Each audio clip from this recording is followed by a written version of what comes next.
It's our time! Oh, it's our time! Phil, wake up, it's our time! It's our time! I get to draw! Hi! I have character art that I really wanted to finish, and I've been wanting to do it on stream for a little while. And I'm inviting Phil because I get so quiet during art streams, and I feel so bad about that. Oh wait, they can't hear you! Now they can hear you. Ah! There he is. Hello there. Hey. I get to be background noise on someone else's stream. Thank God. You're so good at it too. I could never. Hello everybody. Hi. Very good. How's it going? Let me... no, I guess the first thing I have to ask chat is what kind of music do you want to hear? What kind of music do you want to hear throughout the whole stream? I think... Put some music in the background so that you can distract yourself while you do the art. Yeah, cause like there's dead air, and then there's like people just kind of talking, and there's something awkward about not having any music in the background for me. It's kind of like TV static, like TV shows. Putting like a TV in the living room is usually good for people's sanity because you need to have some noise in the background while people do their shit in the living room. It's kind of like that. It's like you're inviting people home, like into your house, but instead of a house, it's like a stream. And there's already somebody asking for lo-fi clown music. Docio says UT/DT music. Undertale. Deadly Dundertale. Is You there could always like put the lo-fi girl in there. the lo-fi girl? True, you do. Well, it doesn't really matter. I get claimed for most of the things I play. The video game music gets claimed like hell, so who even fucking cares anymore? Neon the Cartoon says Sendless Zone Zero OST. I do vouch for that. Is it like good for copyright free and it's good? Oh, what's the name of the game? Sendless Zone Zero. All Zs. Zenless Zone Zero. OST. And then you just chill OST, like chill music, and then you have like a compilation. Hey, Glitch Crown. Chill music. Glitch Crown is a member. I like on the channel. Oh, thank you, Glitch Crown. Oh, hell yeah. Who's laughing now? I love elves. I wish they were real. I love elves. I wish they were real. Me too. Hell yeah. 1 hour of relaxing Zenless Zero music. So at the 1 hour mark, we could switch it up. I like chill Persona music as well. That might also work. That is perfect in my opinion. I used it as well before. Ooh. There you go. Oh, yeah. Oh, nice. Okay, I'll switch over to the drawing screen now. Hi. I love your little guy. Your little guy is good. My little guy was drawn by Tiny Packy, aka Azazel. Hell yeah. I like... So, I've started this. It's a hot mess right now because it's like all rough sketches and me trying to figure out where things are being placed.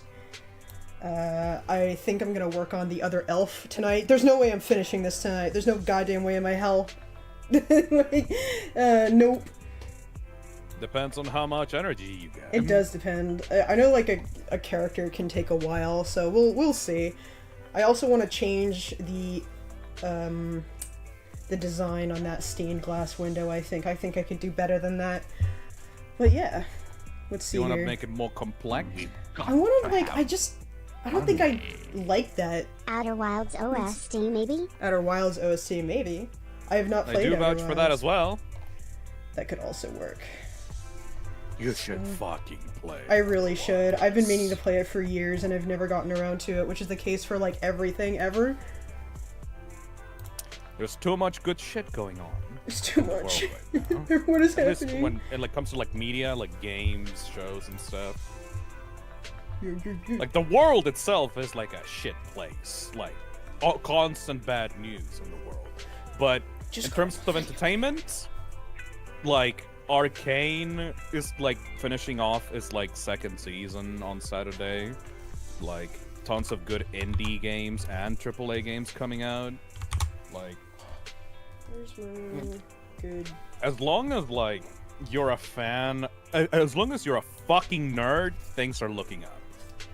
Or Very there's like much stuff so. to be entertained by at least. So what I'm gonna try to do here is that I think one problem I have with my art a lot of the time is that it comes out looking kind of stiff. And I think part of the reason is that I overdo the lines a bit. Mm-hmm. And I think what people recommend is just doing like one stroke and then moving on. And I don't do that. I just like fuck around with the lines until I'm happy with it and then I move on to the next one. There's no energy in that.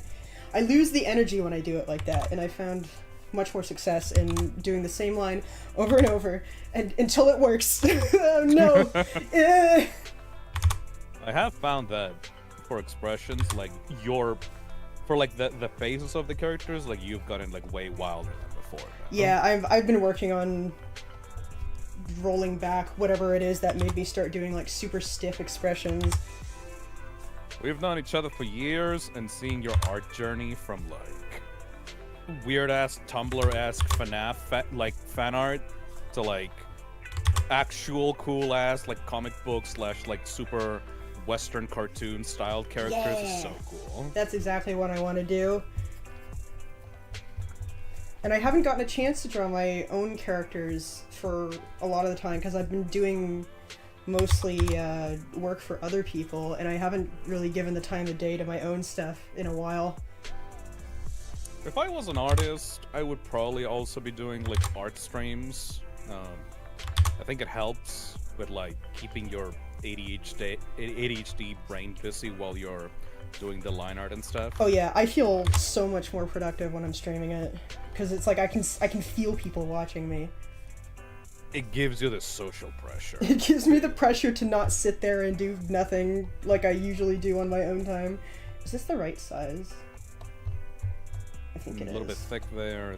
The liner's a little bit thick there, but yeah. I'll like when I finish like the base liner, I'll go back and attach the lines and change the thicknesses around to make it more interesting. But I think I need to get into the habit of putting down the line art, like the placement of the line art first to get the Ren of energy. Cosmos says, I need advice for expressions, honestly. They're the most difficult things for me aside from poses and clothes. Study, I'm not an artist. Study real people's expressions. That's like one of the things with art, like the unfortunate truth of it is that even cartoons draw from real life. So if you want to get good at expressions, you want to look at like real people's expressions and learn how to break them down into simpler shapes or like simpler lines and stuff. You take someone's like facial expression and then just exaggerate it to the point that it still looks pleasing to the eye, but it's like way wilder than like any actual human would be able to make their face. Yeah, and there's also like looking at art styles you enjoy and seeing how they do it. Because you exaggerate real people's expressions, exactly, Sora. Like it turns out using other people's work as a reference isn't bad as long as you don't copy it word for word. I mean, yeah. Arrow Will says, I thought Phil was an artist. You're a type of artist. I don't really consider myself one. I would say you're an artist. Yeah, but most art that I make it's made for a very specific purpose. It's been a while since I've just done art for art's sake. Yeah, that's fair. You know? Like, you're not an artist professionally, but I would say you're capable of being an artist when you want to be. I am capable of doing art, but just because I'm capable of doing art, it doesn't mean that I'm an artist. I would feel like most, like, genuine artists are, like, doing art to express themselves, you know? Something I haven't done in years. Or, like, either for, like, expressing themselves or, like, doing it for other people professionally. I just do art because, at least in the past, because I need to do assets for something. Yeah. Like for a stream or for a game or stuff like that. I'm not putting anyone down that does that, by the way. I'm not saying that you're not an artist. I just don't personally consider myself one. Wait, Phil can draw? No! You can draw! I can make 3D models, like in Blender. Anyone like can draw. Yeah, it's just, you know, shittily.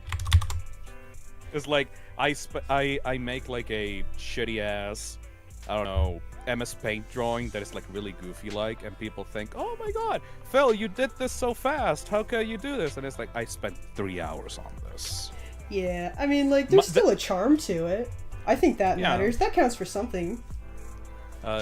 Like, I know that MS Paint art is like the simplest kind of art that you can make, so I stick with that. I don't try to go beyond that, because if you try to go beyond that with no art fundamentals, it's gonna look like garbage. I need to re-up my subscription to knowing art fundamentals. Right. I know some. I know that I know some colors go together good. Yeah, color theory. Yeah. I need to practice I have perspective. I have no concept of color theory. That's why my character is just a Single black-colored solid slime color. with neon highlights of different like colors. Yeah, my character's very simple color-wise. The Crayola of people. Exactly. Is that why most of my audience is LGBT? I don't know. That might be Maybe. it. I think that would do it. The rainbow slime. What is Ellie doing today? I'm drawing my OCs. While I creatures. provide background noise. My boy and girl, respectively. Ren of Cosmos says, I do art to both express and also because it helps me mentally. Yeah! That's a good way of doing it. I've seen a lot of artists like that start really, really early, that got like those brain images in their head and they want to get them out desperately. Especially like in fucking high school, I see all those, like, there's those art kids that like just can't emote very well or like don't have many friends, but you go and take a peek at their notebook and there's just like the wildest shit ever. Yeah, that was me. I The only remember reason when I was able to make friends is because somebody came up to me and said, I like your art, let's talk. Aww. I saw you drawing. That's awesome. I remember when I was in high school, I had this one, not friend, but acquaintance, I guess. Like, we were put together in like group projects a lot because she straight up did not talk to anyone else. I'm pretty sure that she was on the spectrum. She was like neutrally polite. You know that kind of person where like you talk to them and like you can't figure them out because they're just doing very fast responses like yes, thank you, yes. Like they don't give you any energy to like or context to be able to continue a conversation. It's just like just do it. I want to finish this conversation as fast as possible, you know? Yeah. So like she was a very, you know, not many people talked to her on high school, and I was cool with her because like I was cool with anyone. Like I didn't want to go into any cliques or anything, and my view of her changed very drastically one day when she forgot to put her notebook away on her backpack. And I was like, she doesn't let anyone see that notebook. Let me go take a little peek. And then, like, she went away for research or something. And then, like, before I went away, I opened up the notebook, flipped through a couple of pages, and it's like, oh, this is nice. This is, like, character artwork. There's some, like, Mario Show, like, fan art. There's some Sonic stuff here and there, like some Sonic the Hedgehog, like OCs. That's very cute. Yeah. And then I opened to like another page, and it's just like full-on realistic gore. Oh hell yeah! That was just my shit. Just like full-on like wallpapers and wallpapers of guts splayed out onto the notebook. It's always the quiet ones. No, it really is always the quiet ones. Like, it was like a version of herself, like, in the middle, and it was like her guts, like, split open, and they were like all, like, tendrils, like, moving around on the page, and it was like, they were all colored, like, slightly different colors to represent, like, the different parts of the organs, and her heart was like a gigantic, like, not tentacles, but like tons of veins like decorating all around on the notebook page. I was like, oh! Yeah, I would draw like my Okay. characters getting their arms ripped off. like that kind of shit. It's like a way of venting. And I was like, okay, I'm just gonna close that. And then I just left it on her backpack because I didn't want anyone else to see that shit. I didn't stop talking to her. Like, she was still nice and polite, but we never really connected, you know? Yeah. I am pretty sure that because, like, I was living in a Catholic high school, you know? I'm pretty sure that if anyone else saw that shit, like, she would get called to the principal's office. Yeah, there that would be do it. problems. There would be problems. I also went to a Catholic high school. Also, she had this weird obsession with eyes. Ooh, Like- eyes are a really cool motif. She didn't, like, look at anyone in the eyes. Oh, Um, okay, that kind of. No. Oh. She didn't look at any. Like, when I talked to her, like, she didn't, like, really look at me directly. She was either looking at her notebook or, like, she was looking at something else. And, like, all throughout her artworks, like, the eyes were, like, extremely detailed.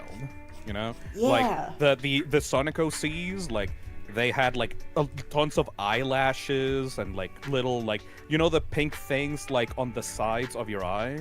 Yeah. The Like, meat. the meat of the the eye. meat of the eye. Was very weirdly realistic. But yeah. Yeah, Well, she I was struggle cool to aside look from people that. in the eyes as well. It's tough. Where do you even look? Like, how long do you do it for? I don't know. I don't understand. Because I'm autistic as fuck, I actually had to manually learn this shit. Turns out that the natural way of looking at people's eyes is actually not at their eyes, but like in the middle of their nose, like a little bit above their eye level. Oh. Usually that tends to give out the most normal, non-psychotic look. This is scientific. Yeah, no, because I'm autistic. Like, no, like I'm not even playing around with you. Like, I had to manually learn how to do social cues and situations when I was a kid. Yeah, Nobody I never taught me figured it that out shit. for myself. I'll try that next time. I mean, it's not that anybody has like ever pointed it out to me, but I feel awkward looking at people in the face. I don't know why. Yep. It was a manual process. I did not have a guidebook for this. The big book I've of eye heard of contact. this. The book of being a regular person that does not weird people out, yeah. Yeah. GB says, I used to have issues making eye contact with people as an autistic person, but as I got older, I no longer get eye strain. I don't know why. Usually the older you get, Yeah, the sometimes more... it's a learned thing. Yeah. Sadly, because parents tend to be very neglectful to like and not really understanding of like kids with like autism or like social disorders, they don't tend to teach you the basics because they just assume that you already know them magically. They assume you're gonna pick them up. Because apparently your genes like already have the information of how to be a normal human coded into them or something. I don't know. I guess. Sometimes it feels that way, and I miss the boat. Oh yeah. Sometimes it feels like you missed the social QTE, and now it's a problem because everyone's looking at you weirdly. And there's no undo button. Fabled Adventure Girl Kana says, "Oh, I'm very autistic, but my friends love me nonetheless, and that shit empowers me to the Who's moon." laughing now? Hell yeah. 9 months. Let's go. Thank you for the 9 months, Pixel Dust Stuff. That's very kind of you. 9 months. Hell yeah. Almost a year. Hell yeah. I can't. Oh, that's. Oof. Yikes. Uh-oh.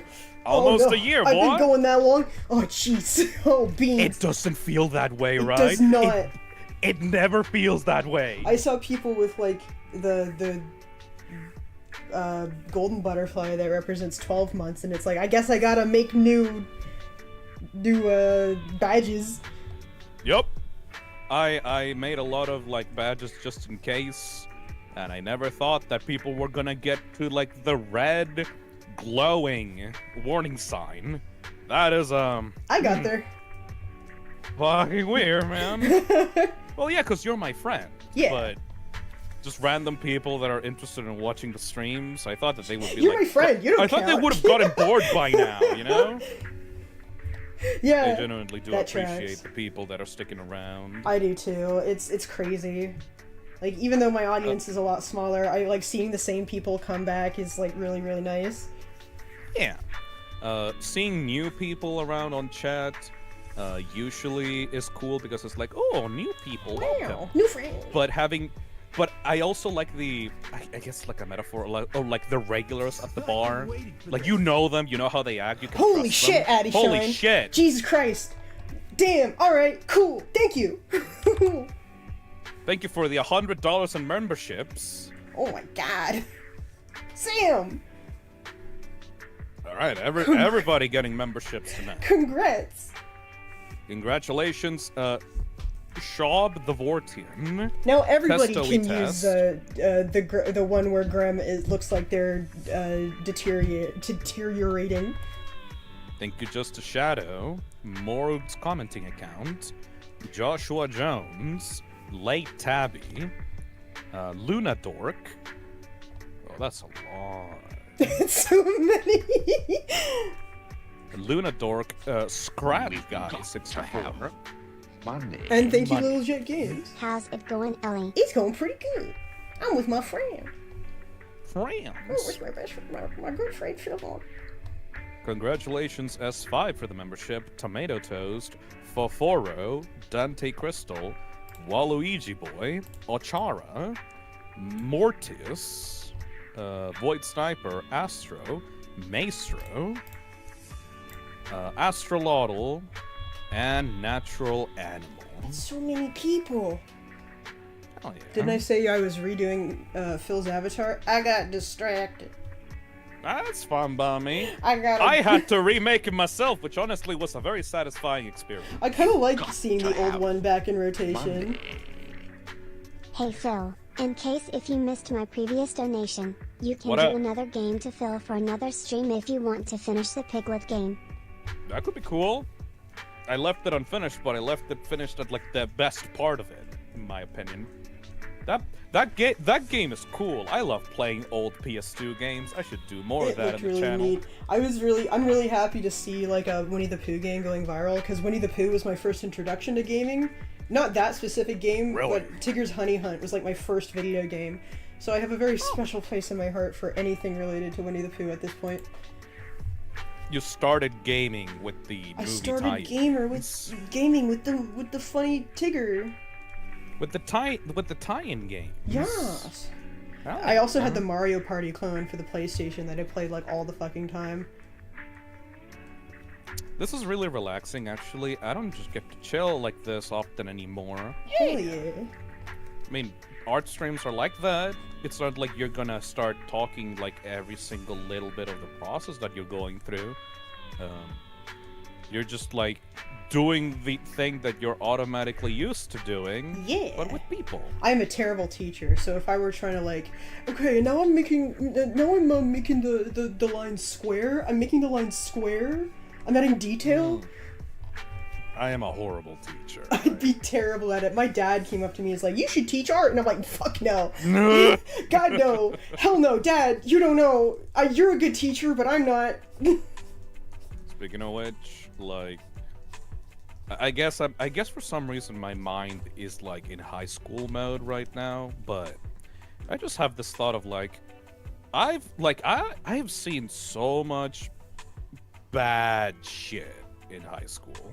Oh yeah. Like bullying, like teachers like getting caught dating students, people getting stabbed in the parking lot of the school, and I'm like, all throughout that, I'm like, why would you ever want to be a teacher after leaving high school? Especially considering how little they get paid.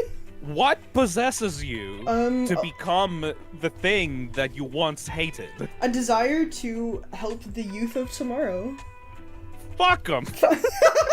Yeah, it's so true. I mean, some teachers are like I just want more people to be able to use the piss boy gram. so good. I love that emote. like, oh yes, I will teach the children. They're not even your children. laughing at. Why you want to help them out? I mean, I like it when. Should I make it? Thank you for the 1 month. Or adding yourself to the God Squad? I've never been able to figure out how to separate those two. I don't know why it doesn't separate them. The feature is not available, but yeah, should I like joined up? Shit, cool, awesome. Do Soymal says, after seeing how they treated teachers in my high school, I did not want to become one. Yeah, I mean, I like the idea of inspiring someone to draw, but every time someone asks me drawing questions, I'm like, oh fuck, how do I explain this in a way that makes sense? And like, I mean, I understand if like someone would like to be a teacher for like one class, I guess, but I don't know, it feels like after like a few years, you see like the revolving door of children, and you have to teach them the same things over and over again. Like, that would get pretty soul-crushing, in my opinion. For some people, it does. You don't get to like actually see how they end up in like life. They just, you finish the year and they just kind of vanish. Some people connect with their teachers.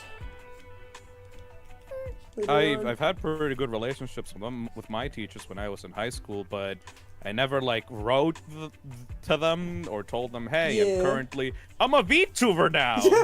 Guys, are you proud of me? I did it. This is exactly what you wanted. I mean, there was one teacher.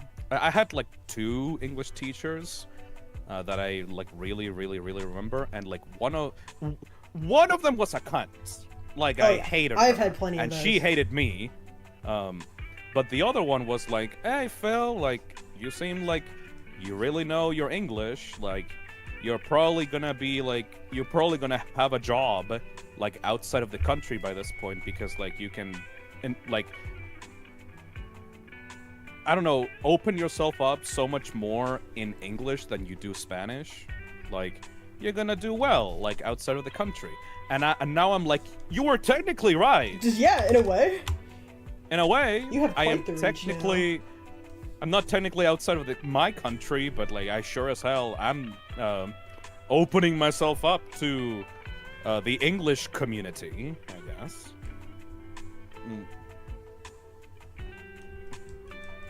I've had 3 teachers so far that I've loved a lot.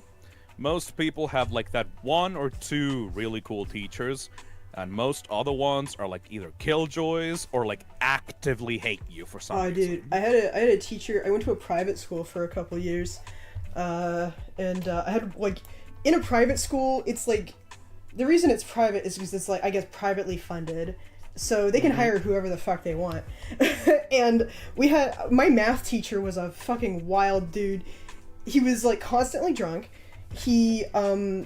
There was one lesson he did where he's like, okay, we're gonna do an exercise. I'm gonna give you a fraction equation to solve, and every time you get it wrong, I'm gonna lift this this textbook a little higher above your hand, and the more you get wrong, the higher the textbook is gonna be when I drop it on your hand. Hell yeah! Awesome, so cool. School-sponsored child abuse. Yeah, he arrived pissed drunk to the graduation ceremony. Dude. He played WoW though, so that was cool. Dude, the wild shit of seeing like old media, like 90s or like mid-2000s media, the stereotypical like rough teacher that is like wielding a ruler. That was considered normal back in the day, that the teachers were allowed to beat the shit out of you if they didn't like you. Oh yeah. Oh. I've heard my grandma's stories and like the stories of like my other family members of like, yeah, so like if you didn't do what the teacher said, like they would leave your hands red. Oh yeah, they would fucking beat the shit out of you. So whoa, today is very different, I suppose. Let's see, where do I go from here? I mean, sometimes I got kids to behave, I guess. I guess. Maybe a little scarring. I think a little scarring. You get a little bit of PTSD, a little bit of trauma there. You get a little bit of like, I don't know, like that good old like, desperately trying to make sure that you please the people above you in life to make sure that you don't get violently beaten. Yo. That fucking trauma, you know? So cool. I remember one of my family members was like one of those old school motherfuckers that was wearing a belt. And they were like, Phil, if you don't behave, I'm going to beat you with this belt. And I started to laugh at them in their face, and they got so embarrassed that they just like left and didn't talk to me for like 5 months That's straight. funny. Cause like I was like, you really think you can do that? You're frail as fuck. I could kick you down the stairs real good. I didn't actually say that. I didn't actually say that, obviously. Yeah, but I sure. just like didn't take them serious. I didn't say that. So defensive. But I was just like I just didn't take the threat seriously at all, and they immediately deflated. That's you called their bluff, and you thankfully you were correct. Yeah. I've always been of this mindset. Maybe it's just because, you know, autism, I guess. But like, if someone starts to violence you, if someone starts to like physically beat you for anything, for any punishment, punch them back. Fuck them. Don't take that shit from anyone. My mom. But it's like your mom. Fuck them. My mom was very keen on our table manners, and she used to tell us that we had our great-grandmother, her way of dealing with putting your elbows on the table, which is very, very rude. It was taking a knife and hitting you with it. Wait, from which end? I don't know, but I would... The fact that they're telling me that makes me think that it wasn't the blunt one. Oh boy. So that's how you learn how not to put your elbows on the table. Resident Evil 7 shit, let's go. I hate the AI summary, bro. Why? Ugh. I hate the AI summaries for chat on live streams nowadays. Annoying. Thing with that is, like, it's amusing once, but then you kind of start seeing, like, the AI just starts referencing, like, things that don't have anything to do with the stream, and it's like, this is just actively taking space away from people actually talking. Yeah, it's a pain in the ass. I hate the AI, period. Dude, I don't know if you've seen that in, like, your own comments of your own YouTube channel, but there is, like, a system where, like... Money. Hey, Adishine, thank you. My physics teacher was such a good teacher. He literally made me a more confident child who was able to have a normal conversation outside. I could tell him things and vent to him more than anyone in my life. Sorry, last dono. Imagine having an actual good, not parental figure, but like adult figure in your life that actually teaches you valuable things instead of taking advantage of you. Yeah, it's crazy, right? Insane. Crazy. Crazy. Can you imagine? Back to the AI stuff, though. Like, there is this new system that YouTube has implemented that allows creators to like automatically respond to people's comments with like AI. Hell yeah, Lucara. Content, hell yes. L fails. Hell yeah. Fails. L fails. It allows you to automatically respond to people's comments with like how you would respond to them, and it has like weird, uncanny AI comments that are like both boring and like insultingly simple at the same time. I hate it. I hate it. Yeah, it's really disingenuous. Stinky. It like people will like comment on the VOD channel, like in the VOD comments, like they will comment like inside jokes of the stream, and the AI doesn't fucking know how to handle inside jokes, so it will start like answering things very matter-of-factly, and it just comes across as like the most disingenuous piece of shit. Like, please like me. That is very funny. Insert username here. Yeah, exactly like that. Exactly like Ho that. ho ha ha. It's like if you said that shit to me, you would come across as a skinwalker.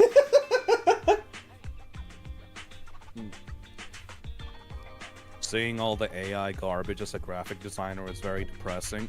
Yep. Stinky. I mean, as an artist, I'm sure that you fucking Ellie, I'm sure that you fucking love seeing like art getting 100K likes on Twitter or whatever, and going like, oh, I'm sure that they put a lot of effort and time into making this, and it's just like AI art, AI generated, and it's like, oh, you just stole this shit from someone else's work. Great, awesome, amazing, what a fucking perfect. It sucks. It sucks that I have to like closely inspect every piece of art that I reblog, retweet, whatever. Yup. Regoob the You can't the enjoy shit. the art. You can't enjoy the art on your feed. You have to look at it and it's like, wow, this is too good. Yeah, this is painted in a way like it sucks. It's ruined. Like certain people's painting styles are like easier for the robot to replicate than others. So like there's this specific style that now you have to look super closely at, and some people don't. They just immediately latch onto it as AI, and these poor people get harassed to hell and back for it. Thankfully, art that is like way more cartoony, or in general much more like, I don't know, sketchy, or like generally like art like yours is like way harder for like an AI to replicate. They're looking more at like either super realistic paintings, anime shit. Like anime shit is like ruined nowadays. Dude, I was looking up cat references earlier because I was doing a couple cat studies to try and draw the cat in this picture, but it's like... Can Ellie talk a little about her OCS? Me curious. My OCS? Let me just finish this thought. Oh shit, I lost it. Oh, I was looking up cat pictures earlier, and then I was like, okay, let me look up some stylized ones to get some ideas. And it's like, cat anime. It's so much AI. It's so much. Yep. It sucks. It sucks. Can Ellie talk a little about her OCs? I'm curious. I don't even know where to start with that kind of thing. Every time someone asks, it's like, where's my Bible? I can relate to that at least, because Fi has lore, but I've never seriously bothered to explain that to people, because it just feels self-indulgent. Yeah, like, unless people ask, I'm, like, really self-conscious about sharing OC stuff, but if I had to come up with, like, a very quick explanation, we've got Kai. He's a little merchant guy, like a shithead snake oil salesman, and then there's his twin sister Kia, who is a wannabe mage who can't do magic. And when I say that, a lot of people mistake it for, oh, she's bad at magic. No, she literally can't do it. She's been studying it for her entire adult life, and she literally cannot do it, and she knows that, and she still studies it because she's obsessed. Aww. She wants to do it so goddamn bad. Magic disabled. Magic disabled. Yeah, that's a word for it. Oh, that's great. Yeah. She does her best. And the cat's name is Beans. Yeah. Xenobite says, self-indulgent OC lore is the best kind of it is. lore, to I be have honest. so much. I have so Everyone much. thinks at least one guy like that. I have a whole, I like fantasy stuff, and I like magic and everything, because there's really interesting things you can do with it. And I came up with a whole, a very rough idea of how the magic works in this world, and, some, general ideas about, what kind of setting I want it to be. Fuck! And these two in particular have, so much. I have this, this just reminds me of, it just puts, the mental image of me of, those Twitter memes of, what the what OC lore is like in my head, what the lore of my OC is like in my head, and it's just like a giant fucking Bible, stretching out into the size of a stool. Yeah. And then what OC lore I actually share with people, and it's like a page of a newspaper. Yeah. You know? And I love those memes. I could write it all down and have it all written down for people to read if they want to, but it's so terrifying posting writing. I love writing. I actually do a lot of it in my spare time with these two, but I'm so scared to share writing because it's not like art where people can just look at it for a bit and be like, oh yeah, that's pretty cool, and move on and get like a decent experience without like zooming in and looking at all the little details and everything. With it, when you ask someone to read your writing, you are asking for so much more of their time, and that's so much more intimidating. For writing as well, like you actually need to come up with a specific story in mind. Yeah. And you need to actually learn plot points and like how to handle character development. Yeah. And stuff like that. And that's way harder than people think it is. I love like making up characters, and I love like interpersonal relationships between characters and all that jazz. When it comes to world building, I'm so dumb. I'm so dumb and silly. There's this thing that I have done, and I'm pretty sure, like, I'm not sure, but I'm pretty sure that everyone else on chat has done, where it's like, you have characters in mind, right? You have this scenario that you play out in your head. Maybe you even have, like, music, like, specific music choices of, like, this fake scenario that you concocted in your head of your characters and OCs going through it. But you don't have how it started or how it ended. You just have, like, the scenario. I can come up with decent beginnings. It's middles and ends where I'm like, yep, alright. It's too hard. You have, like, a cool start, maybe some cool scenes in your head, but the part of writing is how you get to those moments. Yeah, that make you feel emotions. I have so many moments in my head, but no connective tissue. The connective tissue is what is important in writing, because if you don't have any believable connective tissue, like, it's just gonna feel like a mess. Yeah, I barely even have a synopsis. I barely even have like a pitch summary. Yeah. You need to actually learn the basics of, like, writing and story arcs and stuff like that. Yeah. Just so that you can get to those moments. Yeah, cause funny fantasy starring two idiots that doesn't mean anything. It means nothing to anyone but me. Hey there. I'm almost the opposite of Ellie. I love world building but cannot come up with characters to put in it for the life of me. I love characters. Hey, Mark Krause, thank you for Oh my gosh. I have the opposite problem, lol. I love coming up with world building ideas but hate actually writing the story. It's so difficult putting it on paper. The two sides of chat back to back. I feel literally called out. How dare you? Thank you, everyone. Jeez. I love the two sides of chat back to back on those donations. Yeah. I mean, people have their different strengths and weaknesses when it comes to, like, character and, like, story and world building. I have a little bit of world building. Like I said, I have some of the rules regarding how the magic works, and I have some other, like, lore stuff as to how that affects the world around it. But it's hard to go past that. Like, sometimes it feels like you have to know so many things in order to be a writer, because it's like, right. I want to have towns and stuff, but I'm terrible at naming towns. I don't know how they're structured. I don't know what to put in it. I don't know I don't know how certain jobs work.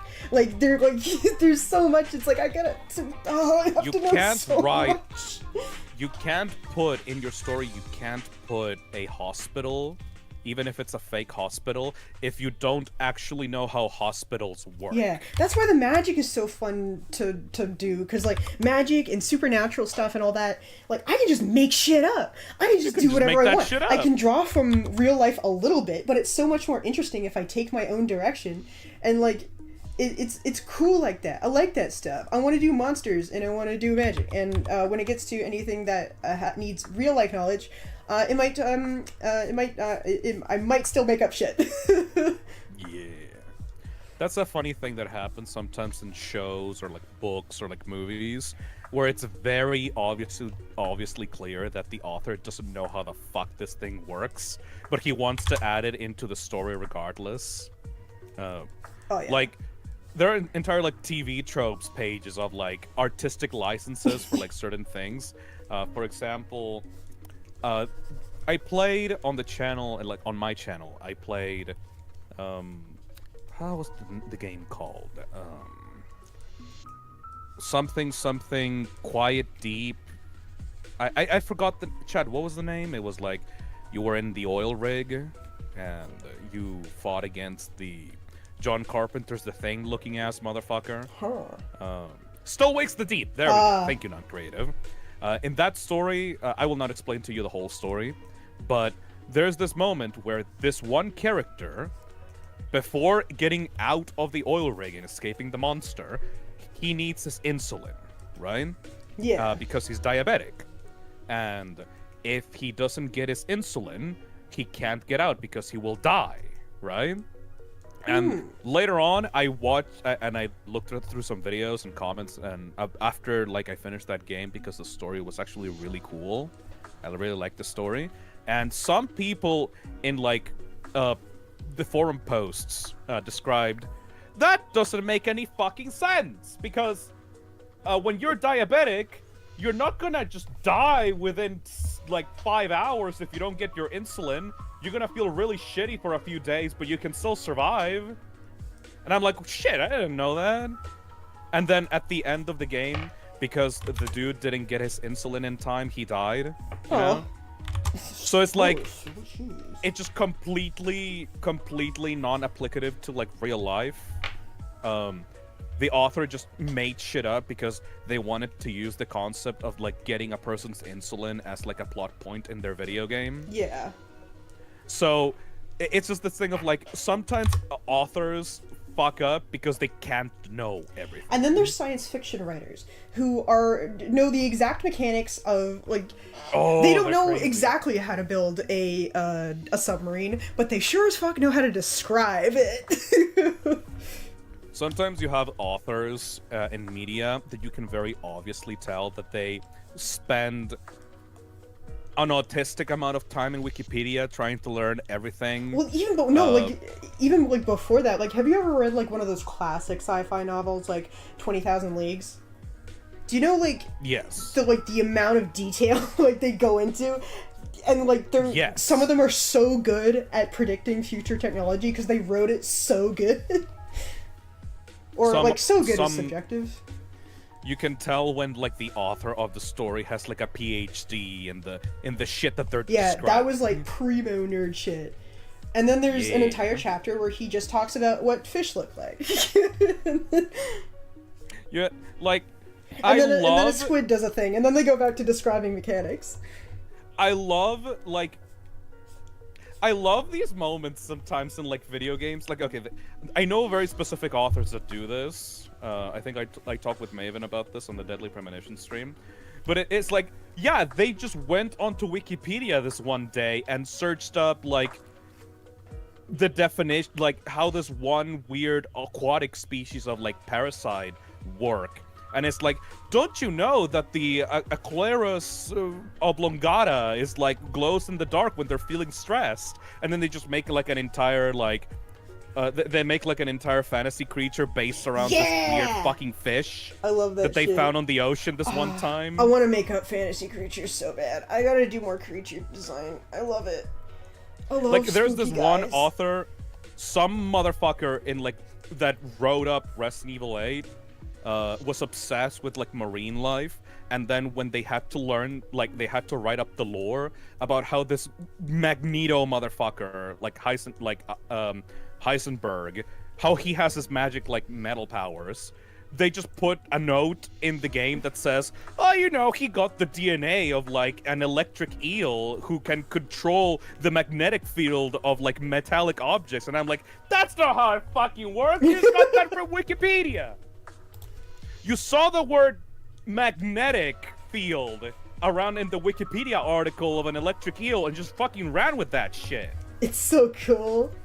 It's so cool. Like, you can tell the author was like desperately trying to get cool animal facts off of like their textbook.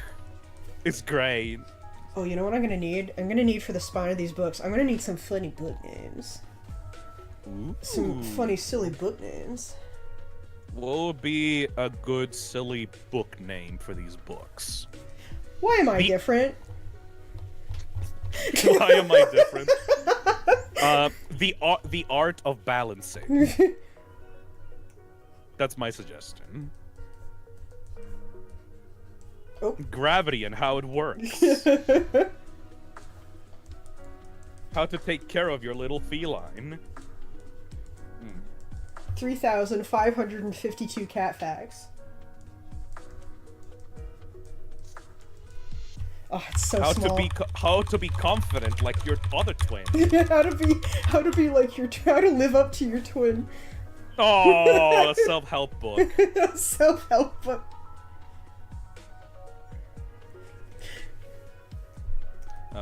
Glitch Crown says that one author that wrote about making red dye in a story, but used something from Breath of the Wild and got called out for it.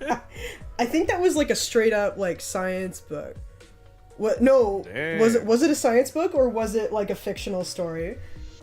I'm not quite sure. I'm not familiar with that. I remember something about like a science book taking from Breath of the Wild. Why am I different? Oh. Different. How to breathe. How to breathe? A visual guide. How say word good?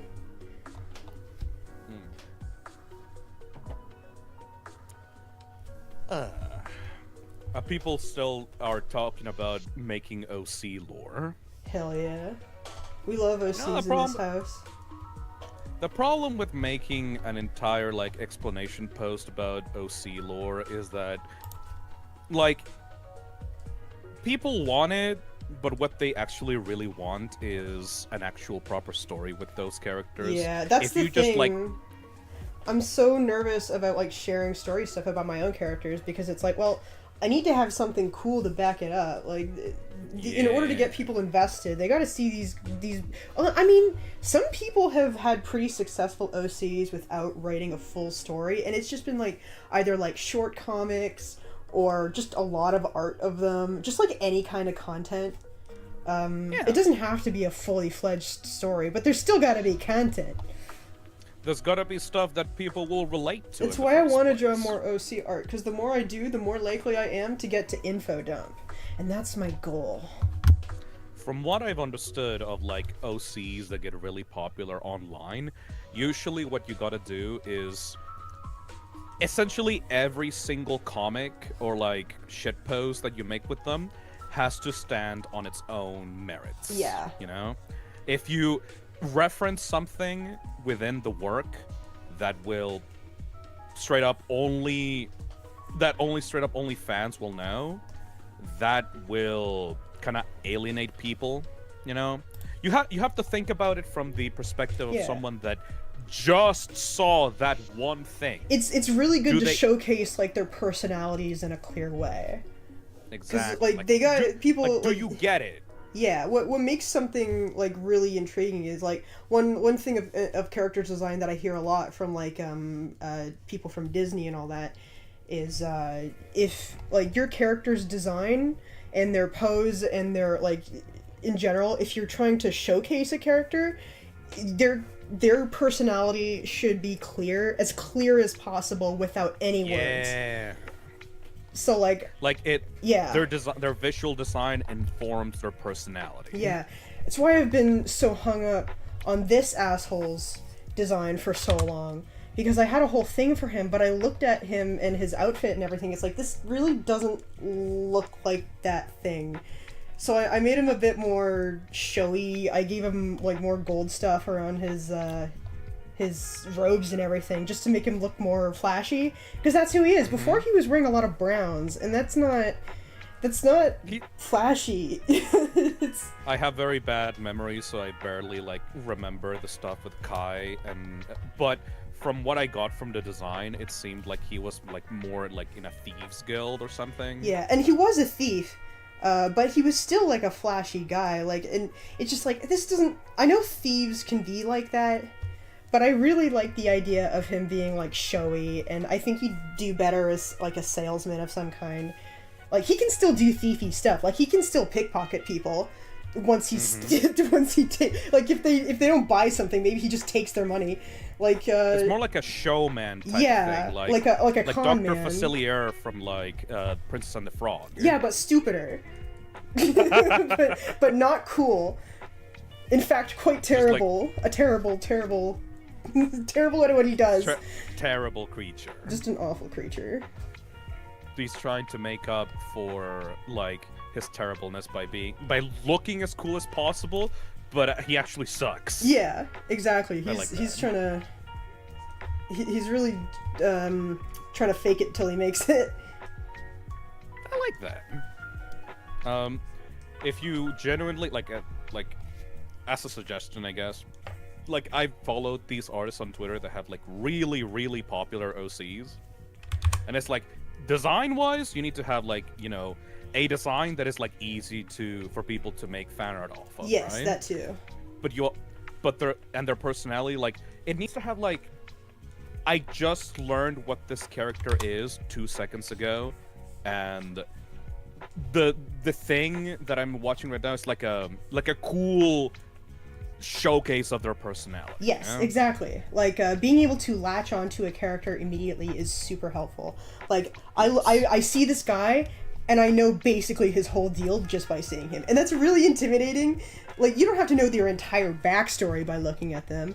But, like, I don't know, when you look at these... I might not even be successful at it. When you already know a little bit about Kia, but when you look at these characters, what do you see? Well, the left one is definitely a smug asshole, and he looks like he's trying to sell me something. He looks like a street vendor overall. Some guy that I personally wouldn't trust, but Yeah. he seems to be, like, cool enough to have a beer with at, like, the local bar. Yeah, that would... yeah. The one on the right, she seems like some kind of librarian, very, very nervous, very shy. Seems like the type of person that would only speak if you approached her, kind of deal. Oh, yeah. But she also seems to be, like, very posh or, like, very, like, well off because, like, she's, like, dressed well. She's not a fucking mess. Yeah. She tries to She really not be does a her mess. best. She truly does. Yeah, that's pretty good. That's pretty close, yeah. And that's... Hell yeah. This is, like, if you haven't noticed, like, if you're just, like, a fan of media and you're not an artist, like, trying to make your own character like this, like, you can see this everywhere. Like, TF2 with the TF2 mercenaries, like, you can get their personalities right there. Hey, Helix. Hello. What are your favorite kind of bugs? I like roly-polies. I like... all of... I like roly-polies and mantis shrimps. Is that mantises a bug? are really good. Yeah, shrimps are kind of like bugs. They're on that spectrum. I like mantis shrimps because they have big old claws, and if you get close to them, they will punch the fucking daylights out of you and will break your finger. Praying mantises are really cool. Praying mantises are cool. Bees they're and creepy. wasps are neat too. You know this feeling of, like, I am so glad that you're small, because if you weren't, you would probably be a fucking nightmare to deal with? Yup. I am so glad that praying mantises are, like, the size of your hand. Because if they were bigger, if they were, like, dog-sized, like, they would... Like, we would probably be nemesis with them. There's a Goosebumps book with a giant praying mantis in it. I do not very much like that. It's great. There's a lot of, like, children's stories of, like, children being, like, shrunk down to the size of, like, animals or, like, tiny little bugs. No, and, like, it was literally a giant like a kaiju-sized praying mantis. Fuck that. Jumping spiders are cool, though. Jumping spiders are one of the few bugs that have, like, the cuteness appeal. They're so fucking cute. They have big old eyes, like big old puppy eyes. They're furry, and they look like they got, like, little mittens in the front of them. I have no idea how an insect actually managed to be cute. It's adorable. There's some people that have genuine arachnophobia that still like jumping spiders. Oh yeah, I love bugs. I like the concept of bugs. I like the ones that go in the other ones and do some wild fucking shit. I like the bugs that infect the other bugs with their little babies, and then the little babies I'm not gonna lie. mind control them into going into their nests, and then they start infecting and bursting out of them like like a fucking alien. Oh, parasites are so cool. They're so cool. They're so fucking it's like cool. A monster I'm concept. so glad that they're small. I love that, like, so many, like, both low budget and high budget horror movies are like, what if this parasite that only affects bugs could affect people? How fucked up would that be? Let's do that. My favorite one is the, like... Wait. Is this a lie? Hold on. Also, if anyone is squicked out by this conversation, sorry. Prepare to get even more squicked out, because like, I have a genuine question right now. I was gonna say, if you're uncomfortable, we can stop, but yeah, sure, let's go full on. Are skin flies real? Yeah. Are they? I believe you know what skin flies are?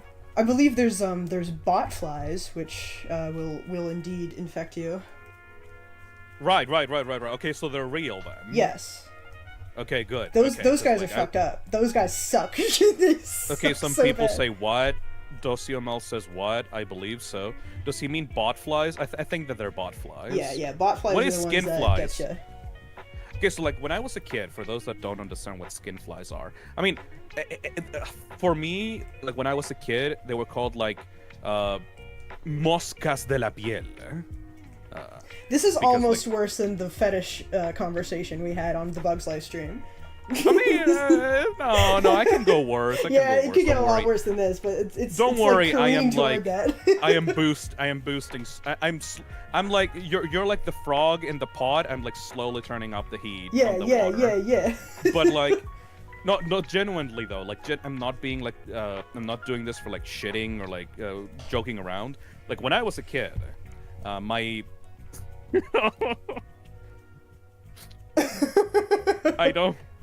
I need to. Shit. Nick, I've never heard of that. Okay, so. Shit. I don't want to expose myself. Oh, you don't want to look it up? No, it's like, okay. Oh, you don't want to give away your... When I was a kid, I didn't like showering. But now I do. When I was a kid... Hear me out. Yeah. When I was a kid, I didn't like showering because I was uncomfortable with the process and I didn't see a point to it. I was like, nah, just like, I don't really smell. It's fine. I don't want to deal with it. It's just like a waste of time. I was just sitting there in the shower and doing like repetitive motions and it was boring as fuck, so I didn't want to shower, right? And one of my family members scared the shit out of me when they said, Phil, if you don't take a shower daily, las moscas de la piel are going to get you. Everything like, sounds so much scarier in Spanish. But what are that? What's that? What's moscas de la piel? What's skin flies? And they told me, Phil, if you go to sleep while you're being stinky, flies will, if there's flies in your room, they will like approach you while you're sleeping, and they will start like laying eggs inside of your skin. Oh my god! And like you will be like tiny little like baby flies will like wriggle around underneath your skin, and they will start popping out. Oh my god, this is like when I was a kid, and I really liked a series of unfortunate events, like both the books and the movie. And it's like, oh, leeches aren't real. They're the ones from the unfortunate events books. And I had my legs in a pond one day, and my parents were like, "Careful, you'll get leeches." And I'm like, "Yeah, but those are fake." And they're like, "No." No. And like for so long, for, like, I thought they were. Time... I thought they were like the lacrimose leeches from series of unfortunate events, the ones that eat you alive if you've eaten recently. But no, they just suck your blood a little bit and then they pop off. They're not that bad. They're not that bad, but like I was swung one way and then like immediately to the other way of, oh god, oh no, I might die. Watercup says, Phil, I don't need showers.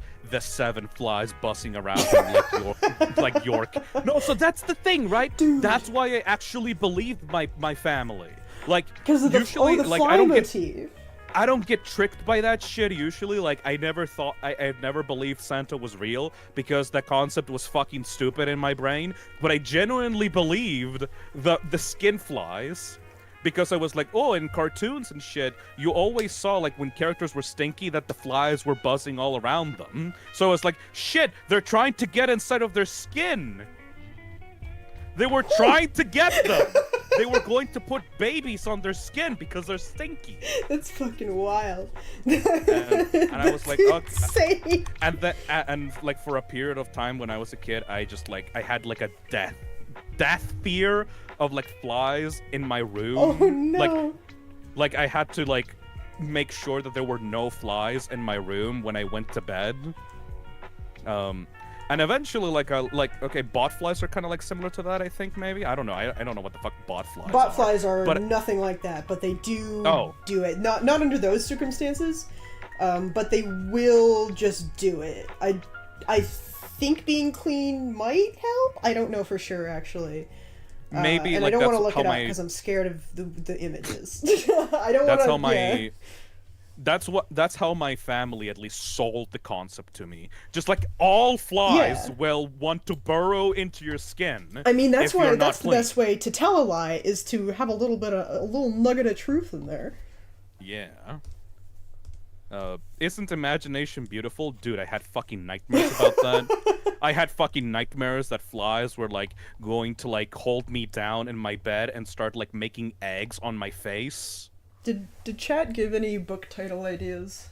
Oh wow, this is the most number of people I've had in an art stream ever. Jeez, hi. Hell yeah. Did anyone give book ideas? If you gave a book title idea, you want to say it again, because I wasn't looking at chat when I asked, which is bad practice, I think. I usually forget what chat tells me like within 5 minutes. Yeah, that's why it was a bad idea to not look at chat when I asked that question.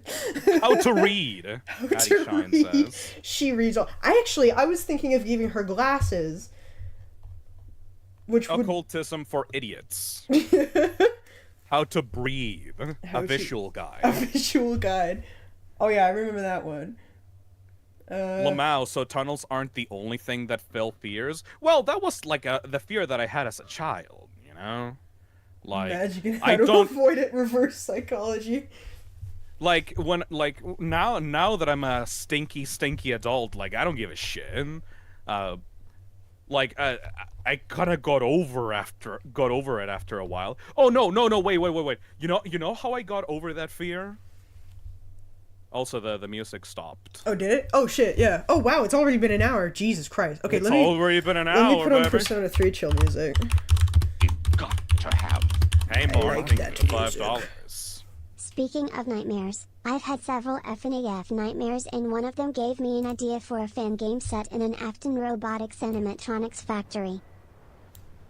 Yeah! I used to get ideas from dreams all the time. I don't remember my dreams as well, but every once in a while one comes along where it's like, ooh, I should write that down. Get that dream journal. Yeah, I really need to. I love dreams. You forgot to put the S in facts, Ellie, says Bo. I was debating. I didn't want to talk over you, so I didn't say it, but I was debating whether or not to put the S there. No. I kind of want to keep it that way. No, put a Z in there. Oh, hell yeah. Cat facts. Cool cat like facts. Cool facts. Cool cat facts. Oh, I wish you could see the cover. I could have like a little cat with sunglasses. There's just not enough room. Wait, this one has more space on the cover. Maybe I could put the cat cover. Yeah. Oh yes.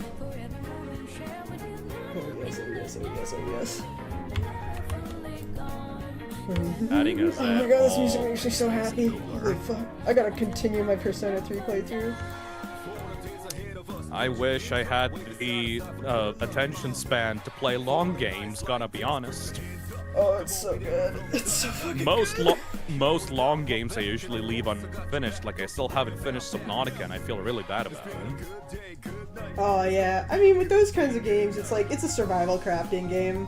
Like those take a lot of. Yeah, those take a while, and especially for me, who really enjoys the base building, I will spend like 30 hours in a survival crafting game and not have any story done because I've been building a base the whole time. And the only thing that makes me progress is getting new materials. For me, survival crafting games have this thing of like, if they are too stringent with the resources, like I will get upset like a child. Like I will go and get my materials, and if I go back to make my thing and I don't have enough materials, I will get upset and just not finish the game because like no. I didn't get enough. I didn't get to finish that. I don't want to go back and get more materials. Fuck this shit. That's why multiplayer is so good for like streaming those things. Like the streamer could do like progression stuff, and the other person could make sure like the base is good. It's a commitment, but it can be fun when you get rolling. Yeah. Oh, dude, I can sit down. There are certain games. I love sitting down and playing games for 12 hours straight, and then like I can't stream that long because like my voice starts cracking and I get tired. But like I could pop open Kenshi and have like go for 12 straight hours just doing shit. Not sure if like not sure if this is like a problem with like Spanish speaking people. Maybe it's like different to you because like you were born speaking English, but after like a long time of streaming and talking, do you get this thing of like, wow, my mouth feels numb? Dude, it's crazy. I've done it a couple times accidentally on stream, but like when I've been talking too long, I start burping. Like, it gets crazy. Like on my Ratatouille stream, I went to mute myself to do it, but I forgot that muting myself on stream doesn't mute myself in Discord.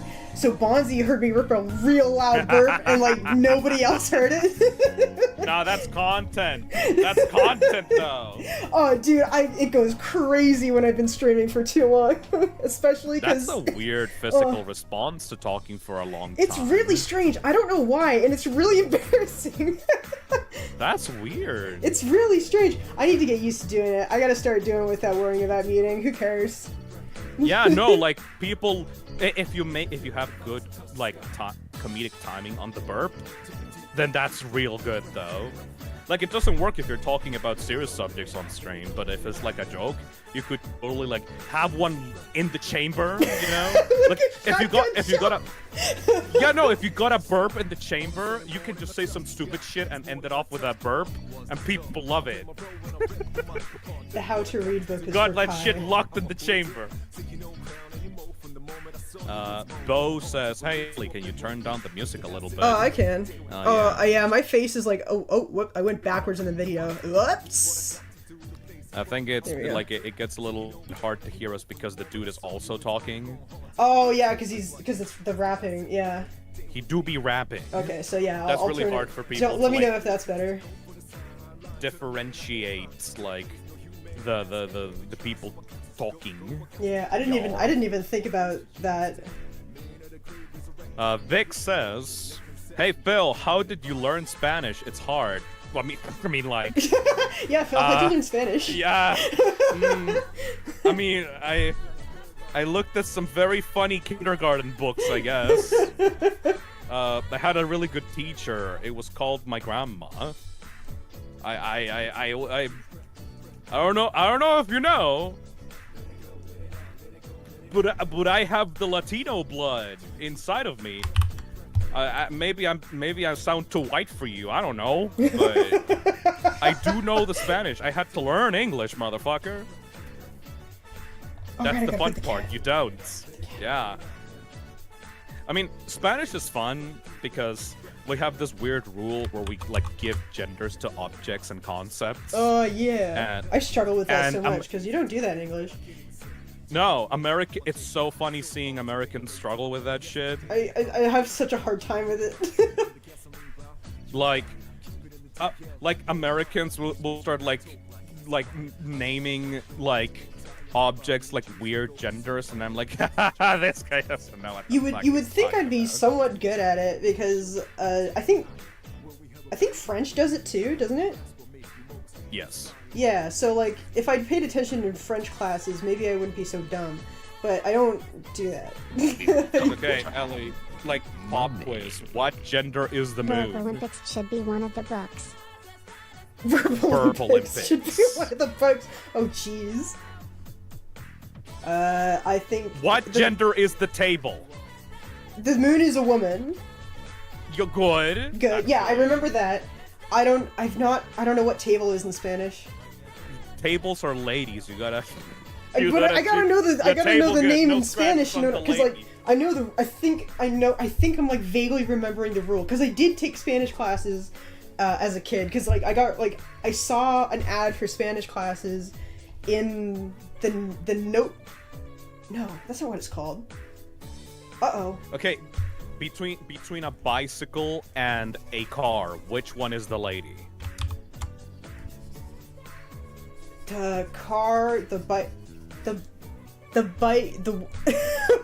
car is the woman. No, Fuck. that's trick. No, a lot of Americans treat cars like oh, look at her, look at that motor or whatever. But no, in Spanish, the car is the male and the bike is the female. Newspaper. Obviously. The word I was trying to think of was newspaper. Completely lost it. It was believe gone you for a second there from my misgendered- brain. I can't believe you misgendered my car. You misgendered my car. No, but like I saw an ad for Spanish classes in the newspaper saying, I want to do that. And then after like a week of doing it, it's like, I don't want to do this anymore. We watched Dora the Explorer a lot. And like, I like cartoons, so like I was into it. But like, the rest of my classmates, who were also like very young children, were like, we're too young for Dora. Or we're too old for Dora. We're too old. We're too old for Dora the Explorer. It's like, I like watching cartoons. Well, like, what do you guys want to do? Learn? Shit.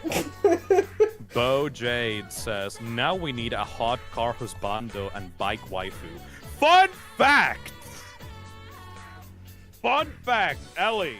Yes. Remember the shit that we were talking about a few days ago? Yeah.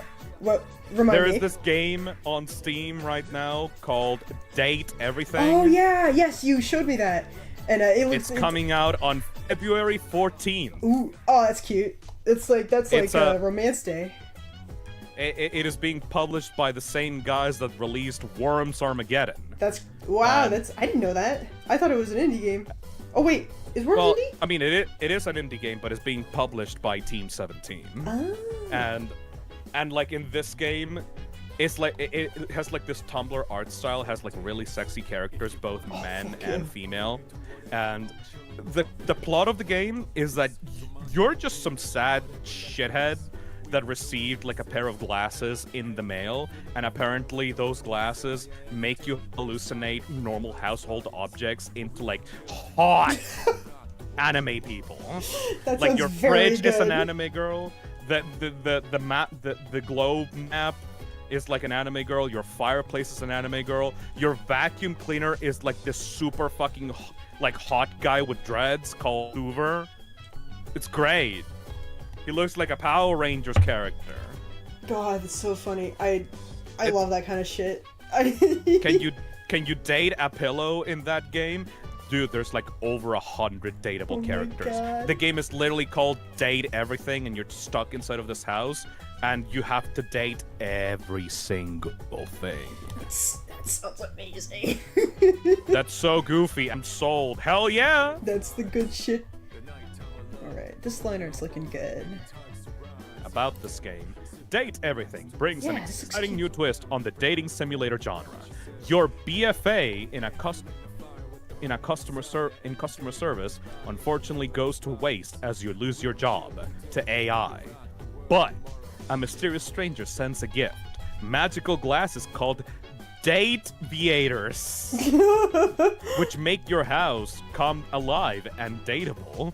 Each dateable object will open up, have their own backstories, and potentially become your lovers, enemies, or friends, with an exhaustive who's who of voice actors keeping you company on your journey.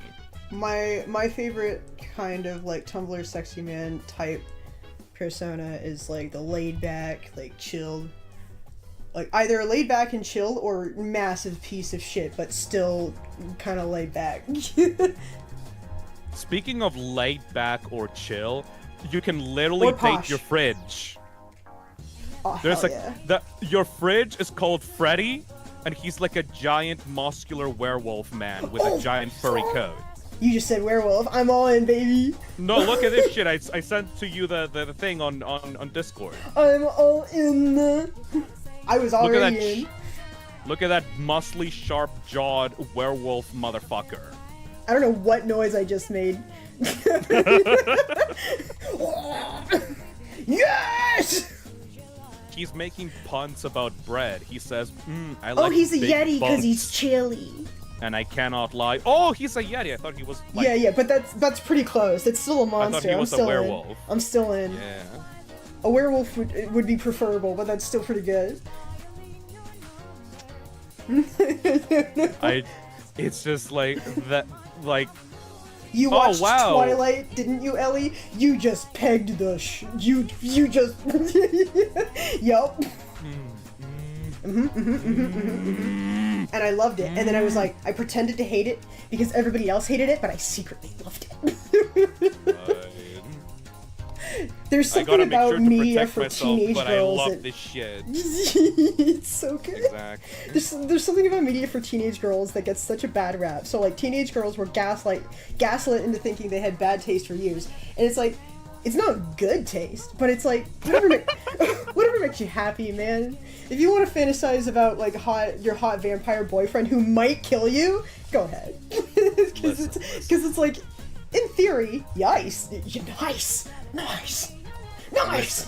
I know you say that this is slop.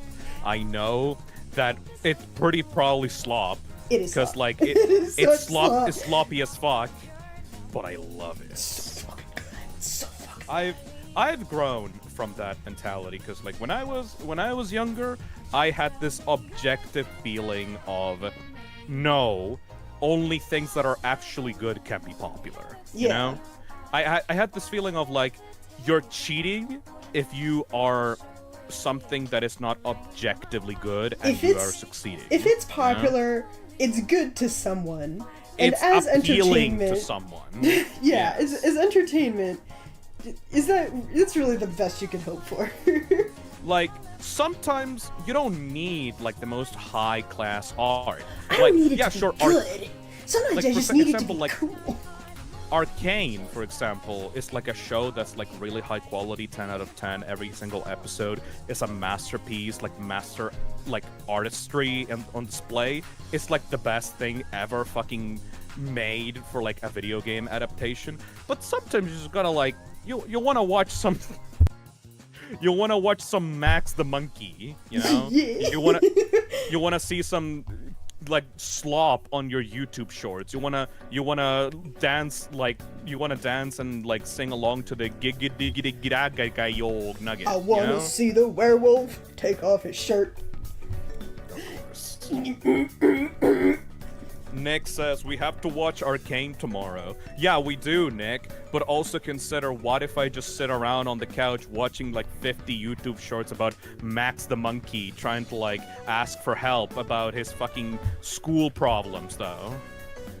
What if Max the Monkey needs to use the restroom, but the Nugget won't like open the door, so like we need to force the Nugget by ripping a fucking hard fart on the room so that he runs out of there, so that he can leave the bathroom and then we can pee in peace, you know? Like, that's what sometimes you just need it. Sometimes you need it for the soul, you know? You have to stream tomorrow, Phil. Yeah, but we'll watch it before that, don't worry. Like, I don't need to watch high art 24/7. Sometimes I want a little bit of slop. Sometimes I just want something that'll make me feel good and won't challenge me. Sometimes I want the junk food of media. Yes, exactly. Sometimes I want a snack. Literally, it's not sometimes good for you just me. want junk food. It's junk food for the brain. Like, it can't be good for me. I'm not getting any smarter watching this. Oh, but pretty boys. don't you sometimes have this thing of like a friend recommends you this like really cool ass game or like really cool story or show, and you're like, this is probably really good. I'm probably gonna love this, but I can't do it right now because I can't properly enjoy this thing right now. Is that how you feel about Baldur's Gate? Yes.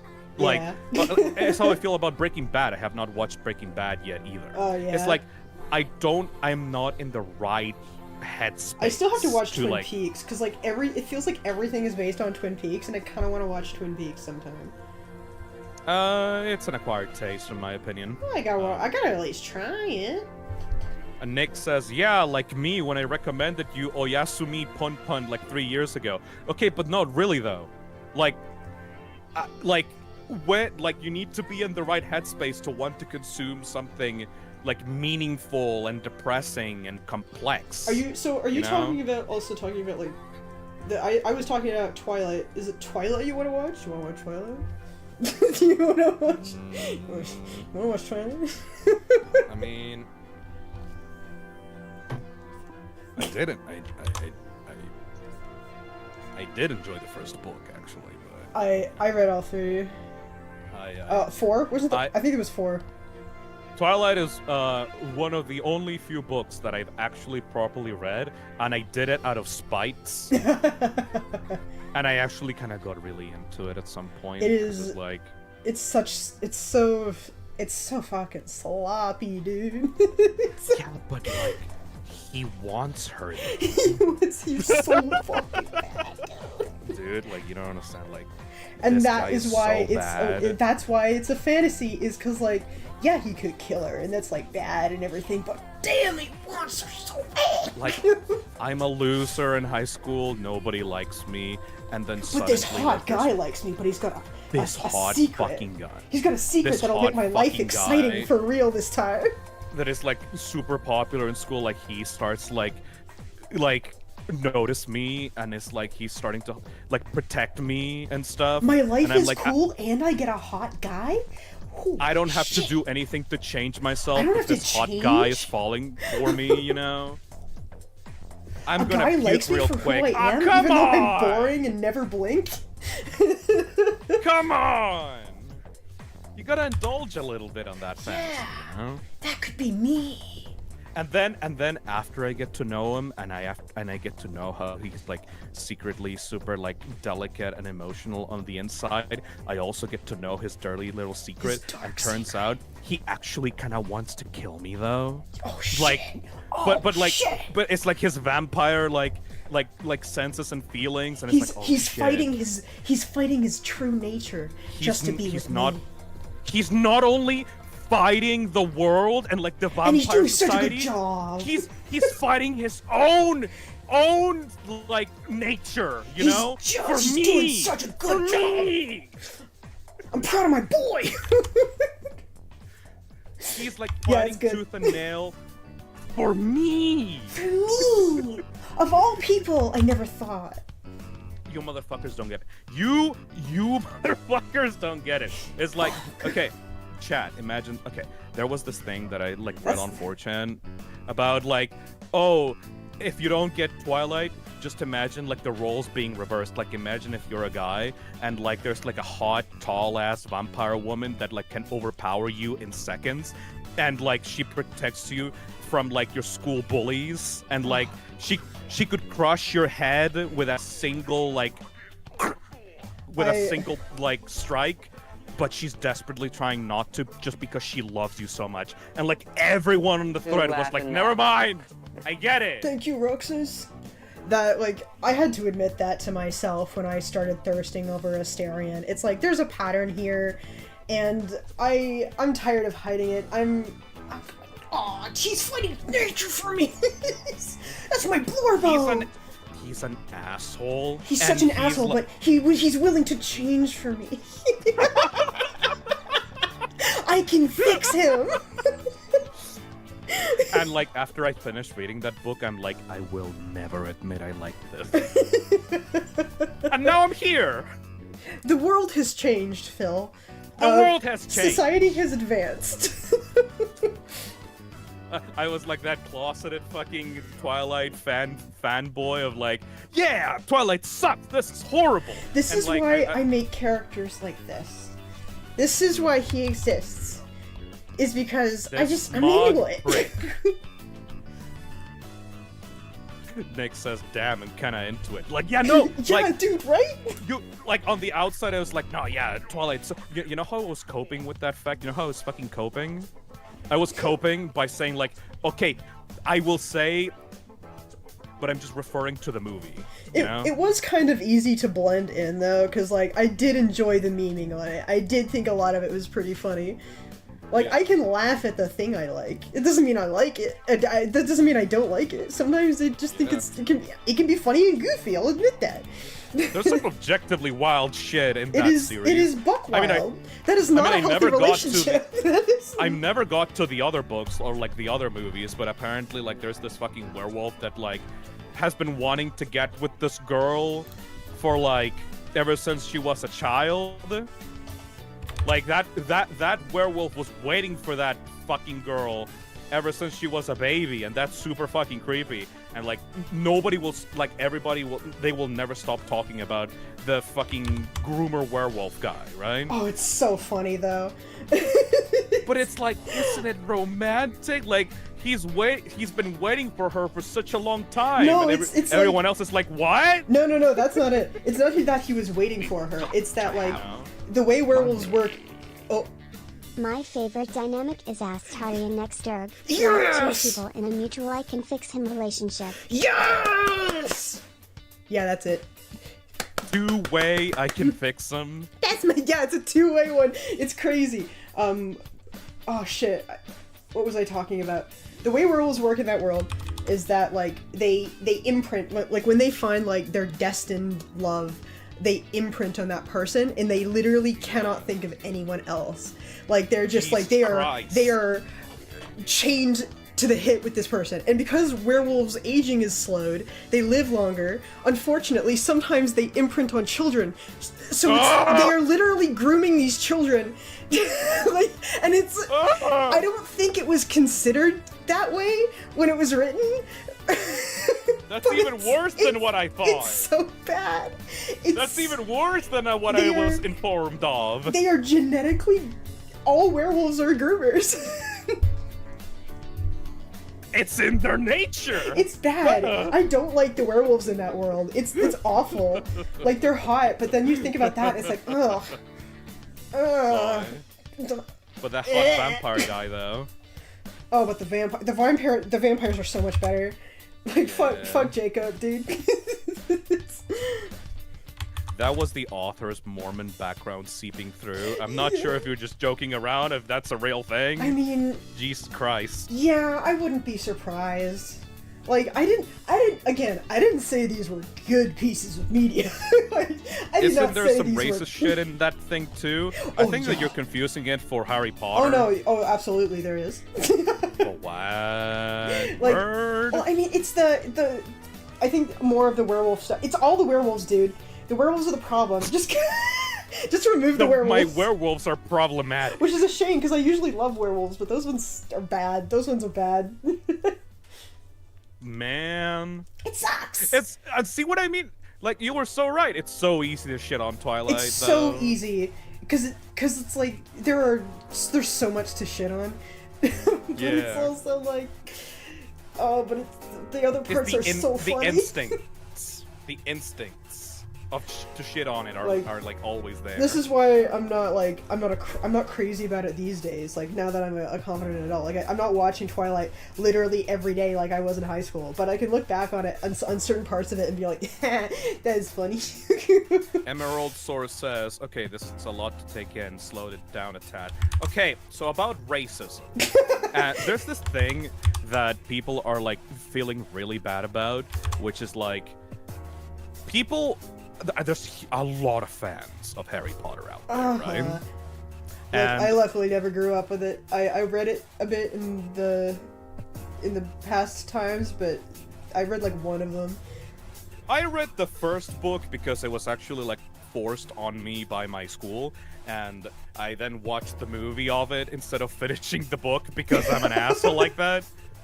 But generally, there's a lot of this Harry Potter fandom was huge back in the early internet, and when I say speaking of racism, is there's very obviously some weird problematic shit in that series, because of the author's fucked up beliefs, right?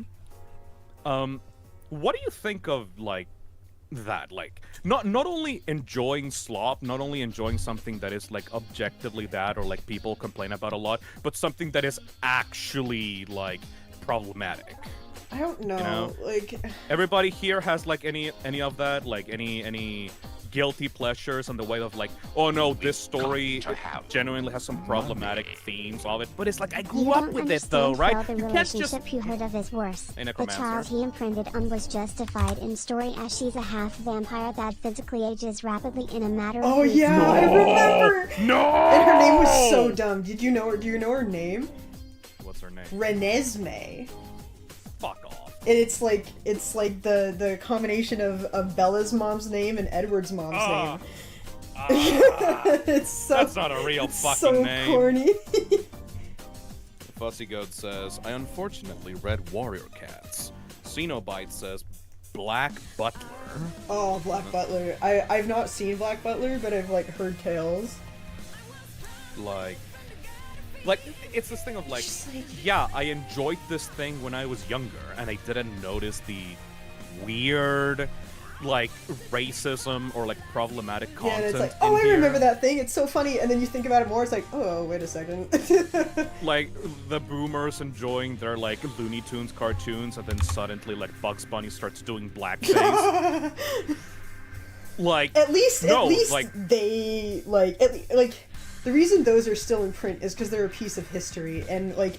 They have a disclaimer at the start of those kinds of collections where they say it was a different time, but deleting all of this and removing all of this would be saying these prejudices never happened. And I think that's a good way of approaching it. Is this is just how it was back then, and in order to not make the same mistakes, we as a society can't forget that these happened, that this existed.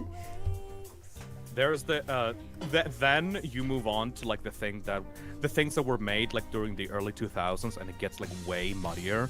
For example, when you watch old cartoons Cartoon Network or Nickelodeon or those old cartoons back in the day, there always was this one episode where the character cross-dresses or gets gender swapped, you know?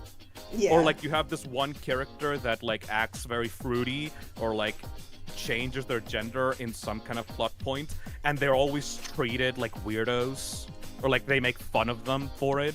And it's oh no, I like this show, but suddenly there's the transphobia episode. Because the writer just wants to make a comedy show, and you get the uncomfortable moment where the comedy is based around making fun of this person that wants to dress as the opposite gender. Yo. You know? And you're oh shit, is the show that I'm into actually transphobic? And it's no, because it's just one episode, one character that's like that. Yeah. And people get super fucking uncomfortable because now people have become so much more accepting and knowledgeable about trans people. I think it's this awkward moment of shit, we don't talk about the transphobic episode or the weird episode. Yeah, I think those, not even those kinds of things should be buried. I don't think that you should bury media just because it doesn't align with the values of it's today. A learning thing, and then sometimes creators are we just didn't realize this at the time. We weren't in tune with this kind of thing. I mean, genuinely, because not every writer is going just like we said before. Not every writer is and then going some people to double know down everything. On it. Oh no! Fuck those guys. Okay, hot take. Yeah. Hot take, Ellie. Yes. Got a hot take for you. Yes. Sometimes an author, like we said, does not know much about a topic. Yeah. And they make something and they make fun of it, because they think that it's just like a very clear-cut issue of like, oh, these people are weird, like furry right? jokes. Yeah, exactly, like furry jokes. And then they get called out for making like transphobic or homophobic or like just ableist content, right? Yeah. And my hot take for this is artists and creators and general like people that want to entertain you get one chance This cat does not. when they get called out. And the one chance is, do you learn from it or do you get defensive? You know? Yeah. Like, because some people That is just the say, big test. fuck you, I don't give a shit, I'm gonna start making fun of you more. Yeah.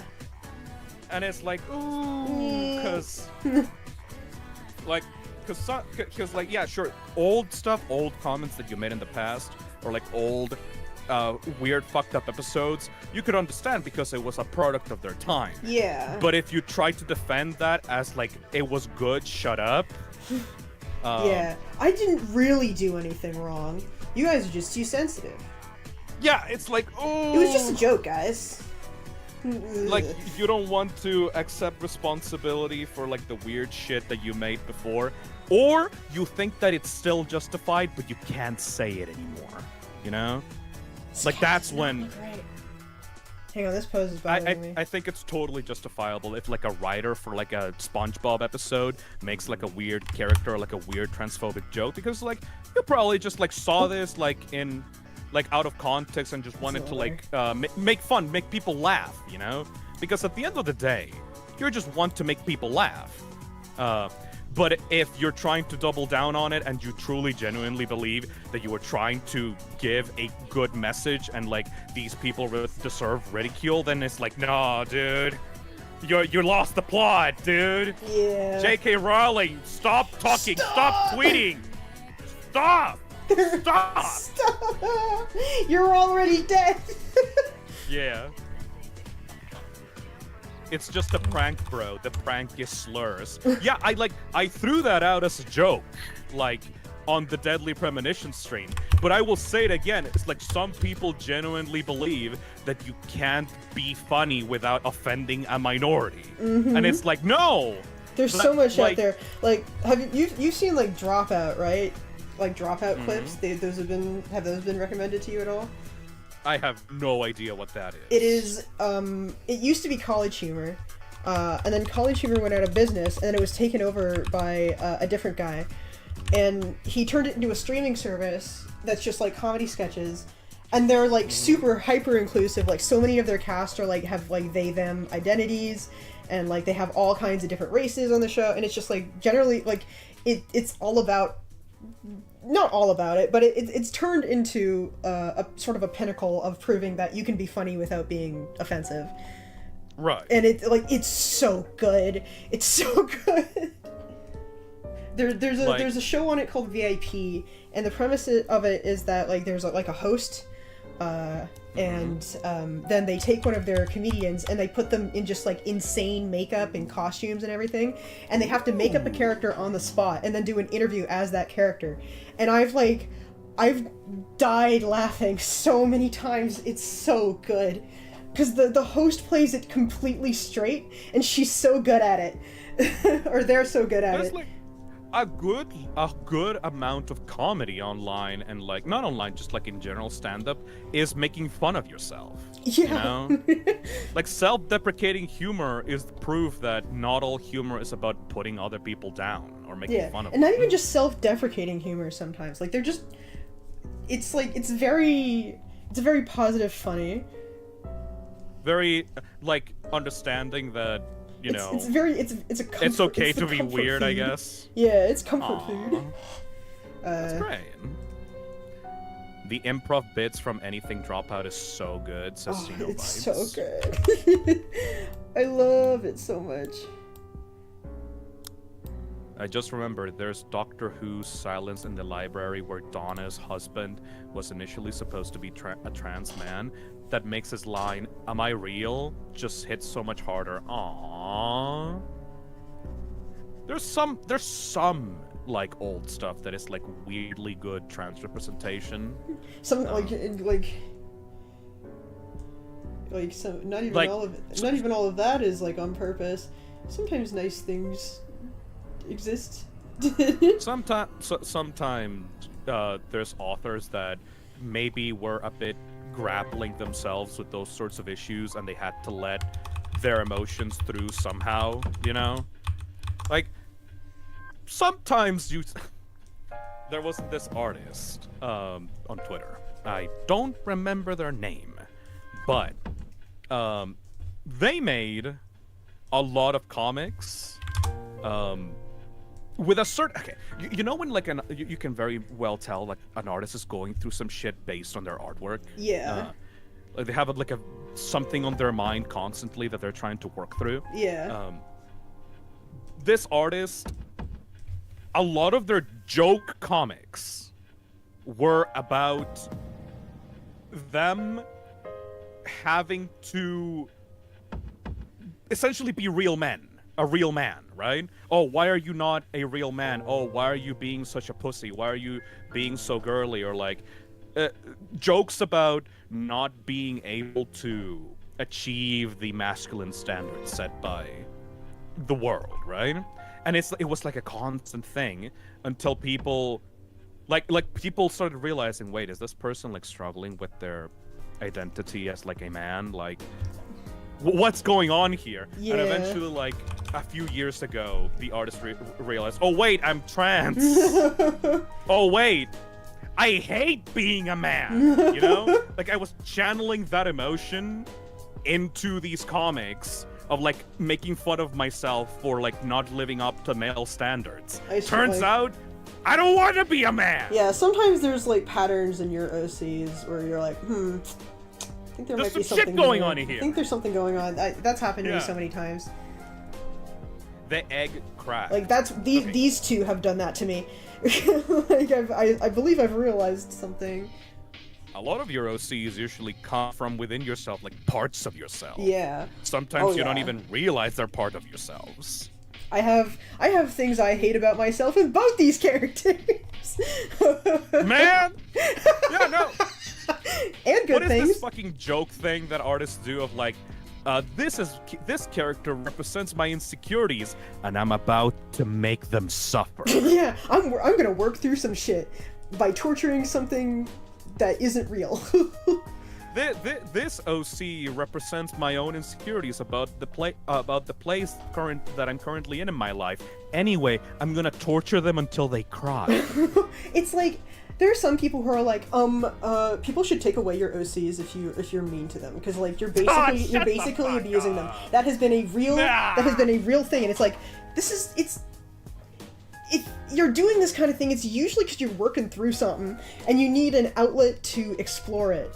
And how fucking dare you try to take someone's idea or work that they've put so much into just because you feel like you can do it better than them. Fuck you. It's crazy.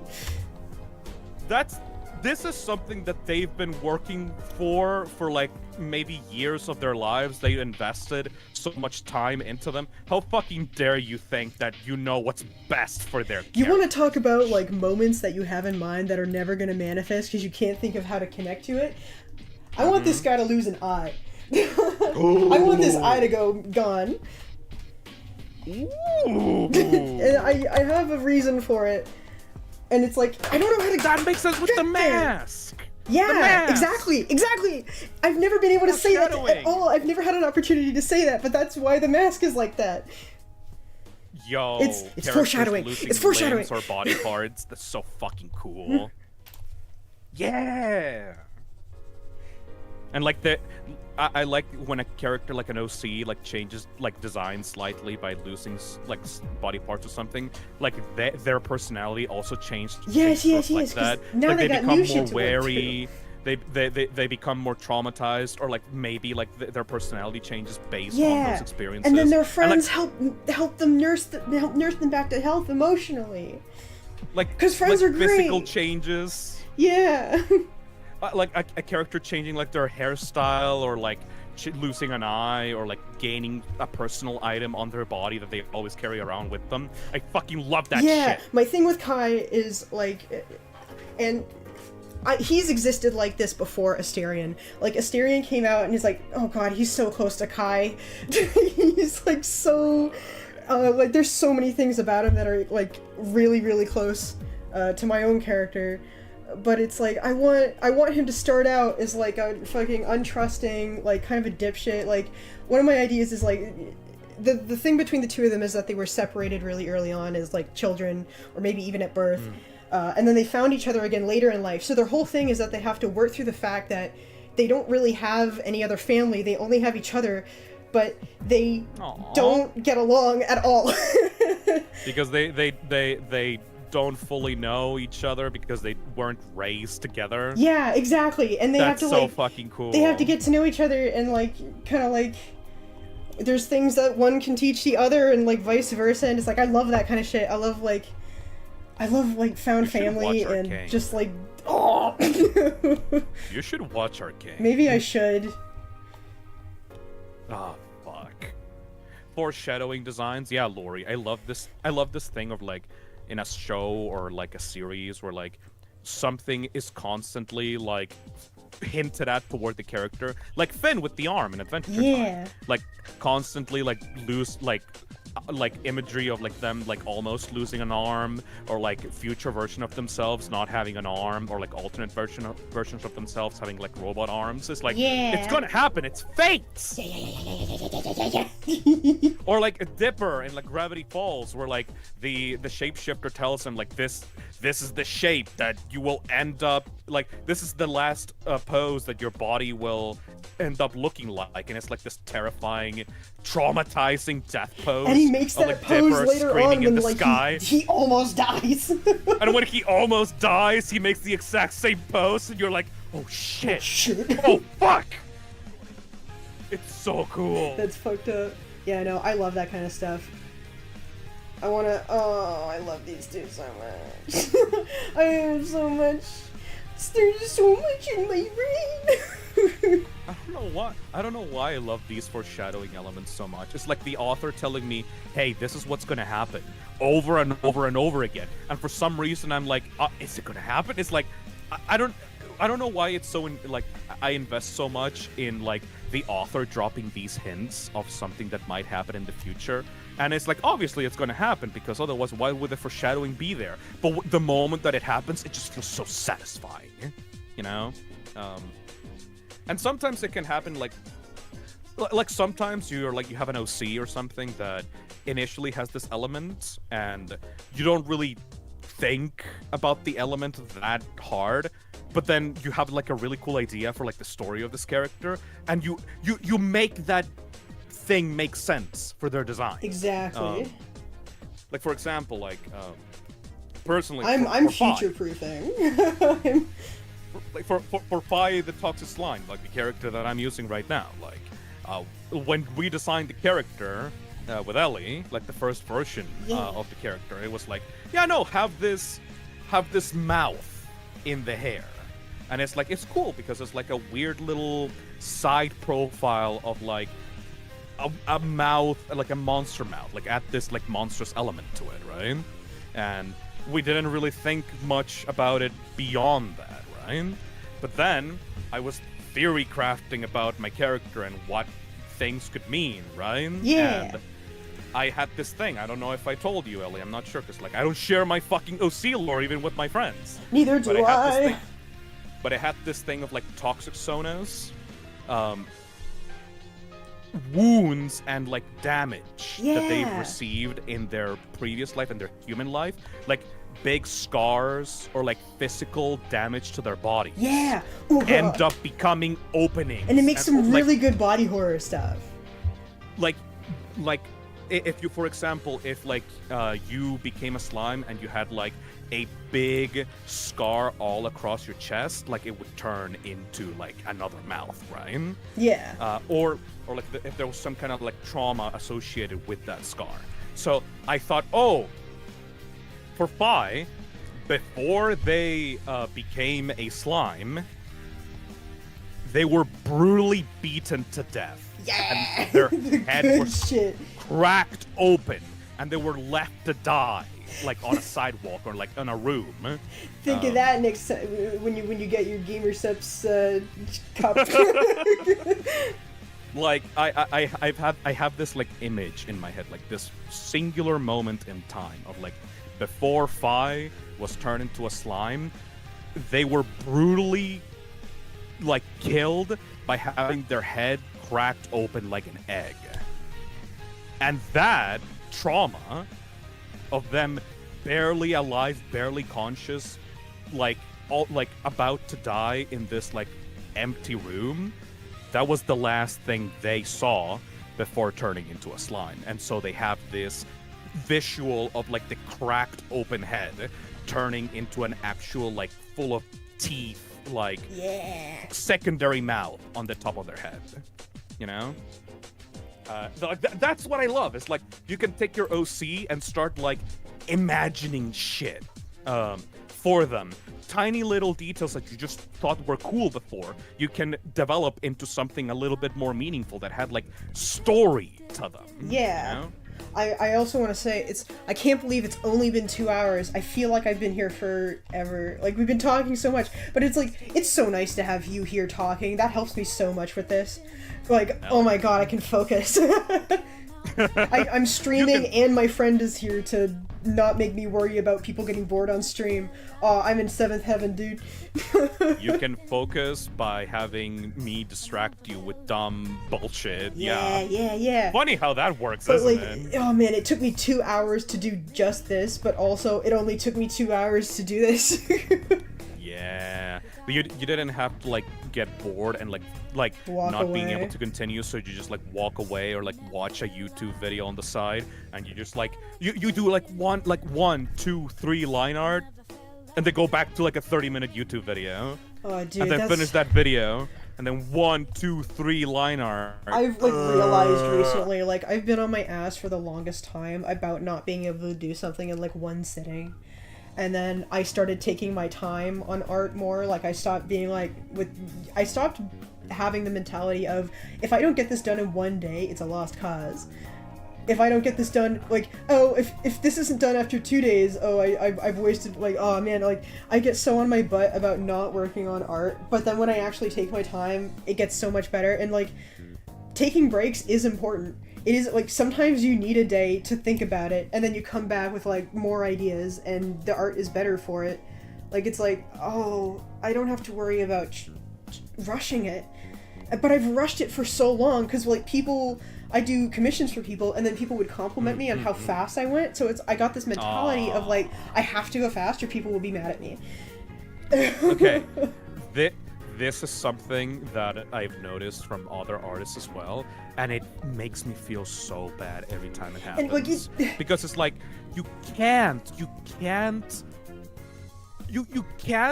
like expect your most active period of your like artist career to be your default. Yeah. You can't. Like, you can't. The like reason art of, didn't like, take very long when I was a kid and I was doing more of it is because I was worse at it. like you've become better. It, You've it was improved simpler. at it. You've added so much detail to it, and like there's so many more details to like think about and worry about. You can't just expect to have the same amount of workflow every single time. Exactly, and sometimes you get stuck on stuff. Like, this cat took me so much longer than it should have because I don't know how to draw a cat. Yeah. And I haven't drawn enough great, cats by to the be way. able to do it quickly, thank you. I'm glad. I worked really hard to try and make it look good. But, like, Cute little that's guy. because I took my time with it, and I didn't just go with my first version of it because it looked bad. Because it looked bad. Job the Vortian says, guys, be kind to artists, give them time to work. Not only that, okay, like, fuck you, shut up, not that, be kind to yourself as an artist. Yeah, that too. You can't expect, like, if you had, like, one time where you're just, like, pumping out artwork, like, left to right, left to right, left to right, you can't expect that to be your normal. And if people are paying you, like, $2 to get, like, a piece of art done in a day, fuck them, guys. Fuck that shit.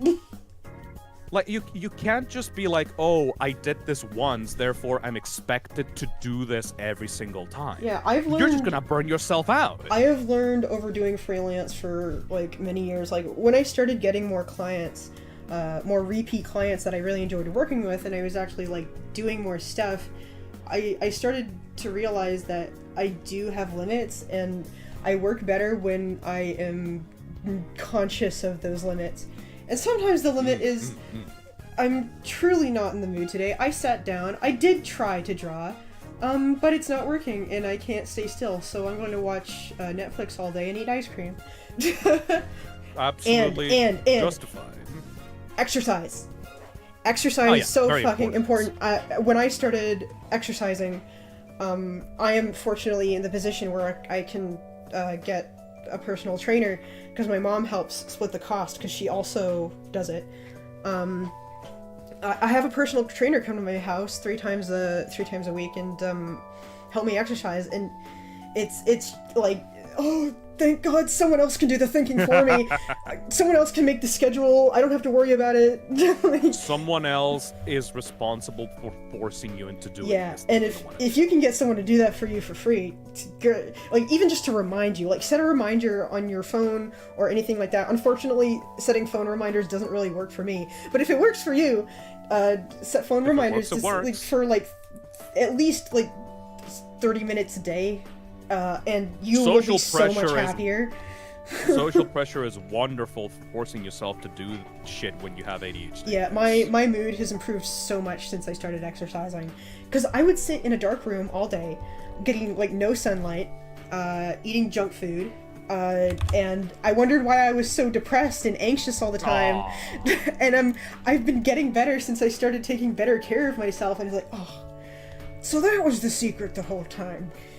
Doing the thing people have been telling me to do for years. Doodle Girl says, yeah, I remember this summer I had a massive obsession with this one show, and that was the most productive art phase I've ever had to date. Oh, yeah. And now that died down and my work is less frequent. Yeah. Like, it's novelty. It's like you have this passion for this new thing that brings you so much joy. Of course you're gonna work faster for it. You're gonna be way more invested in this thing. If you work freelance and you do put in the time to also, like, practice your craft, you can set your own hours. Unfortunately, that probably means it won't be... You might need a second job. You will need a second job. You will need a second job. Don't expect freelance to pay your bills for a while. For a while. In my opinion, it's this thing of, like, you want to do this because you're passionate about it, because it helps you express yourself, it makes you feel good, it makes you feel fulfilled. But I'm really happy that I have a handful of clients who who are able to make this a job for me. I sound like I'm about to cry. I'm not. Nah, it's okay. But if you're like a beginner artist, though, you don't want to turn this into a job. Yeah, no. Because the moment that your passion is taken away, it will feel miserable. Yeah, I don't expect this to be like a forever thing. Like, I was able to move out of my house and everything, but, like, I have a plan B. I got, like, I still have my resume ready, right? Because, like, there's probably going to be ebbs and flows in this kind of work, and, like, there might be a time where it's not paying like it should, and you got to have a plan B for that situation. It's really, like, a really unpredictable thing. Yeah. Schaub says obligation kills passion. 100%. Uh-huh. Yeah. And please never. I've seen people I'm close to do this so many times, and I hate it because they can't change their mind on it, and it genuinely hurts me every time I see it. You can't beat yourself up because you're not doing the best you can possibly do. Like, you can't feel bad because you're not outputting the same amount of work you were at your prime, you know? Your mood is based on, like, how interested you are on this thing, how passionate you are on it. Sometimes people go through depressive phases or episode where they lose interest in the thing that they like, and that's okay. The more you beat yourself up about it, the longer you're gonna stay in that depressive state, because you think that you lost it. You think you lost your passion or your talent, and that's not true. Sometimes you need a break. One of my favorite. Sorry if this comes across as a slight tangent, but one of my favorite movies growing up was Kiki's Delivery Service. And there's a whole set part of that movie where Kiki, like, she's a witch, right? And like she's on like a journey as a coming of age ritual where she has to live in the city for a while away from her witch life and learn how real people live, or normal people live, or Oh, I see. Like what city people live, like people who aren't witches. I see what this is about. Yeah. And there's a part where she meets an artist in the woods, and this is just after she lost her powers and she doesn't know why. Like, she can't cast magic anymore. Like, her talking cat isn't talking to her. He's acting like a normal cat.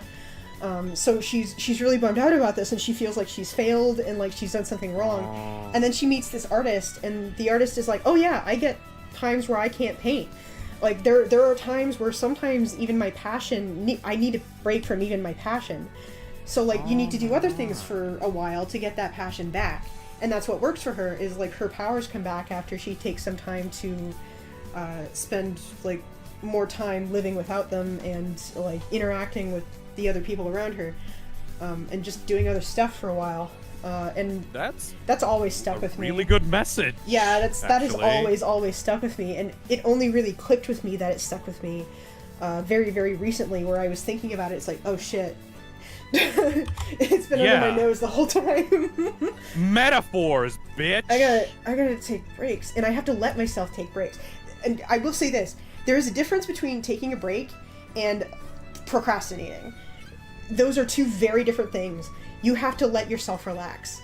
Like, if you are doing the thing you are trying to relax with and thinking about, oh god, I have to do something, I have to do my work, I have to do my work the whole time, that's not a break. And you are still stressed, and you still need a break. You need to just get it out of your head. You just need to not think about it. And I only learned this very recently. And it's like, it was like an epiphany of, oh, I'm not useless, I'm just doing it wrong. My brain is not in the right space. I gotta change the way I think about this. And it worked for me. It's like, nobody taught you how to do that shit. Yeah, nobody it's knows. like I finally, like, it just finally clicked that it's like, oh, I need to, like, take actual breaks. I need to actually, like, walk away from something and then go back to it later, refreshed, not having thought about it for a while, and then, like, maybe... Like, that's what I've been doing with this piece. I haven't gotten any OC art done in the last few years, because it's like, oh, I don't have any time to, like, really work on it. But with this one, it's like, I pick away at it a little bit at a time, and I don't have to feel like I'm doing it, like, 8 hours a day, like a full-time job. It's just like, whenever I feel like picking up the pencil, I go at it, and it's like, it's been so much more relaxing. I'm really excited to see the end product, but I'm taking the time to enjoy the process a little bit more. And sometimes enjoying the process means leaving the process alone for a little bit. Ice Cold Water says, half the chat minimum feels called out. Count me in. Well, yeah. I mean, probably half of you are, like, listening to the stream exclusively so you can get some background noise for your own art. Yeah. Oh, I love that so much. I love it when people say, like, oh, you made me want to draw alongside you and, like, do my own thing. It's like, yeah! It's great to have an audience that, like, gets you, I want people to draw. Helping out the fellow man. Drawing is cool. And that's why I need new music. Persona 4 chill music. Yay! Hell yeah. That's why oh fuck, I lost my train of thought because the music stopped. Community and having people that watch you also go through the same experiences as you. Yeah, the reason I love... Welcome back! Thanks, Nautico! I don't want to hear from you right now. No, play the music. There we go. Thanks, Nautico. I love you. I love fan art so much because that's like, that takes time. Like, no matter what skill level you're at, that you took the time out of your day to draw something of mine, and that is so beautiful to me. That, like, time is such a precious thing. This is gonna feel a little bit self-indulgent, I guess, but, like, before the stream started, between my stream that I did, like, a few hours ago, the Winnie the Pooh Piglet game one, and this one, I spent some time going through my Blue Sky, and, like, I threw a dumb bit on stream about how, what would be like Winnie the Pooh's weird monster Silent Hill version of itself, right? And then we started, like, on stream, we started, like, workshopping, like, monster Winnie the Pooh, like a realistic bear with, like, a jar of honey, like, stuck to his head, and, like, bees buzzing around him and, like, stinging him, so he's, like, clearly in pain, and there's, like, giant pustules, like, all around his body. And like, I threw that as a bit, you know? Yeah! But there were so many artists watching that stupid-ass children's game, PS2 game stream, that got, like, their brains got activated. So after the stream, I went into my Blue Sky, and I saw the art tag, and there's, like, so much fan art of, like, this dumb bit that I did on stream of people making their own versions of, like, this Silent Hill Winnie the Pooh pyramid head monster, and they're all so fucking cool! Yeah! There's, like, one specific one made by Naru Dine, that I'm gonna use for, like, my featured art fan art on my next, like, schedule, because it legitimately just looks like something out of a poster. It's you know, so sometimes cool. artists make, like, something that you could put on the wall because they felt like it. Yeah! It's so goddamn cool. Thank you, One of the Nano best Abyss. parts. Hell yeah, Nano Abyss. Like, sometimes artists just get activated by the dumb shit that they hear on stream, and they want to make something cool, and it's like the best part about streaming. And that's so much like, time and energy taken, and it's like, it's so, that's so cool. That's so cool. you like, I threw out a random stupid bit on stream, and you, for some reason, you latched onto it and made genuine actual art out of it. Like, thank you. Like, it feels so it's one of the best parts about streaming, in my opinion. And, like, my community, at least, like, they are crazy about it, and I will never stop being thankful about it. You know? Seb says, the best power any artist has, to create. No, but for real, though. Because, like, I can't do it, but if you want it, if you got the interest, if the bug in your brain is, like, active enough, like, you will just create this random beautiful piece of art out of, like, nothing. Out of, like, a few suggestions that I throw out on stream, and it's, like, magic to me. I finish the stream, I look into my tag, and there's, like, fully finished pieces of art. And I'm like, So how? cool. That's so fucking so powerful. Inspiration can be found from anywhere. Exactly. And if you're an artist that is, like, struggling to make art right now, and it's like, you want to draw, you have the energy to draw, but you just don't know what to draw, maybe just try to find things, like, maybe, like, listen to streamers, or, like, watch shows, watch YouTube, any things that will just spark that weird creative muscle. I've been watching a lot of, like, I've been watching, like, portfolio review channels and stuff like that. I've been trying to watch more stuff related to art. Like, I mean, I still watch my usual stuff, but I mixed in some art stuff with my watch habits, and it's helped motivate me. Watching there's just something about watching someone else draw that makes you go, oh, I can do that. I can do it too. I can do it too. It's like a thing that I do. That's a thing I do. Yeah. Yeah, sometimes you gotta expose yourself to the thing you wanna do, cause, like, I'm watching, like, nature documentary stuff, but, like, I don't retain, like, I watch a lot of educational stuff, but I don't retain any of it, really. I just have it on in the background. I'm not, like, studying it directly, so, like, Same here. It's like I love watching nature documentaries, makes but me I don't so- know much about yeah, that. But it makes me so enthusiastic about that thing. Is watching something about it and like learning about it in the moment. It's like, yeah, I love this. And it's like maybe I should be watching more art stuff to make myself motivated about art. Maybe that's a good idea. It depends on the person. Kitty. Arcade2 UPS says, "Hi Ellie, how's your day going with the art?" It's going pretty good. I think this is coming out well. And I got to talk about my OCs a little bit, which always makes me warm and fuzzy. Nobody complained at all. Well, it's like, if they weren't interested in it, why the fuck are they here in the first that's place? It's this thing of that sometimes happens to me on like social media of like, shut up, nobody cares about your opinion, says the person commenting on your post. It's like, wait, where the fuck do you think you are? I posted once about like I posted on Twitter at one point saying like, oh, I got piercings, like I got my ears pierced, and then like there was one random guy who commented, nobody asked, and it's like, what? Who, I don't need someone to ask for me to post, like, do you not know what social media is?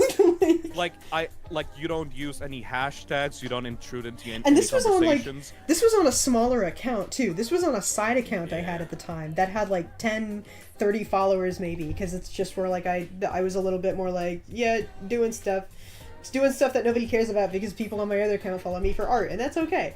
But like, I got my ears pierced. I'm not making a show of it. I'm just like, yep, that's what I did today. You're not intruding into another conversation to bring up the thing that you're like, this is my account. This is your territory. Dude. And it's like, it's not even upsetting, it's just confusing. It's so because confusing. Like, bro, do you know where you are? Do you know where you are? That's the problem with like, social media, like sharing stuff around so much. It's appearing on people's feeds and they're getting annoyed by it. It's like, it's not my fault, man. It's really not my fault. This is my account, and it's I my will account. use it however the fuck I want. And I'm sorry you're mad about the fact that, like, someone you don't know got earrings, but chill. That is something, by the way, and I'm gonna get real right now. Oh. Time to bring up the funny FNAF Plus. Uh-oh. Oh, shit. Uh-oh, Spaghetti-O. Oh, like, man. that is something that I did on my account that I made sure to put forward immediately once that shit started getting super popular, of like, hey guys, this is my account, and I say whatever I fucking want in here.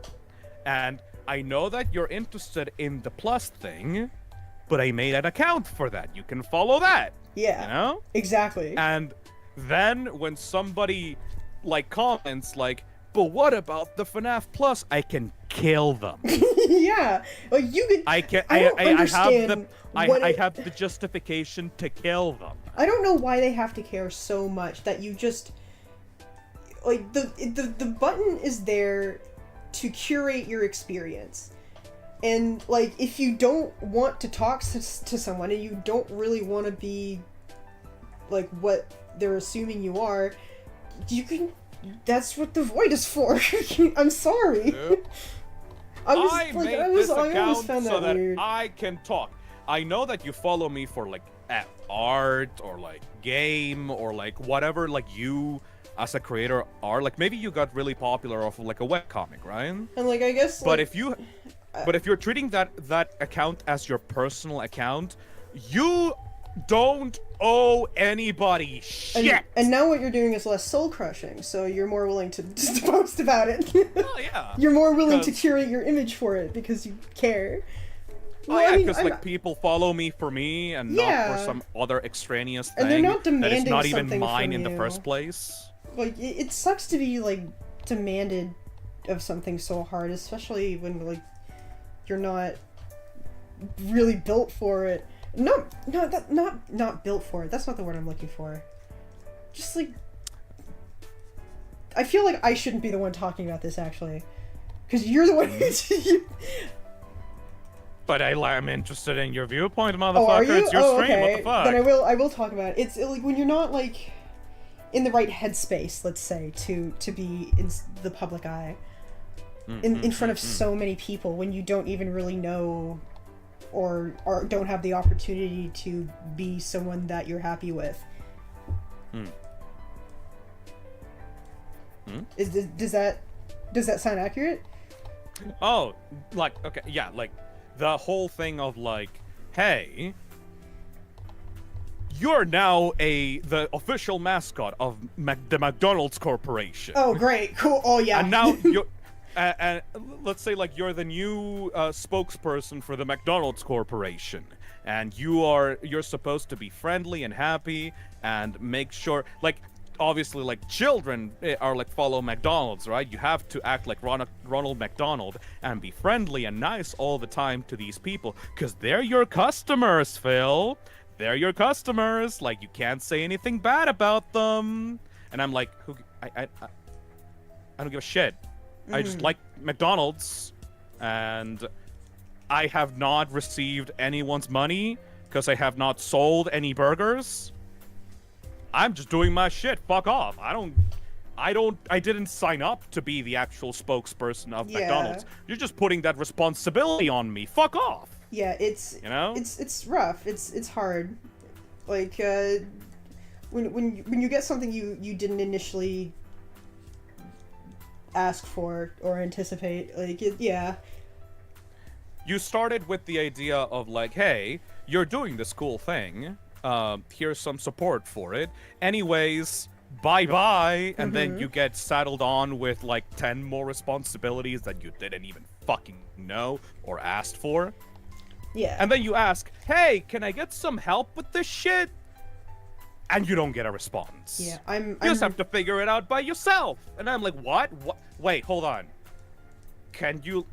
Like, hey, can I do what I'm supposed to? Like, can I deal with this my way? And like your superior goes, yeah, no, just do whatever you feel like it. I'm not gonna help out. I'm just gonna like do my own thing. Like you figure it out. I'm in a very fortunate position where, and again, like when it comes to freelance, this is not a forever thing, and I anticipate that. But right now, I'm in a really fortunate position where I'm really, really happy with everyone I'm working with. And the positions I'm in and like the projects I'm working on. It's like, I can breathe. Oh God, I can breathe.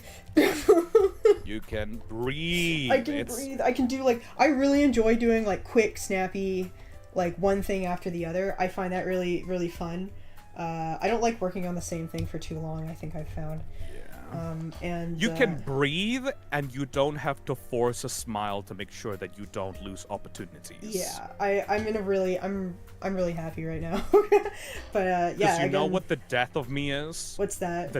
The death of my enjoyment is I have to be nice to you, because otherwise, like, my life will be negatively affected because of it. I don't know if like anybody on the chat has had this experience of like, I need to be nice to this person. Yeah. Otherwise, I will get into a ton of shit. It doesn't matter if this person is like abusive or this person has like fucked me over in the past or like has talked shit about me publicly.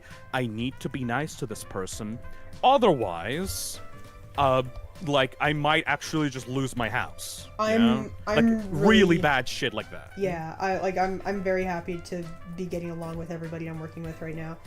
And not, but even then, Ellie, like, what I'm saying is, like, even then, if you weren't getting along with them, at least you have the ability to continue fucking eating and breathing in the near future, you know? Yeah. Cause that's what gets me. It's like, if I had an audience that I had to coddle, like, if I genuinely had, like, the kid audience that I can't say anything bad to, otherwise, like, they would hate me. If I had to act fake, if I had to act like someone that I wasn't, I would genuinely want to die. It's not like I'm BFFs with like every client I have right now. Like some of them are more business transactions than others, but I'm not fighting anyone. I feel happy with how I'm being treated in general. That's such a good fucking thing. Oh, If I you want it go to last into a as long as work possible. Please, God. If you go into a work environment and you just have to act a certain way to get your boss to like you, otherwise he's gonna make your life hell. Yeah. It's like, run. Yeah, and here's run. the thing. I thought I would never reach this point. I thought I was a completely lost cause. I thought I was going to be wallowing forever, and I am like, I can breathe. Oh yeah. If you're currently in that situation, Chad, if you're currently in a environment where you just have to fake it, fake your feelings, or fake what you really think about others, otherwise your life is gonna be negatively affected. Just manage to push through it. Find people that you can be safe with, that you can actually let other people help you weather the storm. Let friends support you, and support yourself as well. Because you're not a lost cause. Like, take care of yourself. Life changes. Take care, like I said, yourself. Like I said, exercise, eating well. I don't eat well. I love junk food. I'll eat junk food all day. It's what's holding me back. But I started exercising and I felt so much better. It's like this was like 3 times a week, 30 minutes. Or to an hour. I've gotten better at it over time. Like, I wasn't even able to do a sit-up when I first started, and that was like a couple years ago. And now I do them easily. Like, you just gotta do them every day. You have to do it every other day, or as many times a week as you feel comfortable. But even if it's like once a week, you can work your way up to more times a week when you get more comfortable with it. It may suck initially, but eventually you'll pull through and you'll become stronger. You gotta do it every day, even if it's a little bit. Same with drawing. That's like, same with drawing. Like, you gotta keep yourself in the headspace. So, like, even if it's just like, you put a smiley face on a piece of paper, you did something that day. And maybe some days you'll feel more inspired than others. I've had friends that have wanted to become artists, and when they started, like, a few years ago, like, their drawings were, like, objectively terrible. And, like, I didn't sugarcoat it with them, I just said that they were terrible. But instead of, listening to me because I'm an asshole, they actually continued going, like, they pushed past the awfulness and continued finishing drawings over and over and over again until they actually just improved, Like, sometimes, it's really hard. Sometimes I'll open my drawing program and I'll just do shit like this, and that's the only thing I did that day. And that's the entire thing I did all day. Would you eat dirt with the gobbo? Yes, absolutely. That's my video game pitch. That's great. But yeah, some days it's just starting that. Out at art, and other days I'm working on this. Act like you don't need every single piece of art doesn't need to be a masterpiece. Yeah. And that's the problem with social media as well, with art stuff, is like you're constantly. That's another thing that's been getting me for years and years and years. It's like I don't draw enough real art. I don't do enough like full pieces. I just keep doodling, and it's like sometimes that's all I can do. And like I'm still doing like big stuff. I need to do more exercises. Like I need to do more drawing exercises, like life drawing and everything. Like that is something I shouldn't be putting off. But like you don't have to do like a fully finished piece every single day. Some people have the energy for that. I don't. In fact, and I gotta be honest, doing fully finished pieces every time might actually be detrimental. Because like, okay, I gotta be honest, like chat. I don't know if I'm gonna call out Ellie or like anyone else in chat. Go ahead, call me out. Do it. Just because you put effort into it, just because it's actually objectively good and detailed and amazing, doesn't mean that anyone's gonna give a shit about it. Yeah, unfortunately. Yeah. There are accounts on Twitter that have 100K plus followers, Do you know what the art is literally just MS Paint shitposts. Have you seen one of the most popular videos on my channel? It's like it's an animatic I made in a day, and it's like it's the pee-pee boy voiceover but with Kai. And like that's my OC, but the thing that people find funny and are clicking for is the thing I didn't make. The pee-pee boo-boo. Like that's the thing with popularity. It doesn't matter how much effort you put into it. It's all about how it connects with people. And so people get so personally offended. And now you're all by that. learning about the little pee-pee boy himself. This is the pee-pee boy. He's a pee-pee boy.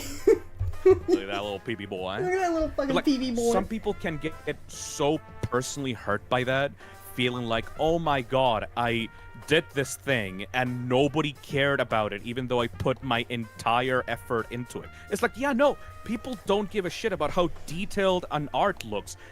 Again, now there's like AI that can make super detailed paintings and shit. Like, it's not Yeah. about that. It's about how you can connect with those people. I- And there's art like fucking Fallen Chungus on Twitter that make like shitty ass MS Paint art that is not even like painted or anything. This is, but like- because the situation is hilarious, people like it and share it around and If turn I it into post memes. the finished version of this to Blue Sky, it's gonna get maybe between 20 and 90 likes, maybe. That's my guess. And then, like, I'll do, like, a doodle of, like, a meme featuring Five Nights at Freddy's characters that I did in 10 minutes, and it, like, 15,000 likes. It's all about what the It's- people can connect with Exactly. at the moment. But, like, then you get, the little, like, the people who break off from the crowd and start following you and become, like, regular followers, and those few people, you gotta feed them. You gotta feed the people you got. You gotta feed the people You- that genuinely care with some good stuff. You throw a wide net, you catch a few fish, and then you feed them. Okay, And you then know you what? feed those fish, make them big and fat. You know what? Time to actually break the fourth wall here. Time to like get a peek behind the curtain in like the way that I work. Time to see. People are still Phil talking about pee-pee boy. Time to see like the actual like manipulative side of Phil Fist and Morg. So, guys, I know I said this before, but I'll say it again. You know how I actually work on this shit, how I actually like make this work for myself? I know that you motherfuckers want the mascot horror. I know that you motherfuckers want the super popular like Roblox games and Friday Night Funkin' and stuff like that. And you know what? I'll give it to you. Because that casts the widest net possible, right? But for the people that stay, for the people that, like, actually listen to what I fucking say, I don't give a shit if, like, you know, I don't get, like, 10,000 or 20,000 views on a VOD or whatever. But, like, the people that do stay around, I will grab you by the neck and I will teach you about Resident Evil lore for 20 hours, and you're gonna love it! Yeah. That's what you do as an artist. You make things that will appeal to the largest amount of a crowd as possible. So, like for a streamer or YouTube creator, you play the trending thing that everyone is like talking about right now, and then once the few little people that liked your content stay around, you grab them and shake them around and go, "You will now like the thing that I like." Stay and let me tell you a story. Let's sit around. Let me tell you a story. You're now trapped here, motherfucker. Let me And tell yeah, you sure, all like, about a little thing called persona. hundreds of people will leave. Sure, like, you will never get everyone that you got on that super popular stream, right? Yeah. But it doesn't matter, because the few people that you will get are the ones that actually give a shit about you. And that's great, because if you are just a creator that's chasing trends, if you're just a creator that is drawing the most popular thing, or just like making not safe for work art to like appeal to the weirdos, or you're playing like the most popular mascot horror thing at the current moment, then if you try to branch out of that, and nobody will give a shit, you know? Most of my audience, I believe, by like just like when you put two and two together, most of my audience came from you when I started streaming with you. And it's not, I don't think it's a bad thing that not everybody graduates to me, that I've caught like one or two people, like just it's flattering to see anybody stick around.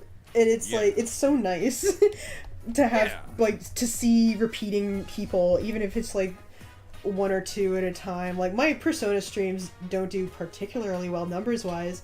I get maybe 10 people in those streams, which is extreme. Like on a lot of streams, I think my average is around 20 to 30, like in that range. But Persona streams are like 10, 9, 8. Like, it is, like, not a lot of people want to see Persona. But the people who do stick around, I can have, like, really good conversations about Persona with them. Yeah, because they want to see Persona. You cast the big, like, in the metaphor of the net, you cast a wide net, you bring all the fish into the boat, and then suddenly you realize, oh wait, those fishes are base as fuck. Like, Yeah, these guys are cool here. Fish. They got rainbow patterns on them. Cool fucking fish spotted. You are now mine. I catch you. I spear you. I put you on my little board, and you stay there. You put them in the aquarium. It's like, okay, you're a base. Oh, you had a very different idea of what you're doing with the fish. Yeah, no. Put the fish in the aquarium so that they can be nice and happy. Don't kill them. Yeah. Man, these fishes are gay. Good for them. Good for them. Exactly. Gay, Ice cold good for water. them. But yeah, that's my honest, like, the way that Phil Fistamorg manipulates his audience, I guess. Fucking call-out post will be made within 2 hours. You do the things you think people will enjoy, your audience will enjoy. You think you do the things that make you happy, and by definition, then people who want to see the things that make you happy will be stick around, and it'll be more pleasant overall. It's crazy. That's the toxic cesspit industrial complex. What a horrible person. That's how you keep the wheels spinning around, if you know what I mean. This man ate my firstborn. And you know what? Honestly, like, if you're an artist and you're struggling to get notoriety online, that's a genuine, like, advice that I'm giving you. It's like this cycle. Unfortunately, fan art works, but then you pull in the people. You pull them in. You pull them in, and then you get the ones who are actually interested in your OCs. The artist version of this is legitimately a cycle. Like, there's this image that I forgot. I don't have it on hand right now. But it's this image of, like, the artist balance cycle of, like, one for them, like, one for you, and I think the other one was, like, one for no one, I think. It's this thing of, like, you make one art piece that it's like fan art. No, okay. One to feed yourself, one for your heart, and one for them. Yeah. That you make fan art so that you can spread your reach around, and, like, people that like this existing thing people will are see drawn your in art. by the thing they like. It's like, ooh, this person likes the thing I like. Yes. And they will follow you because of that. And then one for you, because you still want to keep your passion active and you want to do the thing that you actually like, so you make something for yourself. And then one for the stomach, or one for, like, one to feed yourself, which is like commissions. Like, you get money by doing services for other people, even though you don't personally like it, and it's not for a crowd, but it's for a single person. It will be something that you can put on the food on the table with, you know? So it's like one for the mind, one for the soul, one for the stomach, or something like that. It's like this old adage that I don't know where it came from, really, but it's like a really smart thing when it comes to being a content creator online. Yeah, and juggling your hobby with making money with it can be really difficult. Like, there are moments where, like, I feel like I've lost the passion for art because I've done it for money for so long, and it's not, like, fun like it used to be. But, like, I think, again, like, taking breaks from it, doing other stuff, and then also taking the time to treat myself with free art. It's nice. It helps. It helps to get yourself in the right headspace. Like, if you don't do those three things in a balance, if you don't balance yourself, you will eventually crash out. If you don't make things for people, people won't care about what you're doing. And, like, I really need to learn some new skills. If you don't make things for yourself, you'll be depressed as fuck. If you don't make things to feed yourself with, you will literally not be alive enough to be able to continue working. Yeah, I really want to learn... I want to go back to learning Blender again. I really want to... But, like, every time I think about it, I go, like, don't know where to start, and then I just do something else again, but it's like, I really gotta learn Blender again. It's really tough, because that's, like, a whole different play field that... I mean, some art skills can carry over to Blender, for sure, but it is, like, I did start learning it, and I got decent at it. Not great. I still wasn't, like, doing materials and stuff. I hadn't figured out how to do materials, and my rigging wasn't that great. but I was getting there, and then Blender changed the UI, and then I was like, well, I have unlearned everything. Well, at a pivotal part of my Blender journey, yeah, the rug has been pulled out from under me at a pivotal point in my development. Asher says, "How's the drawing going?" It's going good. I got Gale. She's actually coloring it in. I did not expect she was gonna get to this point, honestly. I did not expect she was actually gonna color this bitch in. Line art takes so fucking long, but like line art is difficult, like, to get through at first, but I really enjoy like the cleanup phase of line art. I think I've found is like I like changing the lines up and like adding more character to them after I've laid down the initial lines. Like, I think that's what makes it look really good, and it's so satisfying to do. But like getting to that point where I'm doing like the second half of it, where I'm like adding details and changing things up, like it's like the starting is the hardest part. I didn't wanna mention it to you because I didn't want to break your concentration in the middle while you were doing it, because you get self-conscious or whatever. But like I really loved it that there was a period of the stream where like you deleted the face of the cat and then you redid it completely, and it just looks so much better now. Yeah, because exactly. of like the details that you added. Well, like that's exactly it, right? Like sometimes like you can pivot midway. Like you don't have to follow your rough sketch exactly. Like the rough sketch is like a general idea of what you want, and this is like the meat and potatoes where you can like tweak stuff and add new details and like do other stuff. Not all the details have to be there from the start. You can make it up as you go along. Like if something looks wrong, and like you can added play like around little with it for a patches of while. fur around for the Yeah. cat, and like you added the little bow and shit, and it's like, oh wow, like she's talking about like our bullshit, like we're talking about our bullshit, but like she's like adding these tiny little details that like just make the thing so much better. Yeah. And it's like I really don't want to mention it while she's doing it, otherwise she's gonna like take longer on it because it's gonna break her concentration. But it's like fuck yeah, that's what I love to see. I do appreciate that. Silly face is the superior face. Fuck yes, yeah. I do like the sillier face. It's a lot more catty. Mac asks, have you, speaking of Blender, have you done the donut tutorial? I have. I remember doing a bunch of tutorials in high school. I think there was one for a mug that I did. Because I was in like a mixed media class and we got to choose a program to practice, and I chose Blender. For 3D modeling, the most classical 3D modeling tutorial out there is the donut tutorial. There's like thousands of videos online teaching people about Blender that is literally just let's make a donut from start to finish, and it's really good because it teaches you about topology, it teaches you about materials, it teaches you about particle effects, it can teach you so much with such a simple object. I love the donut tutorial. I'm gonna have to revisit it then. Isn't it from like 2019? No, dude!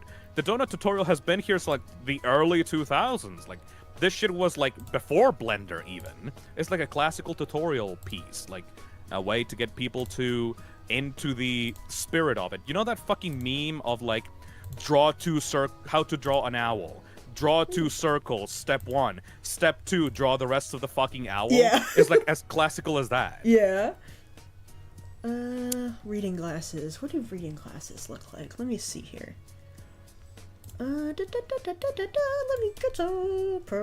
I like the reading glasses that have like little beads, like little spheres, like as like a little necklace thing to put around. You want to your make head. you want her to go full old lady Grandma. librarian, full grandma. I love those. They have such a vibe to them though. Because like it my brain is stupid and dumb. It's I just ancient. think like, yeah, the more ancient it looks, the more knowledge you have. If you have the grandma glasses, it gives you +2 on I think she'd be intelligence and self-conscious knowledge. about that. +2 whiz and int for you, motherfucker. Kai would make fun of her for wearing those. Aww. He'd make fun of her for looking like a grandma, and she'd get really self-conscious about it. Like, she'd get them because it's like, this makes me look so smart, and then he'd call her a grandma and she'd get sad. plus 1 on int, +1 on whiz, -1 on self-image. -1, charisma. -50 charisma. No! Toriva Rise says, Phil, do you have a mustache? No, but I have a beard. Wow. I don't really take care of it. I just let it grow until I get annoyed with it, and then I cut it off. So, I do not have a mustache. I'm chill. too lazy to do facial stylization. Let me see here. Oh, fuck. Where am I fucking... I had to save this as a screenshot because it's a goddamn AVIF file. Fucking... Shutters Ooh says +2 rhetoric, -1 authority. I like that Disco Elysium reference. I need to play Disco Elysium on the channel for sure. Oh boy. I still haven't finished that. it. I keep like going back to it, starting over from the beginning, and then getting a little further, and then I drop it again, and now I have to finish it, but I keep picking up new RPGs. Don't worry, that game is a fucking book. It's really hard to like commit to it, but like if it's your type of thing, holy shit. Oh man, I really like it. I love it so much. You know that joke that I made. The thing that I made is like, yeah, one for you, one for me, one for the stomach or some dumb shit like that. Anyways, I'm eventually gonna stream Disco Elysium on the channel, and only like 50 people will be there. Yeah. Cause that game has nothing to do with what my existing fan base is interested in, and I don't give a shit because I love Disco Elysium. I don't even know what people are interested in. I've just been doing whatever I want. I have no read on what my audience actually is. It's probably mostly mascot horror too. I just get lumped in there. But Asher says Disco Elysium is so cool and funny. There will be like I can count the people that will be there in the palm of my hand, and they will be there, but not for all of it, because they will get bored and click out, and I'm like, I don't give a shit. That game is beautiful. I fucking love it. I am going to be a communist cop. I am going to be a disco dancer detective. I'm gonna love it, and whoever's gonna watch it, they're gonna be better off for it, because Disco Elysium is a fucking masterpiece. Dosiomal says, I have no idea what Disco Elysium is, so I probably will be there for curiosity. Okay, let me give you the sales pitch for that. Let me give you the fucking sales pitch for Disco Elysium. Disco Elysium, okay, you are a detective that just woke up bare fucking naked, aside from his like white shat-on underwear. You're in the middle of a hotel room, you have no memory, and the first objective of the game is to pick your tie up from the ceiling fan that got stuck in there after you got pitch blackout fucking drunk. And then, if you roll the dice and you get it wrong and you don't pick the correct option to be able to pick up your tie from the ceiling fan, you will have a heart attack, shit yourself, and die. how are we feeling about the reading glasses? How are we? What's our vibe here? I feel like they should be off the face, like they should be like out, like almost they're flying out. Yeah, they're a little crooked, but like they could. Like they should be like either crooked or like almost flying off. Maybe No, maybe like down or something. I'm not quite sure personally. Yeah, it's hard to say unless I test out some spots. Oh, kind of like that. Around here? Yeah, like exaggerated like that. What? That sounds fun. That sounds awesome, not gonna lie. I haven't even got into the schizophrenia part though. Yeah. Dude, Disco Elysium is great because it's like a Telltale RPG. Well, it's a fucking RPG. And like it's all about like trying to solve this mystery of this guy that got killed in like this like setting, and you are legitimately mentally ill. Your detective is legitimately at the bottom of the barrel. His life is a mess. he is mentally ill and he's hearing voices in his head. The And first- guess what? All the voices in his head are RPG skills. Yeah. They are helping you. They're your teammates. Yeah, exactly. You're talking. You're like you have like little your little guys in your head who are who represent all your different like thought processes, and like you're putting points into what thought process, and you're rebuilding your personality from the ground up because you got so blackout drunk that your brain rewired. Yes. You legitimately have no personality because your past self literally got so fucking drunk he got brain damage. Yeah. And like all the You are skills rebuilding are, like, this different man's parts. brain piece by piece. You wake up not even knowing who you are, where you are, what you are, where are you, what's happening.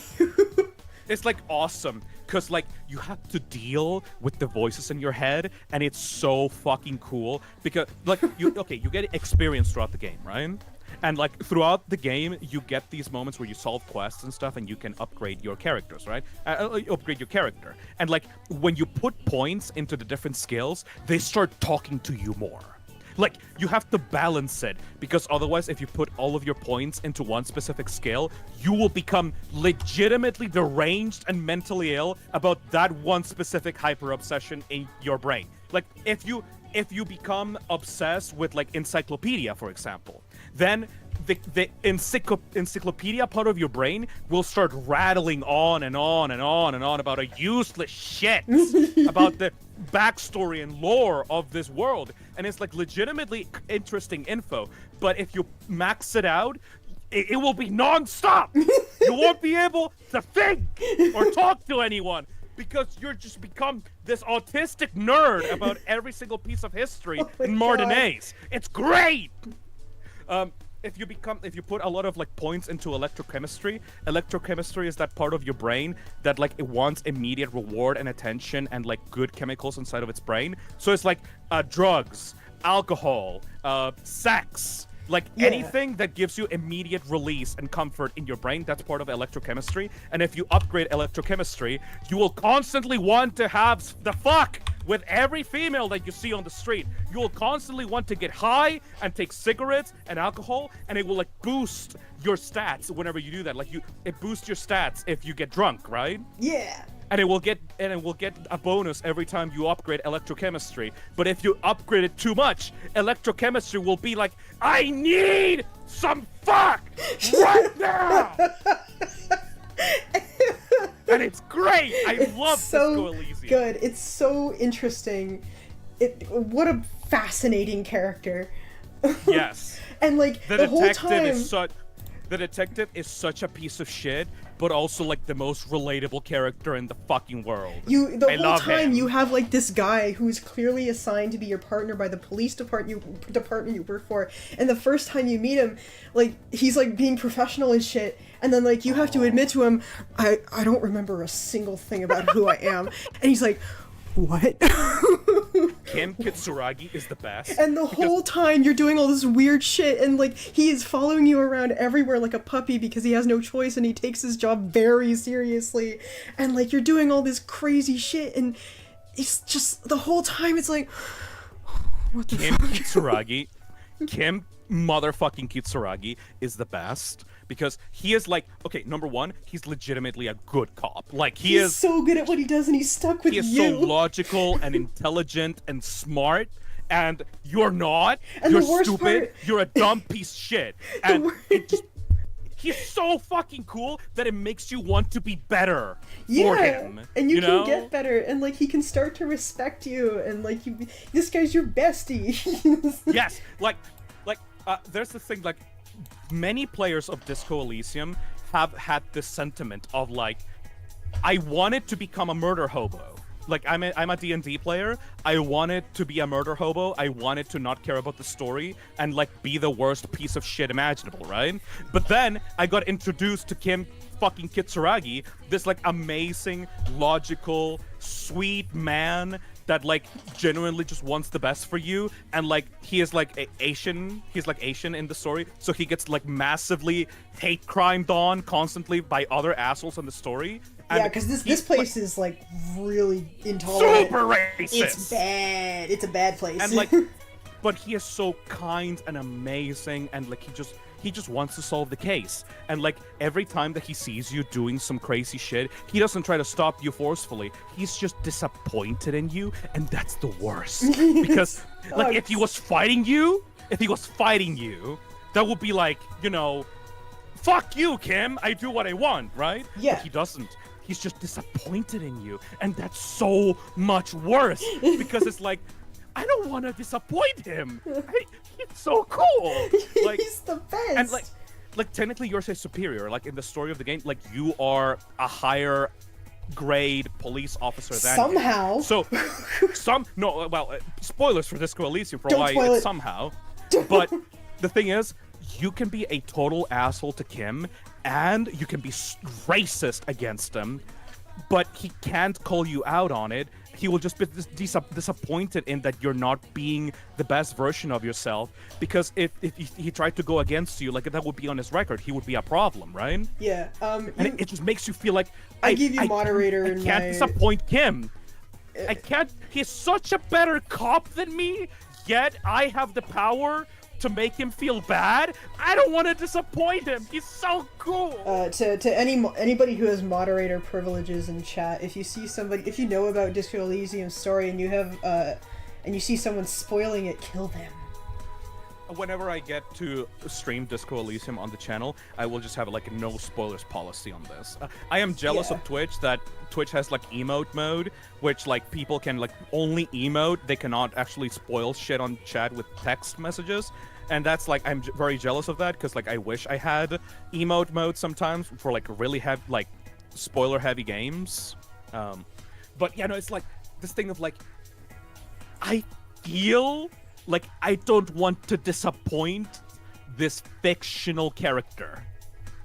It is such a good, like, it's such a good character. I fucking love Kim Kitsuragi. And he's fun, too. Like, he's like this super by-the-books cop, right?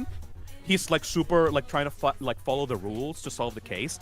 But sometimes, if you get on his good side, and if you, like, actually, like, if you actually appeal to him enough, you can get him to have a little fun with you. Yeah. And when you get to have fun with him, it's just like the best, because like it's two buddy cops on the case having fun, dancing around, being like dumb, and it's like, oh, it's so fucking cool. Yeah, you teach him something and he teaches you something. What a guy. It's just so fucking cool. What a guy. Natural Animal says, is the game pixel art? No. Disco Elysium is like a painting. It's a 3D game, isometric perspective. You watch the action happen from like overhead on the sky, like an isometric perspective, like on the kind of like a 3/4 side, like on diagonal side, and like there's these 3D models, and everything looks like a painting.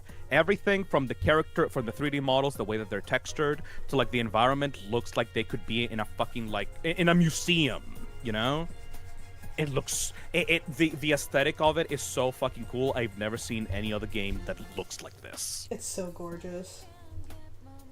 It's beautiful, and it's funny, and it's really compelling, and it's so good. And I still need to finish it. Oh yeah. I won't have any co-host for my stream of Disco Elysium, because I feel like that game is 28 hours long. Minimum. Yeah. Not counting the side quests. So I don't want to put anyone through that. Yeah. But if the chat will be there, and like if people that are interested on my channel will be there, I promise you, like, we're gonna have a good time. Yeah. Like you and I. Like there will be only a handful of people on that stream. And nobody will give a shit, especially after the first stream. But sometimes you don't see my messages, and that makes me sad, because I'm great. Sometimes I get really into a game, and I stop seeing the chat sometimes, because I get so invested in it. I'm just being stupid. Yeah. Not stupid as in a bad person, but stupid as in a goofy goober. I'm a goofy goober. One more small thing to sell the game to chat. Like one more little thing.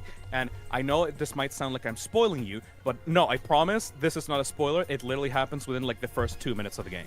You finish getting your fucking tie out of the ceiling fan, and you dress yourself, and you go out into out of your fucking hotel room, and the first person that you can interact with, the first person that you can talk to in the game is a lady, and she's beautiful, right? And she's just like in the balcony, like smoking a little cigar, right? And like you can go and walk up to her, and there's like a fucking button prompt to like riss her up. Like you can first fucking human being that you see in the game, you can try rissing her up because she's legitimately hot.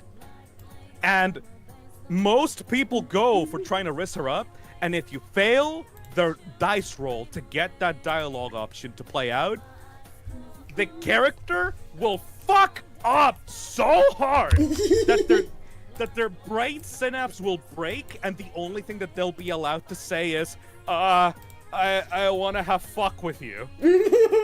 I'm not paraphrasing, that's literally what he says. The detective just looks at the beautiful woman, drools, like drool comes out of his fucking mouth and goes like, I want to have fuck with you. And his eyes probably go two different directions like a chameleon. Loses her shit. She loves it. Like the woman is like fucking bawling her eyes out and going like, excuse me, what the fuck did you say to me? And the detective is so ashamed of himself, and he's so like sad that he wasn't able to riss her up. And the woman just goes, "Say that again, you dumb bitch. Say it. Say I want to have fuck with you." And like the detective tries to go like, I said I wanted to have sex with you. And the woman says, "No, that's not what you said. That's not what you said. Say it again, right." I want to have fuck with you. Hell yeah, you dumb bitch! Yes, I fucking love Disco Elysium. Dirt with Gavo is still here. Say it like you mean it! Let me see here. What kind of shape should I put on her shirt? Because I want to do a pattern for her shirt. I think that would be nice. She's clearly into cats. Paw prints, maybe? Maybe. Oh, that would be cute. Little paw print, like, a dress. That would be cool. Like... That is so fucking funny. The writing to this game, like, Disco Elysium is beautiful because on one side, it is the most insightful, meaningful piece of art that has ever been put out there for the world to see. It has so much to say about politics, the human condition, relationships, how people treat each other, like stuff about the modern world, like communism, fascism, like you can like the state of like police and how police mistreat the people below them and stuff like that. And at the same time, it's also just like the stupidest shit in the world because it's like a legitimately funny shitpost game. There's so many stupid fucking side quests in Disco Elysium that are like the wildest shit in the world that I've never seen any other game try to do. And it's... And I love it! That's too big again. Fuck. Oh, wait, hang on. I have a fucking symmetry tool. Whatever. Woman, I want my stupid caveman, you moron. That's the best part, natural animal. Like, that's the best part about that sequence. Because most other writers would just go, oh, well, the woman is uncomfortable by your failed romantic pursuits or whatever, right? It would be like, oh, you made this person uncomfortable. That's shitty. You failed. But no, it turns it up to 11. The woman is like, what? You have to like saunter on back to her later too, because she comes up in your investigation. Yeah, I don't want to spoil that. I'm not going to spoil why. You get to talk to her again. You have to like go back with your tail between your legs and be like, it's so like this woman I tried to have fuck with. Now she actually becomes relevant to the investigation, and I actually have to like act like a human, and like you don't get to escape that situation. You like. It's just she gets so that funny. over you. Yeah, like, oh shit. It's so fucking good. The gay pipe on chat says Disco Elysium has probably the best writing I have ever seen in a video game. So it's good. just mind-blowing. It is so good. Ellie Yeah. has not finished the fucking game. I have not finished the game. But there is one sequence, there's one sequence at the end, and I will not say anything about it, but once you go through with it, like there's one tiny little moment in the game that is before like the big climax that it's like I'm not suicidal, right? But if I was going through this shit myself, I would probably just end it. Oh my God. Like I would just end it right then and there. Cause Jesus. this is like, I would not want to live after this. This is so moving. This is so powerful. Legitimately the best piece of tragic fiction I've ever seen in my goddamn life. Oh God, I gotta finish this game. It's so good! Anyways, sorry, I rambled a bit too much about it. No, that's what you're here for, dude. That's what you're like. Oh, I'm sorry I did my job. Fucking. But yeah, like that is like, oh my God, dude, how are you alive? That's crazy. Oh my God. The detective is like you keep going on the story. He's the you keep soggiest thinking, man like, alive. why is this man so fucked? Why is this man so broken? Why is this man the way he is, right? Because like you're constantly thinking like, why did he? What got him here? What made him almost drink himself to death, right? Yeah. And then you get to the thing, and you're like, wow! Oh dear. I'm surprised you're even here! It's just so good. Fucking love Disco Elysium. Let me see here. This looks nice, right? I could probably, maybe these could have a little shimmer on them, like they're kind of like shinier than the other parts of the shirt. That could be good. C-Max says, I completed Disco Elysium and I came away feeling like I understood my dad better. He passed away years ago. Oh wow. Oh. Ooh, that's oh my God. that has depth. If your dad is if the detective reminds you of your dad, that's like, buddy. Ooh, that's rough, buddy. Yeah. It's so good. That is not a. Oh.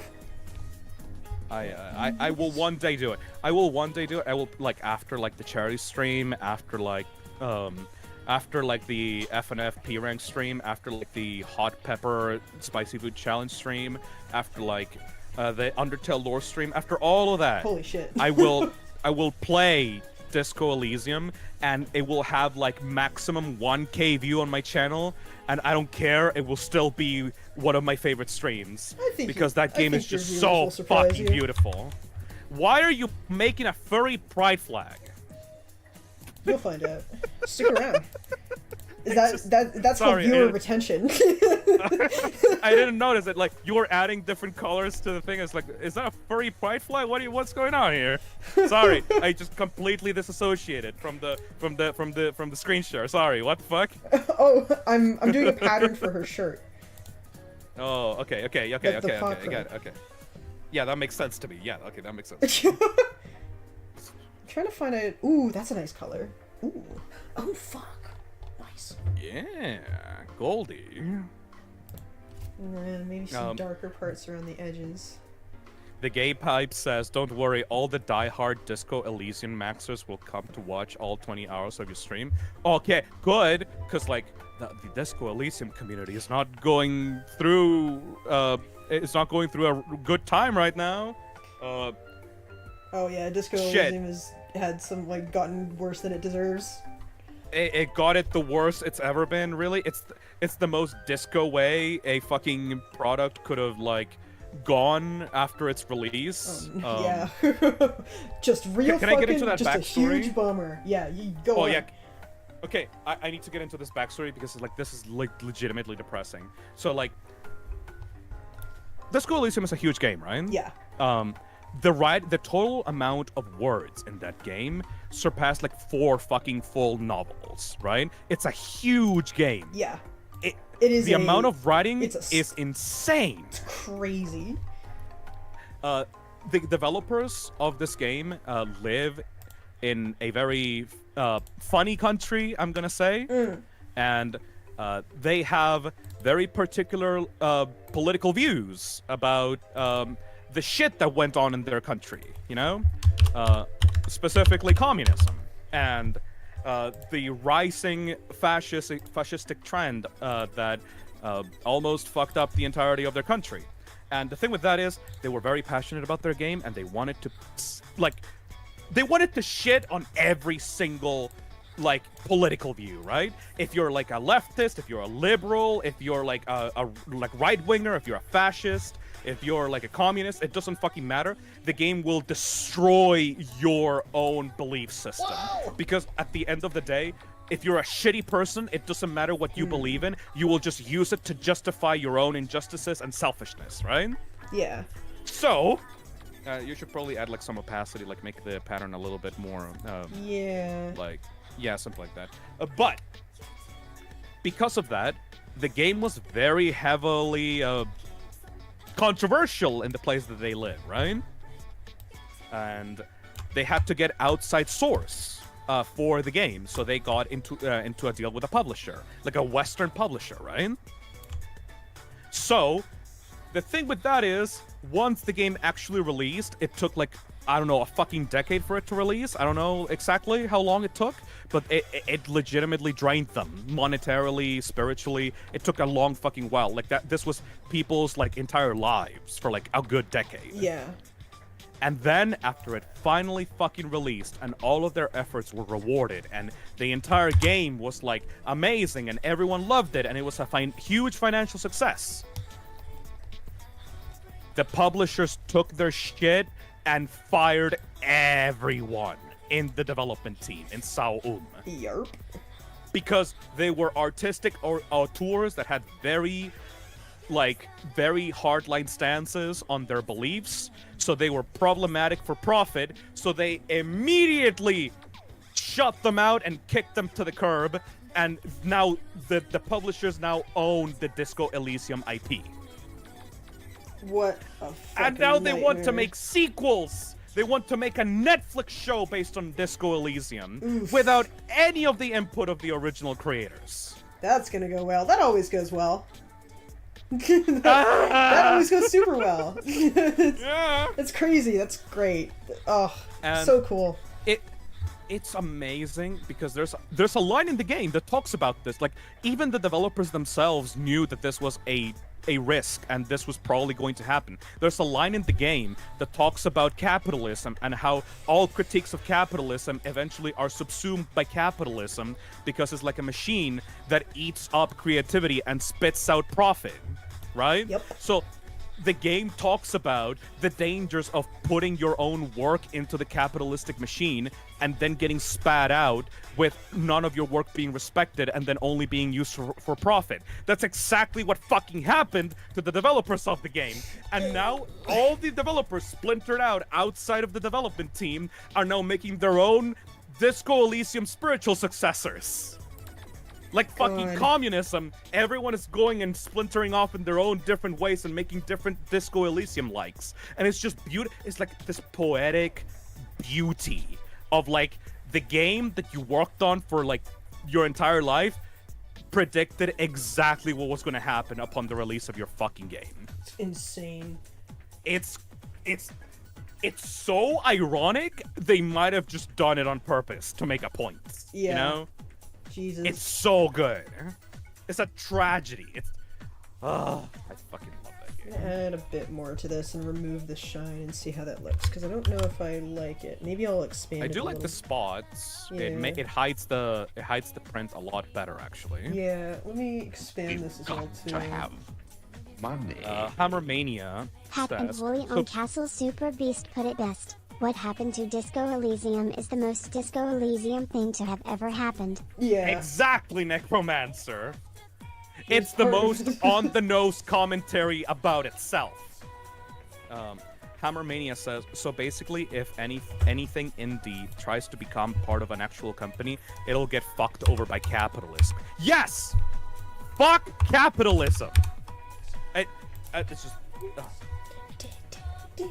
If you are an artist, if you're a creator, and you try to sell your soul for capital, your work will eventually be tainted, and you will eventually start hating your work, because your work is going to be used for profit, and maximize profit is eventually just going to turn into fucking slop. Consume product! Consume product. Oh. I can't wait for the Fiznum Netflix show. Targ says glad they will make 4 potential games like Disco Elysium. I mean, I'm not sure how they're gonna go, because like it was like a team effort, you know. Yeah. I'm not sure if any of those games will eventually come out or be good, because gotta be honest, some of the people in that development team are pretty fucking If the publisher gets sued and loses that, it'd be great. Yeah, but then it'll get bought out by a bigger fish, and then the capitalist machine will continue twisting and turning. Like, it will never get back to its original creator, sadly. But and speaking of the original creator, some of them are, like, pretty fucking scary. Like, they're passionate, but their passion is fucking scary sometimes. Like, one of the development teams that are making the Disco Elysium spiritual successors didn't release a trailer for their spiritual successor game. They released a manifesto. Oh my god. Talking about their dreams and aspirations as developers, going against the grain and fighting the capitalist machine. And I'm like, yeah, no, I can see it. That's probably one of them. That's one of them. I can see the writing of that motherfucker manifesto in the original game itself. Maybe a little bit too passionate. Exactly, Docio. They released an entire manifesto talking about their views on capitalism as a company and about how it crushes creators and their ambitions, and they want to fight against it, and how they need your support in order to fight against the society, essentially. Insane.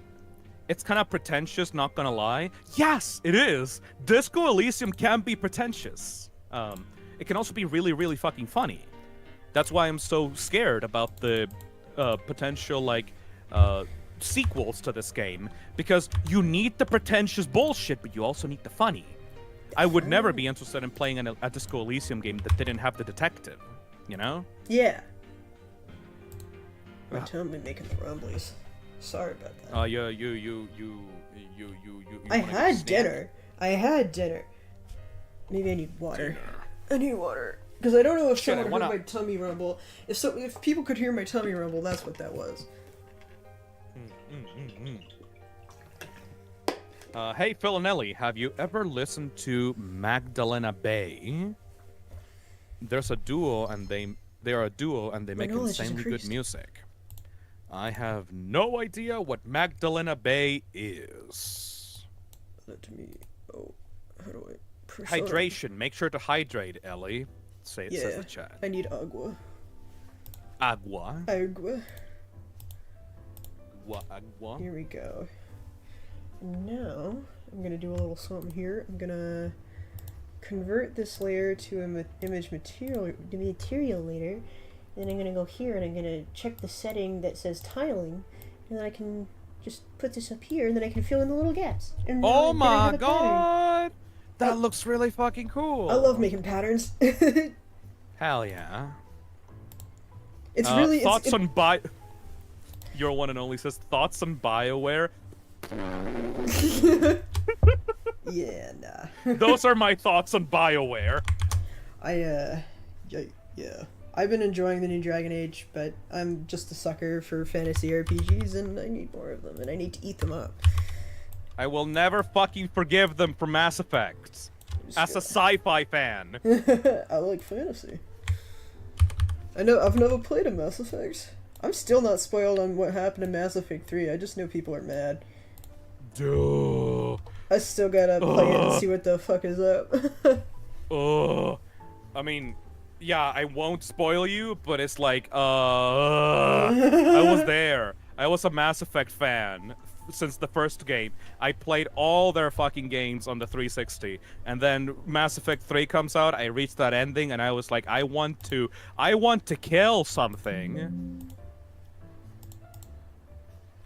Okay, let's try this one instead. Mass Effect 2 was an edgy fanfic, and it never recovered. Fuck you! I liked Mass Effect 2. It had some cool shit in there. It's not all bad. I like the big titty lady in a skin-tight jumpsuit that called me a good boy. We're going places with that one. I like the bug guy that is like legitimately looks like a bug, but has like the hottest voice ever. Oh yeah. Yeah. That guy's cool. That guy's sick.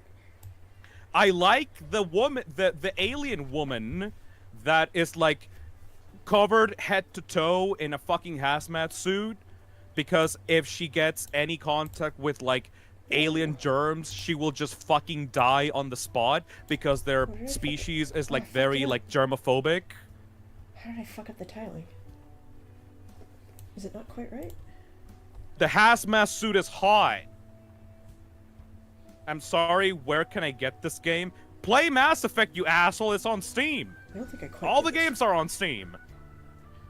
Was this not cut out properly? Tali is best girl. I fucking love Tali. She's a nerd, and like I can't see her face, but that makes it hotter though. Hang on, I gotta go back in time. Can't you have sex in Mass Effect? Dude, you can fuck literally anyone. Okay, let's try it like this. Half the fucking appeal of Mass Effect is that if these people arrive on your ship, you can have hot alien sex with them. And like they made it better on every single title of the stream, I mean of the fucking game, because like you initially was like, okay, your captain is like straight, so you can only have sex with like the hot alien women if you're a guy, and you can only have the hot alien sex with men if you're a female. But then eventually, as the series went forward, they just made you be able to sex any of them, and it was the best fucking goddamn decision they've ever fucking made for Mass Effect 3. I was like, yeah, no, lean more into it. I don't give a shit. Make it more woke. It's hotter if it's woke. I want it woker. Make it woker. I want it woker. Okay, I think this pattern is a lot better. It's a lot more interesting to look at. What do you mean I need to have titties in order to fuck Garrus? I want to have hot sex with Garrus.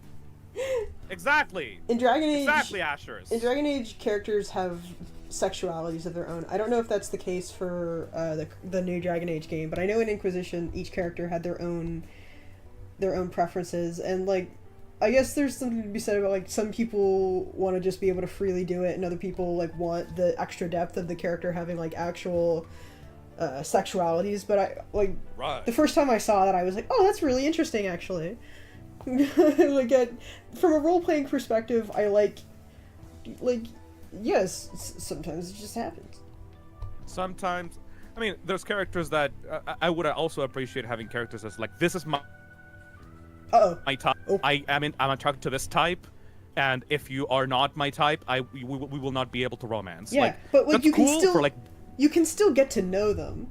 But Yeah. like even like you're not locked out of being friends with them. That's great. I really appreciate that. Mass Effect is not that. Mass Effect is like you can fuck any of them if you have enough points in their character tree. Like you cannot friendship like the hot skin tight suit woman. Like if you get enough points with her, you will start having the sexo. Yeah. And it's like that in Baldur's Gate as well, where you can just do whatever you want. Isn't there like a dialogue, like isn't there a character in Baldur's Gate 3? I'm not sure, I haven't fucking played it yet, I'm sorry. But it's like, isn't there like a dialogue thing with like a character that's like, she will immediately start spreading her legs if you say any specific like dialogue combination of words? It's like really easy to be in a relationship with her? No, the thing is that she is from a race of people who are taught that war is really cool, and war is like killing, and defending your race is awesome and fight everything. Right. So like she thinks it's really hot when you do like aggressive things. She's just super into that. So like the players like just do aggressive stuff, Yeah. like just expecting it to be like a normal character thing, So, like- but turns out that's the way that you fuck her. Yeah, the easy part is fucking her. The hard part is like getting her to trust you as a person. My god. Yeah, she has a whole fucking thing going on. She has her own shit happening. You can fuck her, but being actually emotionally close to her, that takes work. I like that. It's the same I with like that a lot, Asterion. actually. That's why I like Asterion so much. Is like there's a deeper part to him than just being attractive, and being attractive is like actually. How into it should I go? Like his whole backstory is about how like he was turned into a vampire spawn, which in D&D is someone who is not a full vampire, but they have been turned and have all the bad parts of being a vampire, like not being able to be in the sunlight and all that shit, on top of having to do everything the vampire that turned them says. Like he is completely and he is like used. He is made to go out and get people for his master to feed on, and that's just his whole life, and he has no way out of it. And then the events of the game happen, and he's finally broken free, and it's like, oh shit, I have freedom now. And it's like his romance is all about like getting to know him as a person, and like him figuring out like, oh, I don't, my body is not a tool. I can be loved. Like, and it's just like, oh fuck yes, yes. Okay, yeah. Mass Effect doesn't get nearly as in depth with relationships. Oh, the Baldur's Gate 3 characters are so good, dude. They're so well written. Ellie, Yes. I do have a little suggestion. Yeah. You are currently coloring a gray character against a gray background. I recommend you change the background colors so that you are missing some spots maybe on the edges maybe, sometimes. For snaps. That's just my suggestion. I'm not sure how you do the coloring personally. I'm not as like, when I'm not doing something for people, I'm like a little bit looser with it. But enough. I can still like clean it up a bit if I need to. Like the background color will change, and it's something that I can fix later because of the way the layers are set up. So if I like the background might be like a woody color or something like that. Fair enough. Yeah. But I am coloring on the wrong constantly. Hang on. Yeah, there we go. That's better. Natural Animal says that's actually kind of depressing if you ask me. Well, yeah. Well, yeah, it is depressing. It sounds like a beautiful plot line actually. It's just like it's beautiful, right? Because this guy is like finally broken out, and you get to you see him happy, like Oh my god, dude, his romance is so good. The beauty that comes in tragedy and being able to heal from tragedy is great, even though it's initially depressing. Yeah. You can make it into a good situation with effort and time. Also, you do get to brutally murder his abuser, so that's cool. You get to fucking stomp that man to dust. Satisfaction. Okay. Yeah. That's a good. That actually reminds me of like a controversial topic, I guess, of like how to explain this without sounding like the biggest up my own ass asshole ever. There's this thing that people do in like sad stories of like this person does a horrible thing at the start of the story, and then they learn to grow from it and learn that it was a mistake, or like something really bad happens in the story, but the person gets to get over that situation, you know? And some people complain, it's like, how dare you put these sensitive topics in your work? Don't you know that can be really upsetting for people? And I'm like, dude, putting these things, as long as you have tact, and you have a point to this. characters like Asterion are work, and it really goes to show like how patient certain people are, because they're like the way you first meet Asterion is that like he has a knife to your throat because he's like he's gonna do what he always does, and he's gonna be really like bad coping mechanism. A roguish type, and threaten to get what he wants, and then he learns that you're both in the same situation, and then he's like, "Oh, okay, yeah, I'll trust you then." There are people who kill him on the spot because they initially threatened him, or because he initially threatened them. And there is another a later scene that also gives you the option to kill him, and so many people do, and are like, "Yeah, he threatened me. He deserves to die. He threatened me. He deserves to die." And like it's a role-playing game. I won't knock people for their choices, but it's weird to see them like doubling down on it and being the type of thing, just feeling like they have to dig their heels in the dirt and talk like at length about how much they hate him, and it's like all right, but like there's something here if you just give it time. There's a character here. Not all people, there's a path not everyone here. you meet you're gonna like immediately. Yeah. And yeah, he had a knife to your throat, and he absolutely would have cut it, but that's neither here nor there. Sometimes characters that you initially hate can turn into really cool characters that like are initially flawed, because like you're not immediately gonna like everything, like you said, you're not immediately gonna like everyone you see in your first meeting, and like sometimes having upsetting themes and like content in your stories can be justified as long as there's a point to it, and you can show how someone can grow and change and evolve from these traumatic situations. Like, I'm gonna make it the simplest fucking example of this, fucking the John Wick movies. Like, obviously no one wants to see like someone's like dog getting beaten to death and like within the first hour of the movie. But the whole fucking movie is about how monstrous of an act that is, and how John Wick is going to go on a warpath to kill every single motherfucker that dared to do that, you know? It's like, just because there's a dead dog in the movie, it doesn't mean that the movie is glorifying violence against dogs, you know?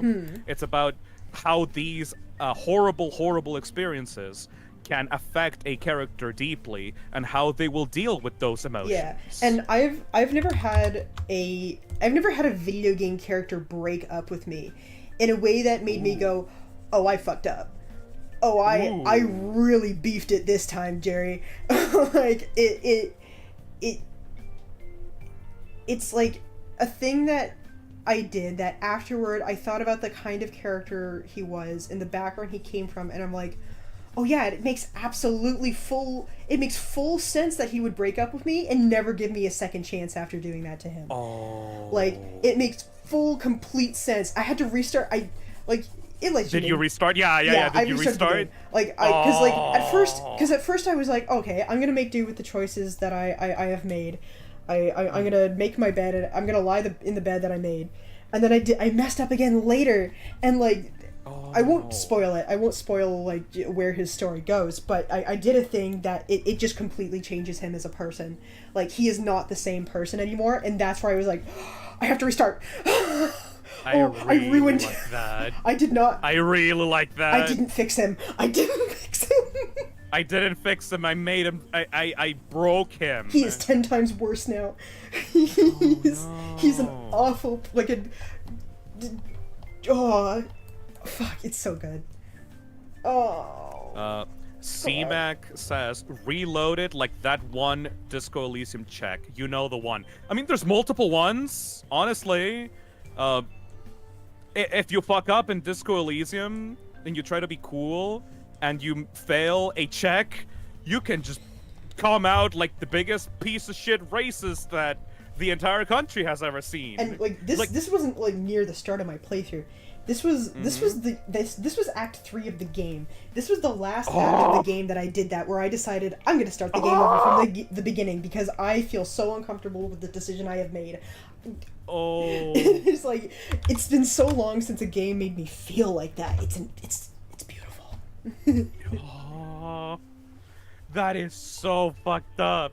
And like, you can't you can't save scum that. No. Like autosave. Well, you can make as many saves as you want throughout the playthrough, but it had been so long, and I made the first mistake, the first oopsie partway through Act 2, and then the second oopsie at Part 3, and I'm like, if I'm going to start from the beginning, I'm going to start with a new character, because I feel like this character that I'm playing right now is tainted. She hurt my boy, and she's going in the incinerator. Like, you fucked up in the middle of the game, and you thought, maybe I can turn it around later, and then you make the second mistake, and it's like, there's no fucking way of going back to this. Yeah, I can't. I hurt my boy. Shit. I hurt him too much. I have done nothing but bad things. Skull Goblin... Ellie, you mentioned you liked Persona and liked talking about Persona. What do you think about Metaphor? I started the demo for Metaphor, and that demo was like 7 hours long. That's a beefy fucking demo. Cause like the intros in those games are so long. It's so long. But I started it and I am enjoying it so far. It is very Persona with like more of the action-y bits. Like, I haven't really played all that much, but from what I can gather so far, it's like a more action, more fighting than in Persona. I don't know if there's like social links and stuff, but... I know Persona. I don't know Metaphor. I just know that it was made by the same group of people. Yeah. How could you describe Metaphor to someone that only knows about Persona? Fantasy Persona. Oh, it's fantasy? Okay. I didn't even know there was fantasy. Yeah, it's fantasy Persona. Links? There's like magic and stuff. Do they still have social links? Are those people there? I don't know. Asher 7-hour demo? Woo. Asher, yeah, that's like... Ooh, Asher's... Atlas games are like that, yeah. Yeah. Asher says, I've done Asterian's story and finished it, but I have no idea what you possibly could have done to hurt Asterian that bad. I will DM it to you later. If your Discord is still good. Narudine says, I do really want to get into Metaphor. It's like Persona, but extra fantasy, which is my taste. I personally am not into fantasy. If Ellie is really passionate about it, I will probably give it the time of day. But I am more of a sci-fi person. I am squarely within like the modern day psychological alt history sort of like fiction. I am interested in D&D, but overall, the fantasy stuff that I've seen has been like very stereotypical, which has made me completely lose my interest in the genre personally. But I don't know. It depends on the story. If it's a really good story, like I will still be into it. We watched the D&D Dungeons and Dragons like Honor Among Thieves movie. Yeah. Oh yeah, we did watch that together. Oh, I love that movie so much. And I'm like, I fucking adore this movie. One, because it shows concepts that I haven't seen on fantasy. Yeah. I haven't seen like. And you would think you had seen those before, because D&D is very influential in fantasy. There's so many concepts straight from D&D that are like unique to it, and it's got a lot of really, really cool ideas. I love mind flayers. It's that same thing of like, I really like parasites, so like I'm obsessed with mind flayers. They're so freaky. Little squiddy boys. They're so freaky. I love them. For me, most of the fantasy series that I've seen personally have either directly lifted shit from 1, Tolkien, or 2, what was that fucking Dragon Quest? Like either one of those two things. Yeah. And it has felt very like monotonous. I bought the 5th edition monster manual the other day, because it's like I don't get a chance to play a lot of D&D, so I don't get to like make characters for it very often, but like I do really enjoy the world, and I love fantasy monsters, and D&D has so many cool monsters. It's awesome. Yeah. There's one monster that was like inspired by. No, was it Doom was inspired by D&D, or the other way around? I think Doom, the demon that looks like a floating orb with all the eyes. No, yeah, that was from D&D. The Kako demon was 100% inspired by the Beholder. the Beholder, 100%. Yeah, Like okay. the id back in the day were absolutely D&D nerds. Oh yeah, so 100%. Like that guy. There's the mind players. I love owl bears. They're so cool. Little suggestion: you should maybe add some yellow tinting to the pages. Maybe they're a bit. Oh too, yeah, probably. White, in my opinion. No, but that's just me. It's your personal thing. No, That's let's up try to it. you. Let's have a go. I might make the covers a Watercup- little less bright as well. Watercup says that movie is so funny, dude. Honor Among Thieves is so fucking good because even though I am not a D&D player, I have never played D&D in my life. Knowing the concept that this is based off of the tabletop game, like, makes me think. I like there's this like meta-textual story of like a bunch of D&D players sitting at a table doing this quest that the movie's world takes place in, and it just makes it extra fucking funny because I can imagine the players over the game story losing their shit and what's happening in the game. It's great. Yeah. It's Well, I think so I need good. I need to cough a little bit. Hold on a second. Oh, he's dying. We've killed him. Too much fantasy stuff. He's allergic. I just need to Oh, get he's some actually water. dying. Yeah, I'm cured. I need to get some water. Oh my god. He's been talking for too long. We finally took him out. Finally. We've reached his limit. Oh yeah, I've been streaming since 2 a.m. Oh my god, dude. How much longer do you want to go I mean, for? 2 p.m. 2 p.m. How much longer do you want to go for, do you think? Honestly, I mean, you're pretty close to finishing the coloring stages of this. Yeah.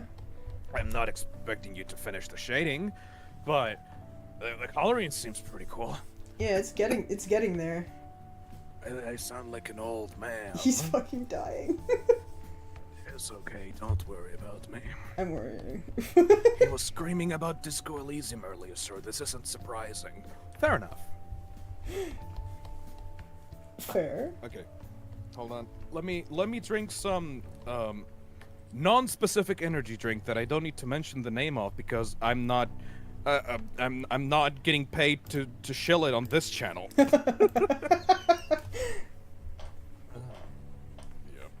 that's good non-specific shit. Ah. It's almost midnight in your end, Phil. Yeah, but about 20 minutes until midnight. Bitch, you Jesus. think that I go to sleep at midnight? I don't know. I don't give a fuck. It is almost 10 o'clock. My usual time that I go to sleep is like 4 a.m. So you got all the energy in the world. Yeah, especially because I've been drinking this non-specific energy drink that I don't have monetary incentive to mention on this channel right now. Good. Very subtle. Well done. I mean, They'll it's never legitimately know. like, it's legitimate. The taste is legitimately good, but I don't need to shell for them right now. So like, fuck it. I love the great taste of this non-specific drink. They don't pay me to shill on this stream. I'm so glad that sponsorship is going well, though. I'm glad too. I'm really proud of you for getting that.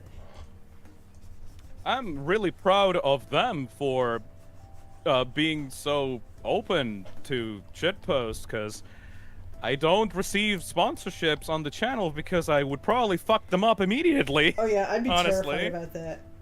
I've gotten some like fake saying ones, the wrong but- thing. It's scary.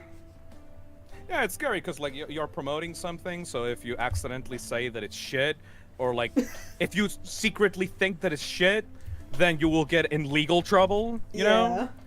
So you actually genuinely have to like the product, and also even if you like the product, the people need you need to say marketable things. Very specific things, yeah. Yeah. I'm so glad that I don't have to do that. Like, dude, I've been approached by fucking NordVPN, ExpressVPN, fucking what was the other one? What the fuck is that? There's like 3 big ones: NordVPN, ExpressVPN, and what's the third one? Like, Surfshark? Yeah, that one. I literally just got that sponsorship like a few days ago. Ooh. Like asking, like, hey Phil, would you like to sponsor Surfshark? And I'm like, every single fucking VPN that I've tried out has been a piece of shit. Why would I promote this? Like most VPN sponsorships are just there to prey on the fears and insecurities of people.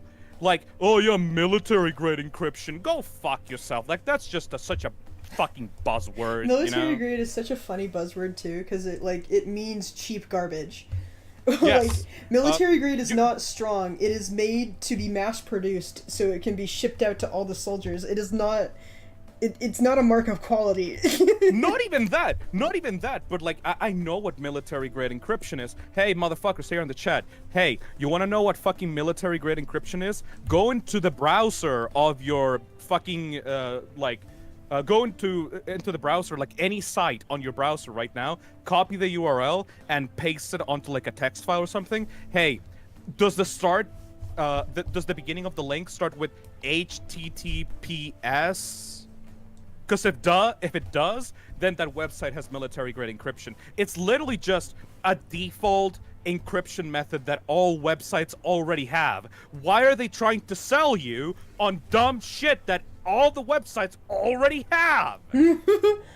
So, hey, Fizz Nominelli, I have a question. Have either of you ever watched Soul Eater? It was the first anime I ever watched.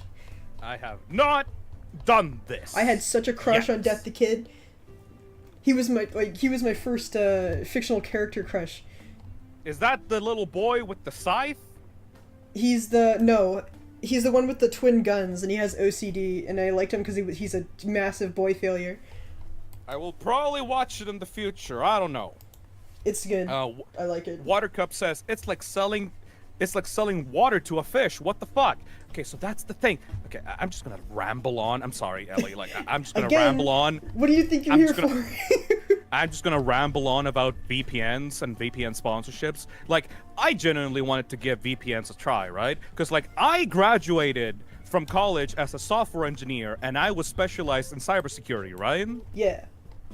And, like, yeah, people genuinely need to be safer in, like, day-to-day internet use. So it's like, okay, I'll try out some VPNs and see what happens. And I'm like, okay, I'm here in Chile. I'm living in Chile, South America, Chile.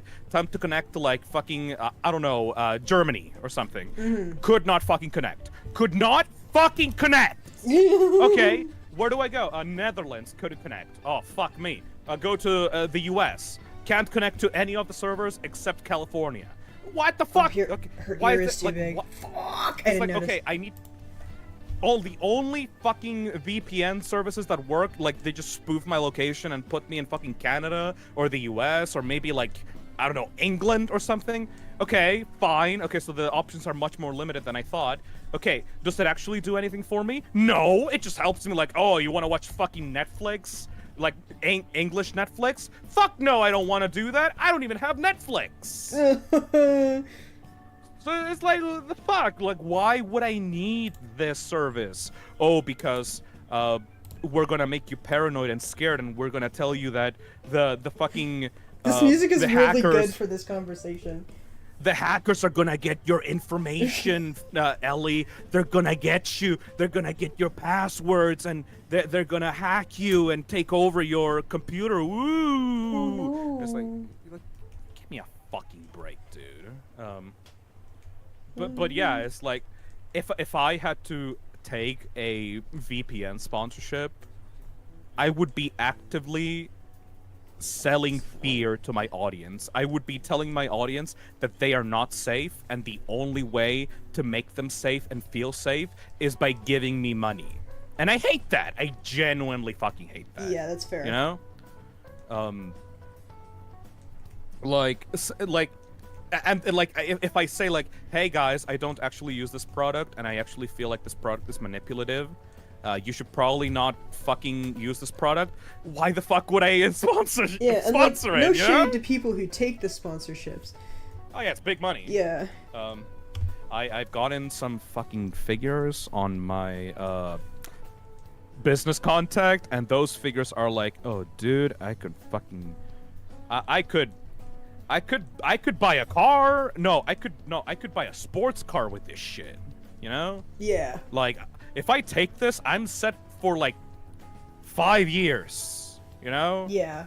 So I totally get that if you're like financially vulnerable and you have like a really risky situation and you want to ensure that you can stay comfortable, like making the content that you enjoy, absolutely take that sponsorship. I don't give a shit. It's just, you know, I don't want to be dishonest with people because it feels like I will eventually slip up and everyone will realize, like, yeah, this guy can't lie for shit. Yeah, and it also just feels bad to do in general. Yeah. It's just not a good vibe. Even with the energy drink shit, you know? Like, I personally have this view, and I will say this publicly on my own channel. I don't give a shit. I was straightforward with people about this from the beginning. Energy drinks are not healthy. Mm-hmm. Like, are you stupid? Like, some energy drink companies try to give the fucking, like, points of, like, if you drink this is, like, healthier than all the other alternatives. And it's like, yeah, no, like, fucking... Obviously, it is healthier than crack cocaine, but it doesn't mean that it's healthy.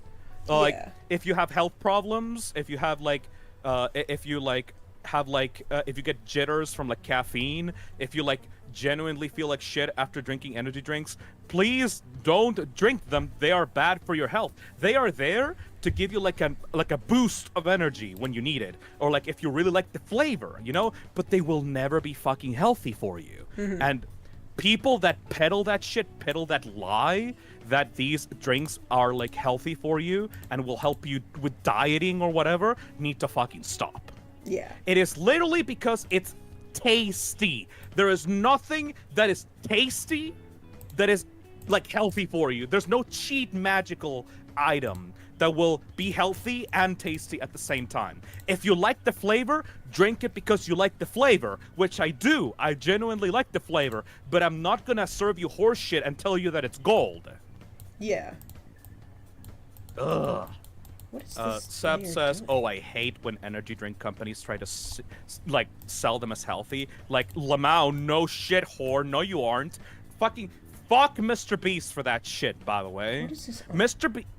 Mr. Beast selling, like, kids, like, processed junk food and calling it like a healthy alternative is such a fucking scam. I fucking hate that dude for selling the product the way that he's doing it. It's so bad." Yeah, that sucks. MPKB2003 says, "Our energy drink is healthier than the other ones offered by the other companies. It doesn't mean that it will be better to your body than drinking water or juice." Yeah, 100%. Like, I joke around a lot about, like, yeah, obviously, like, this thing tastes better than water, so it's objectively better than water, right? No, obviously not. Like, drink water to hydrate yourself and shit. But if you want something tasty, if you want something that tastes like candy and you enjoy drinking sweet stuff, like, obviously, like, you should try this out, but don't replace water with it. Don't ever replace water. Don't replace water. Water is important. It's best to have at least 8 cups of water a day. Yep. I have a water bottle that is 8 cups large, so I just make sure I empty it every day. The Emerald Sword says, "Calling that cheap meal healthy is like calling a Yugo a fast, unreliable car." I don't get the car reference. I'm not a car guy.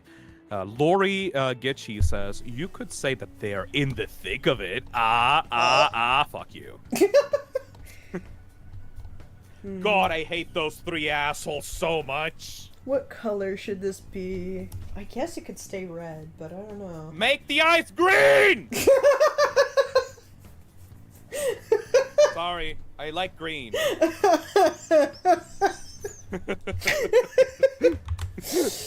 am very particular about my color tastes. There you go, how's that? Yeah! Emerald! That's Phil's contribution to my OCs. Eventually, this bitch becomes a fucking super popular mascot and gets a makeshift plushie, and I'm like, yeah, I made those eyes green! It was me! It was me all along, Austin! They're basically mine!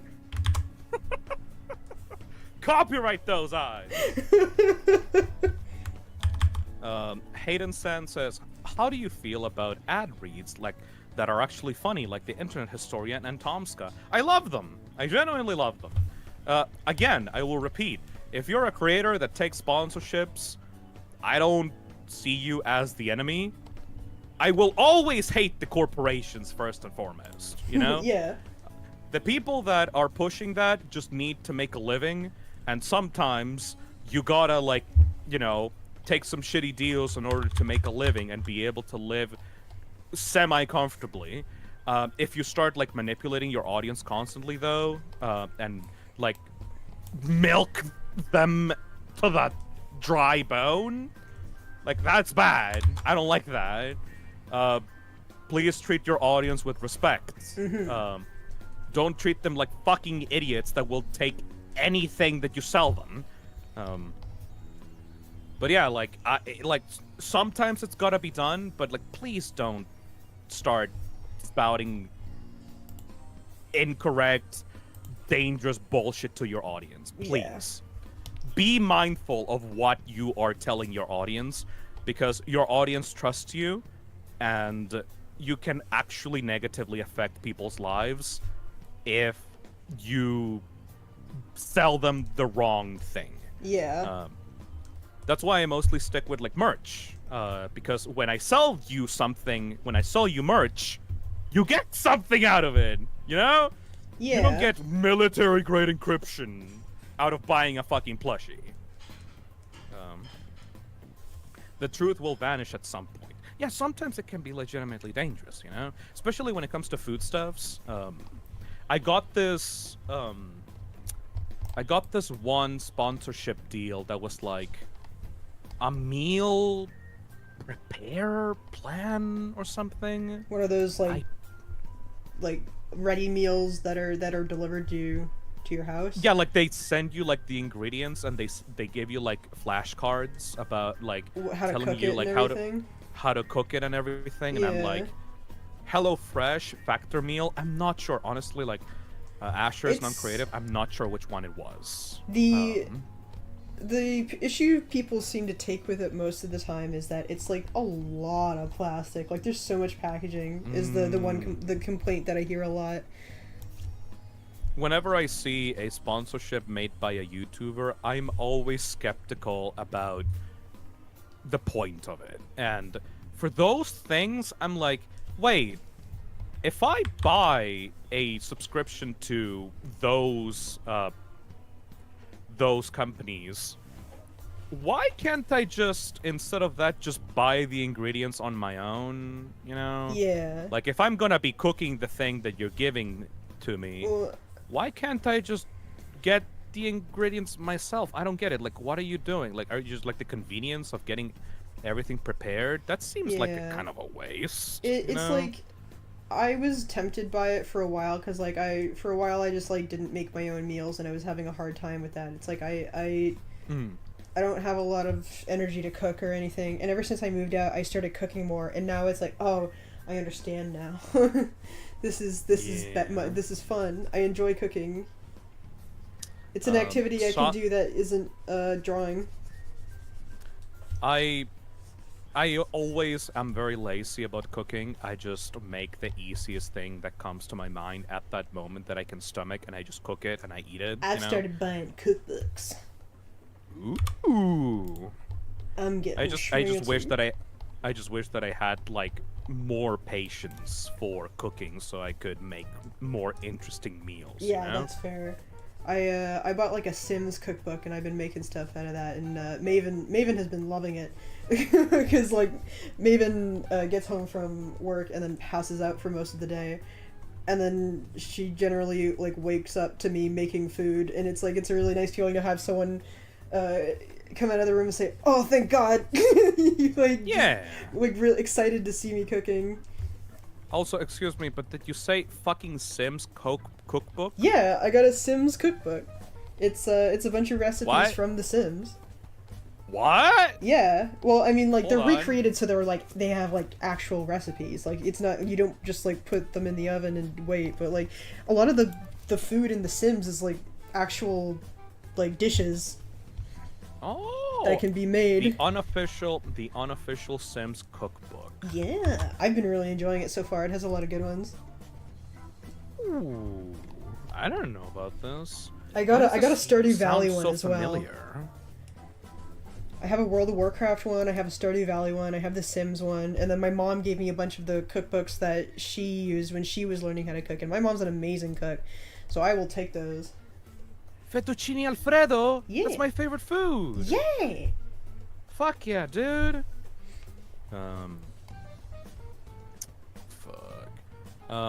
Hayden Sen says, I'd rather buy Raycons than AirPods or Samsung. I'm not very audio literate. I literally don't just know buy shit. I literally just buy $20 earphones off, and they last fine for me, honestly. Yeah.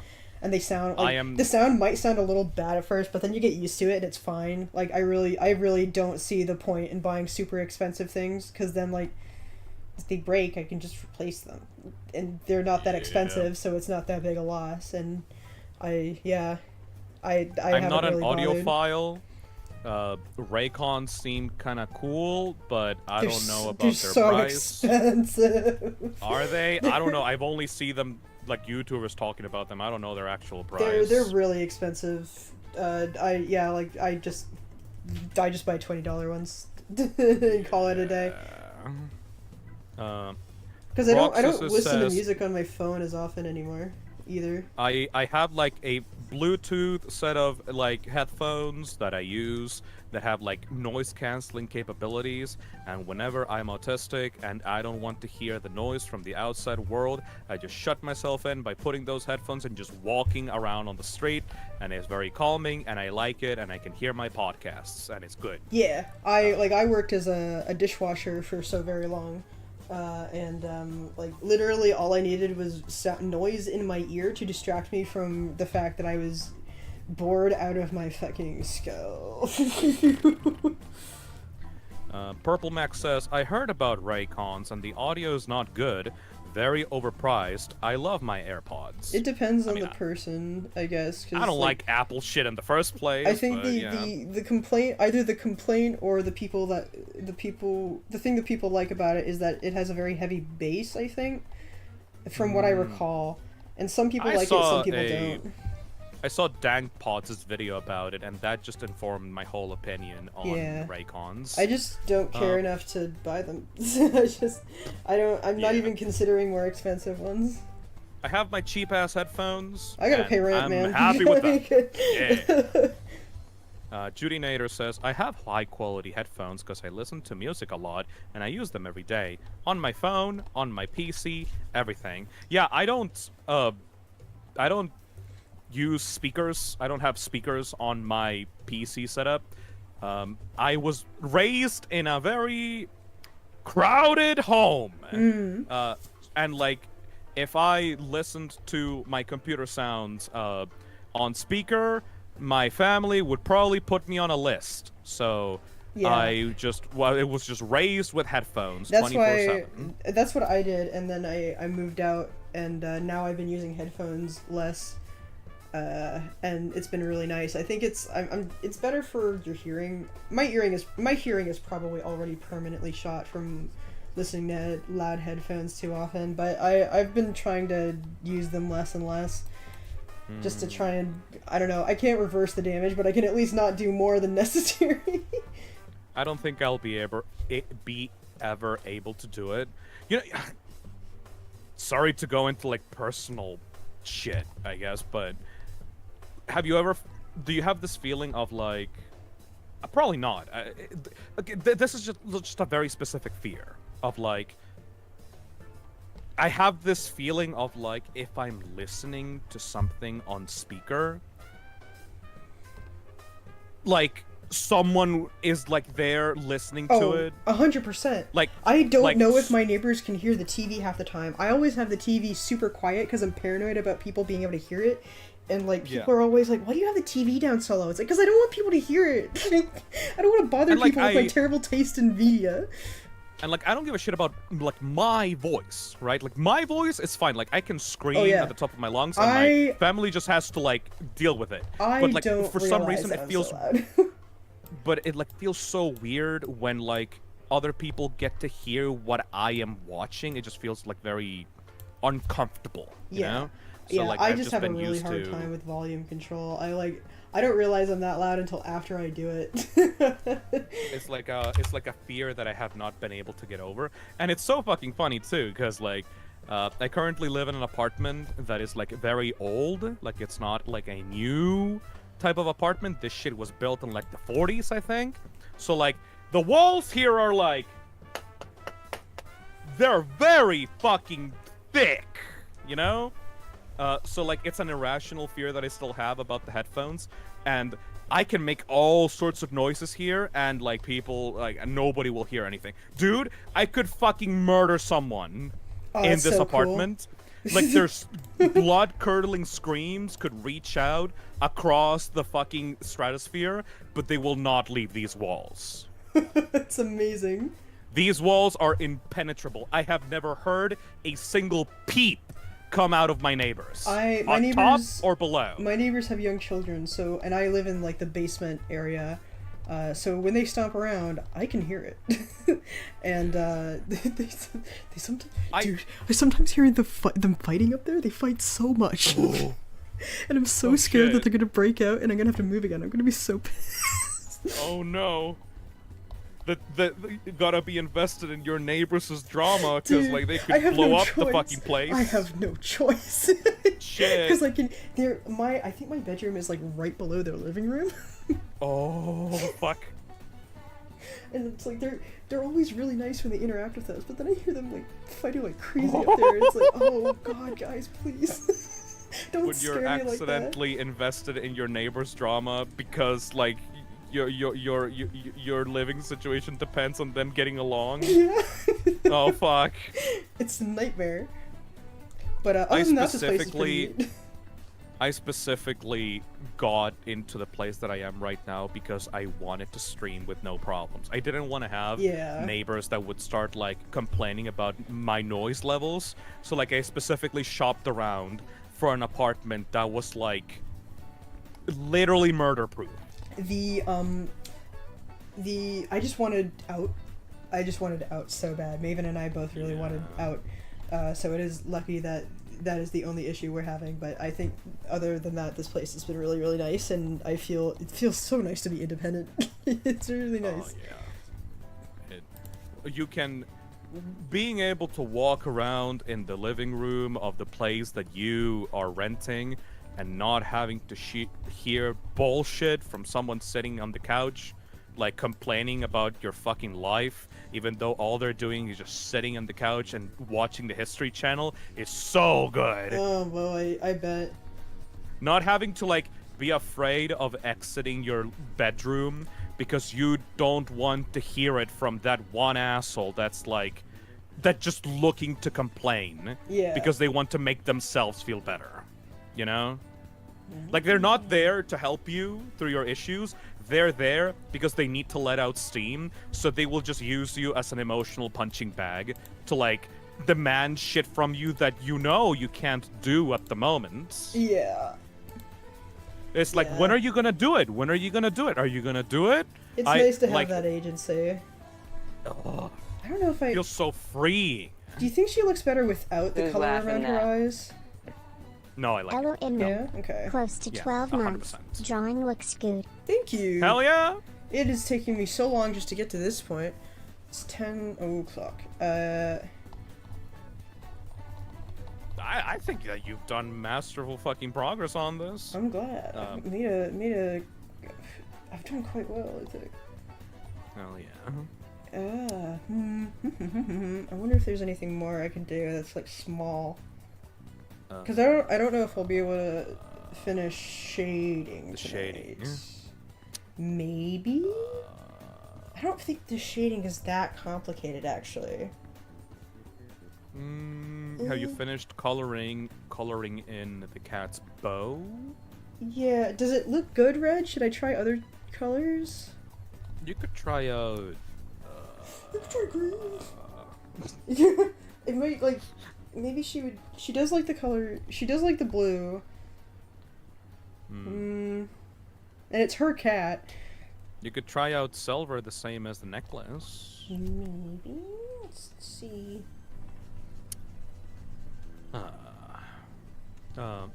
Also, this conversation sounds like my mother, basically a hoarder. As someone that lived in a hoarder's home, Oof. I'm glad I can move shit where I want and get rid of it when I want to.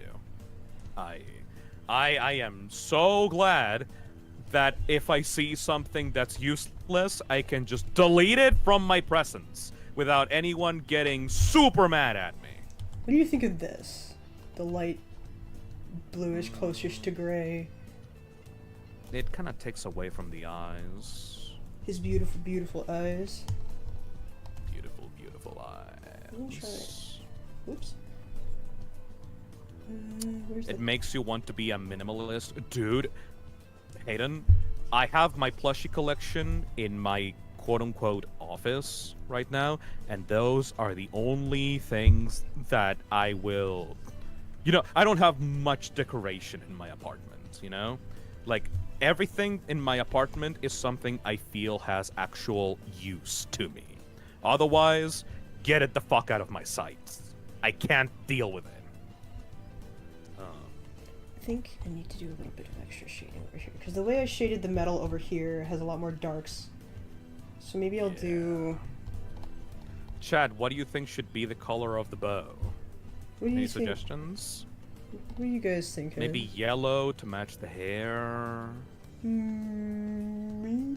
But that's just because I'm biased towards the yellow and green. Light blue says Emerald Sword. I like the yellow. That's just bias. Glitch Crown says purple. Let's move it more towards an orange and see. Orange says Sora. Yes. It's kind of cute. I do like the orange, actually. It's slightly deeper orange. Shutter says, if the eyes are green, then red would be a good contrast. Yeah, but then you're making the cat into fucking Snowball from The Simpsons, then. Yeah. His name is Beans, and he's my cat. Bands. Beans. Nick says, ooh, orange looks good, of course. Okay, we can do Of orange course. then. Of course. Posture shaking his fist at me for saying orange. It is the feels worst like only color. 1 hour has passed. How long has it been? It's been like we started at 4 it's been 4 hours! hours. Yeah. Yeah, art takes fucking forever. It takes so goddamn long. Fuck! I mean, yeah, but come on. Yeah, it does look good with the orange, actually. Yeah, I agree. Alright. It's been 4 fucking hours. Yeah, this shit takes fucking forever. And I'm like, this is just one more character. Like, I have so much other shit to do. I still have to do, like, the background over here. I still have to do the background for both of them. I don't know what her background is going to be. Maybe I'll have, like, a candle in the middle here just to fill out that space. And then I'm going to have, like, a shelf down here with, like, a bunch of Kai's wares. So I have to come up with a bunch of bullshit for him to sell. Or, like, stuff that he's collected or something like that. Oh, and the glass, the stained glass is gonna And be like its the own stained thing. glass. Yeah, the stained glass is going to be a whole other thing. Because I want to do a more interesting design if I can. For the center. And I have to figure out what these shapes up here are. I don't know if this is a window or going to be some kind of, like, design. Like, I just wanted to fill that space again. I have so much left to figure out for this. Foot Clan Cat says, I feel like this is gonna open a whole fucking can of worms when I say it. Any advice for future college students? Ooh, I am not the person to ask. I'm gonna say right now, I am not. We talked about this in the Deadly Premonition stream. Yeah, no, I am not the I'm a terrible person to ask that, and I I feel like I've repeated it way too many times, but yeah. Shab says, my advice, don't. Yeah, that was the advice for me. Nick says, if you're gonna get an art degree, don't. Neon the cartoon says don't. Ooh, we got a whole. Oof. Yeah. It was just a money sink for me. It was a very expensive lesson. My personal advice when it comes to art is, number one, if you are going to go in debt to go to college, don't.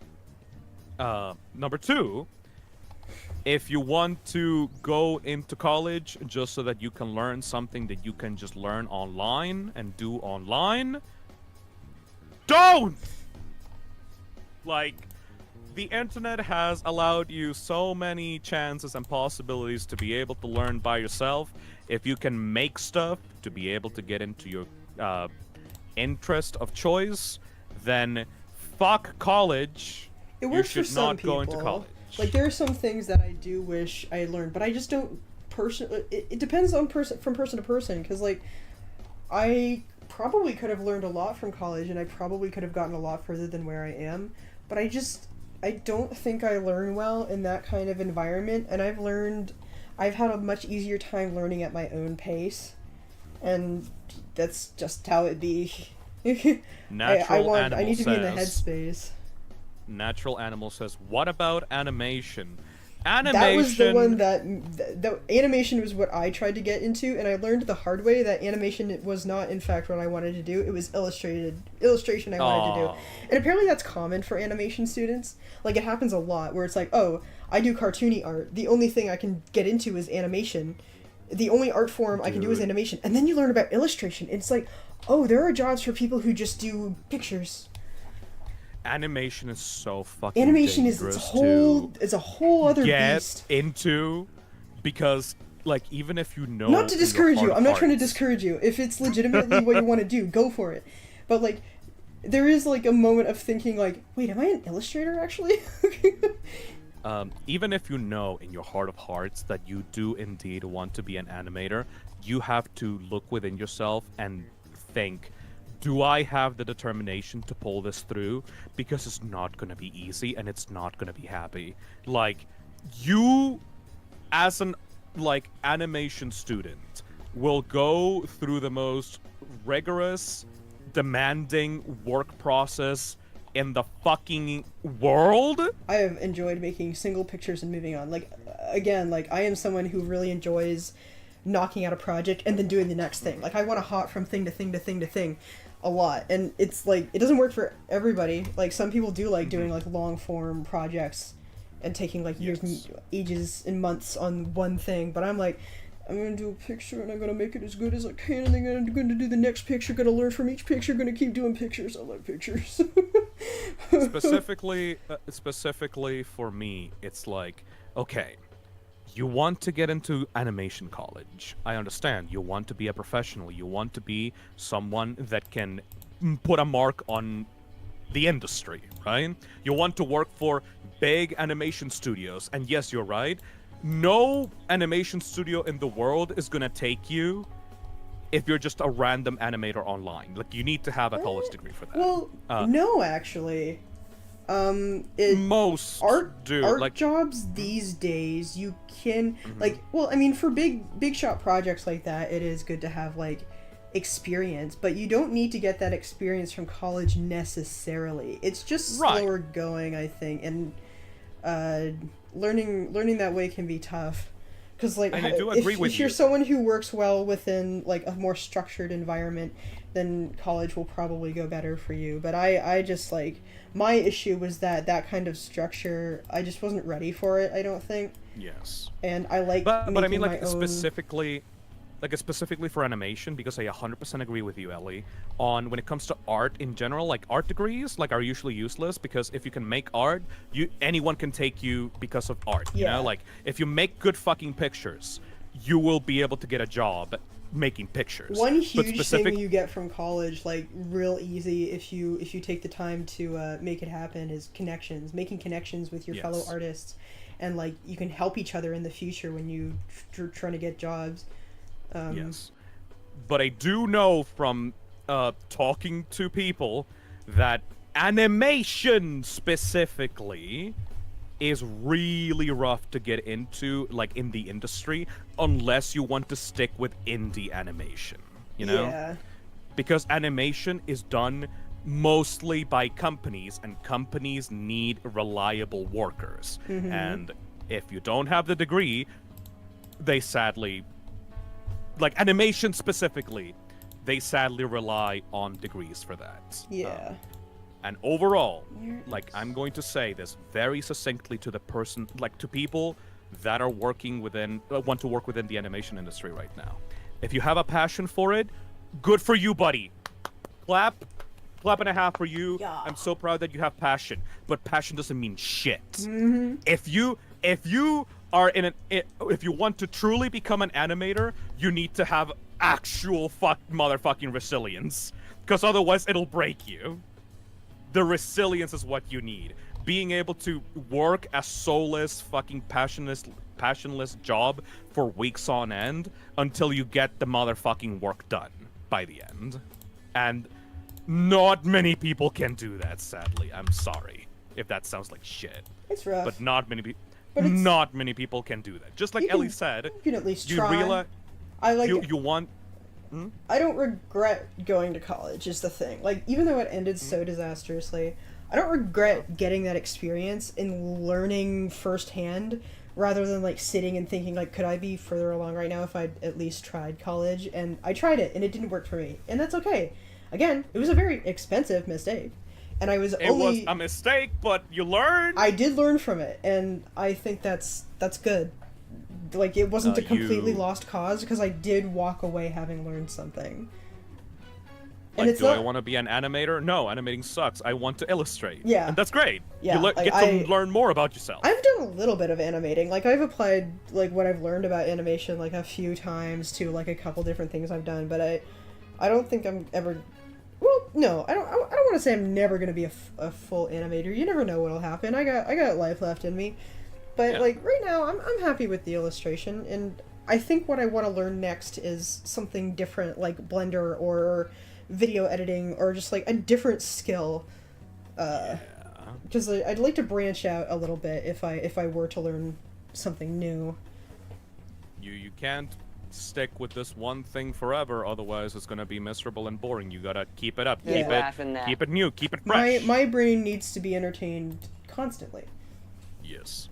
Nick says, you can have all the passion in the world, but in the animation field, passion burns out like gas on a 12-hour rocky ride. Resilience is key. Yeah. Yeah. Nick is the foremost expert currently on the whole animation topic, because he is like a last year like animation student, and I've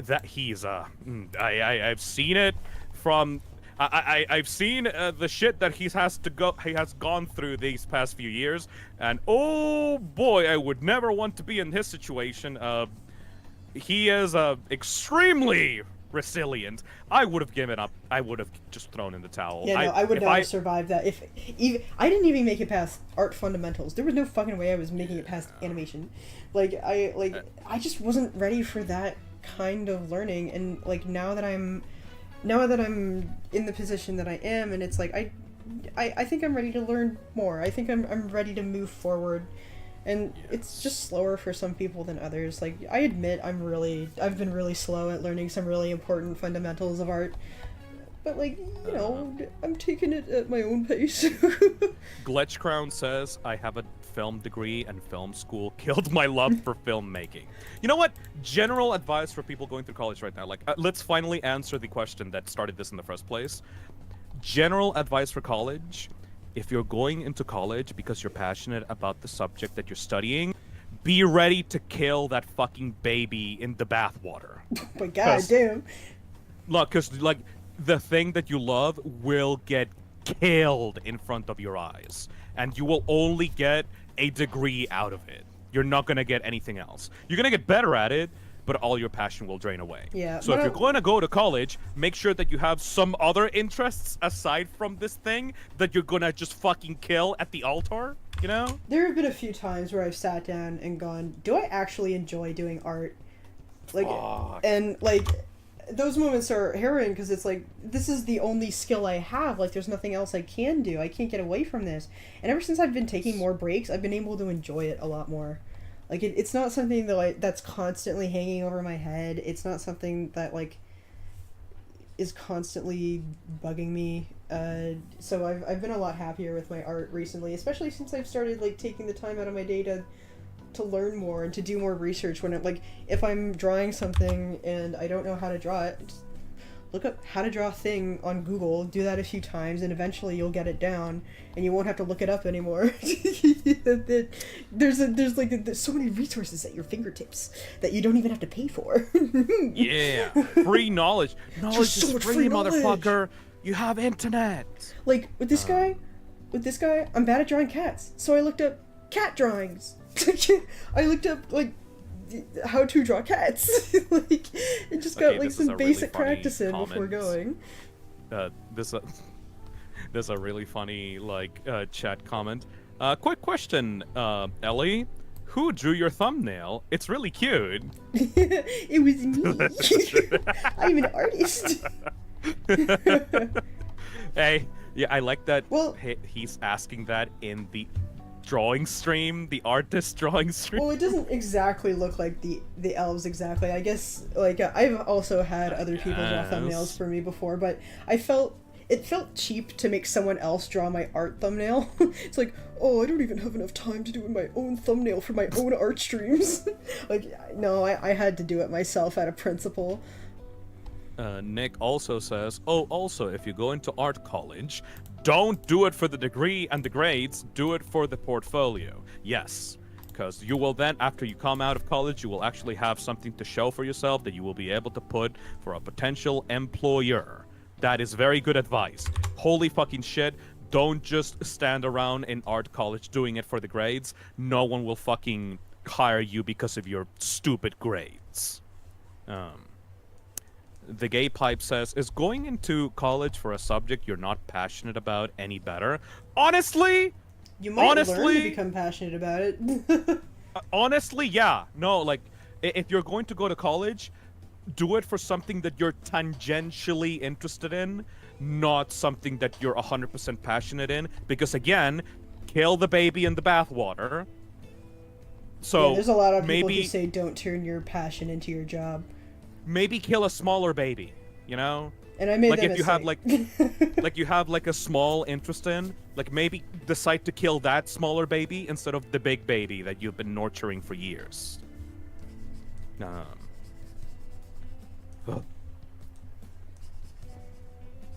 The college I'm going to is different though. It's different for every person. At the end of the day, you just have to make sure that you separate your own hobbies and enjoyment from your career, because the hobbies are the thing that fuel you, that make you still feel like a person, that make you feel alive. Don't sacrifice those for a potential career. It's not worth it. It's never worth it. I've never heard from anyone say that it's worth it. Ever.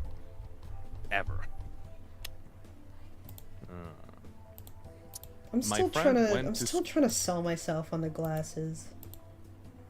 They obscure the eyes a bit too Yeah, much. I don't like the way they obscure her expression. Yeah. Her face was not designed with glasses in mind. I feel like, I don't know. Yeah. Maybe transparent, like frames, like try to like lower the opacity a bit. I'm just thinking, just spitballing. Let's try it. There's no harm in trying. Nah. Nah, I'm feeling it without glasses. It was worth a shot. That was worth a shot. I just like being able to see her face. Pencil behind the ear, suggests that would be cute. Oh, that'd be cute. Let me give that a shot. That might be good, though you're already past the coloring stage, so that kind of sucks. That's no problem, my friend. Watch what happens. Oh, you're gonna poke it out of the hair? Oop. Now I don't have to worry about the color until later. Of course. One thing at a time. Nick says, I think the problem is the glasses' lines are too thick compared to the thinner line work of the eyes. Yeah, that might be it just covers it up too much. Yeah, that's okay. I give it a shot. Hayden Sen says, tip, don't go straight to university or big colleges. Get your Gen Eds done in community colleges and use that time to discover interest and try different classes. Yeah, I think That's that was great. part of my problem, is that like I came out of high school knowing I sucked at school, and I jumped into college hoping it would be different, and it wasn't. Like nothing changed. I mean, college is different than high school, but like there's like so many other problems there. Yeah, it was just different problems. Yeah. Just wasn't for what me. What the fuck is community college? Nick, that's like a completely foreign concept to us. We don't have community colleges here in Chile. Community, I'm not 100% on it because again, I don't know no if we experience on do it. We have them in Canada? We're sure to have them in Canada. We have them in Canada, right? From what I understand, community colleges are like this like space that is like much more flexible than actual college. Like you can take multiple different classes, and like maybe like the assignments are like more flexible. I'm not quite sure. Okay, here's the problem here with the pencil around the ear. Sorry to interrupt you. Is that her ear is pointed downward, like it's like folded back as part of her expression. So I think the pencil would fall out. And maybe I think that could be a thing. Maybe it could fall out somehow. I don't know how to make it, because like I don't want to push too much further past here. Too much to the right frame. Yeah, because then it'll look kind of unbalanced. I was thinking of like making the pencil push out of like her hair, like in the middle between like the little between like where the ear and the eyes are, like or have it like one? poke out a little bit. Her little dangly bit. Yeah, I was thinking that. Let's try it. Hayden San says, a community college is a public, affordable post-secondary institution that offers 2-year programs and is often a stepping stone to a 4-year degree. Oh. Okay, I didn't know that. Yeah, I usually just hear it as the butt of a joke. I didn't know exactly what it was myself. There's an entire sitcom series created by Dan Harmon called Community that is like one of my favorite sitcoms ever made, and it takes place in a community college. Oh. That thing is fucking unhinged as fuck. I love that. Alright, how does that look, show. Phil? Sorry to... I think it's working. You just need to make the pencil slightly longer and like intersect with the eyes a little bit, maybe. Like up around here? Like around there, I think. Yeah. That's the length I feel is correct. Emerald Sword says, there we go. Yeah. Yeah, that could work. That kind of works. It doesn't 100% make sense, but the feeling is there. Yeah, the vibe. You know? The vibe is there. The vibe is there, and it doesn't 100% cover up her eyes, so the expression stays the same. And so now I good. can worry about the color. Oh boy, that's It's a funny-looking pencil. It's fun. Everything's cool. I mean, if you make it like a regular number 2 pencil, like it even like blends in well with the hair too, just like slightly different, Hang on, like yellow color. Let me take an opportunity here to look up. When were pencils invented? Random. Throw it in. And Oh yeah, right, because fantasy setting. 1560. Okay, so reasonably. But what did pencils look like? Oh fuck. Okay, so they're kind of brown actually. I don't think they would have like the metal. Technically, it would have been a quill, I guess. I don't know. Yeah. No, pencil is good. Pencil's good.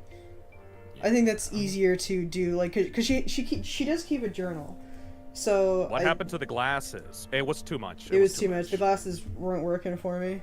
So we replaced it with the pencil to make her change still look like a nerd. the shape of this a little bit. So it's just like, you could have, like, the end of it could have more shape to it too, actually. Let me see here.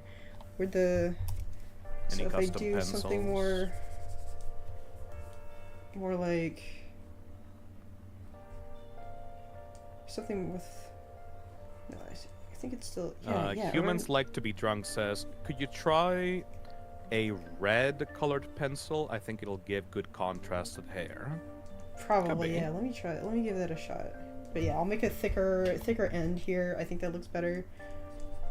We're getting community feedback live on stream. This is what oh my god. This is part of what I really enjoy about doing art streams, is that I can get feedback from people when I'm kind of stuck. Yeah. I like being able to bounce ideas.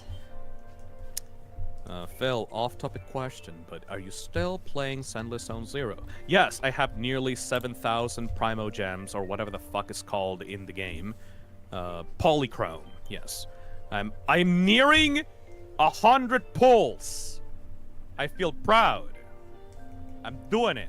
I'm eventually... I am going to make another Sendless Zone Zero stream when Ellen Joe comes back in rotation, which I think will be in the next updates. Yeah, that looks a little bit more fantasy-ish. Maybe I'll lighten Ellie. the end of it still, but... Ellie, do you know who Ellen Joe is? No. She is a shark girl.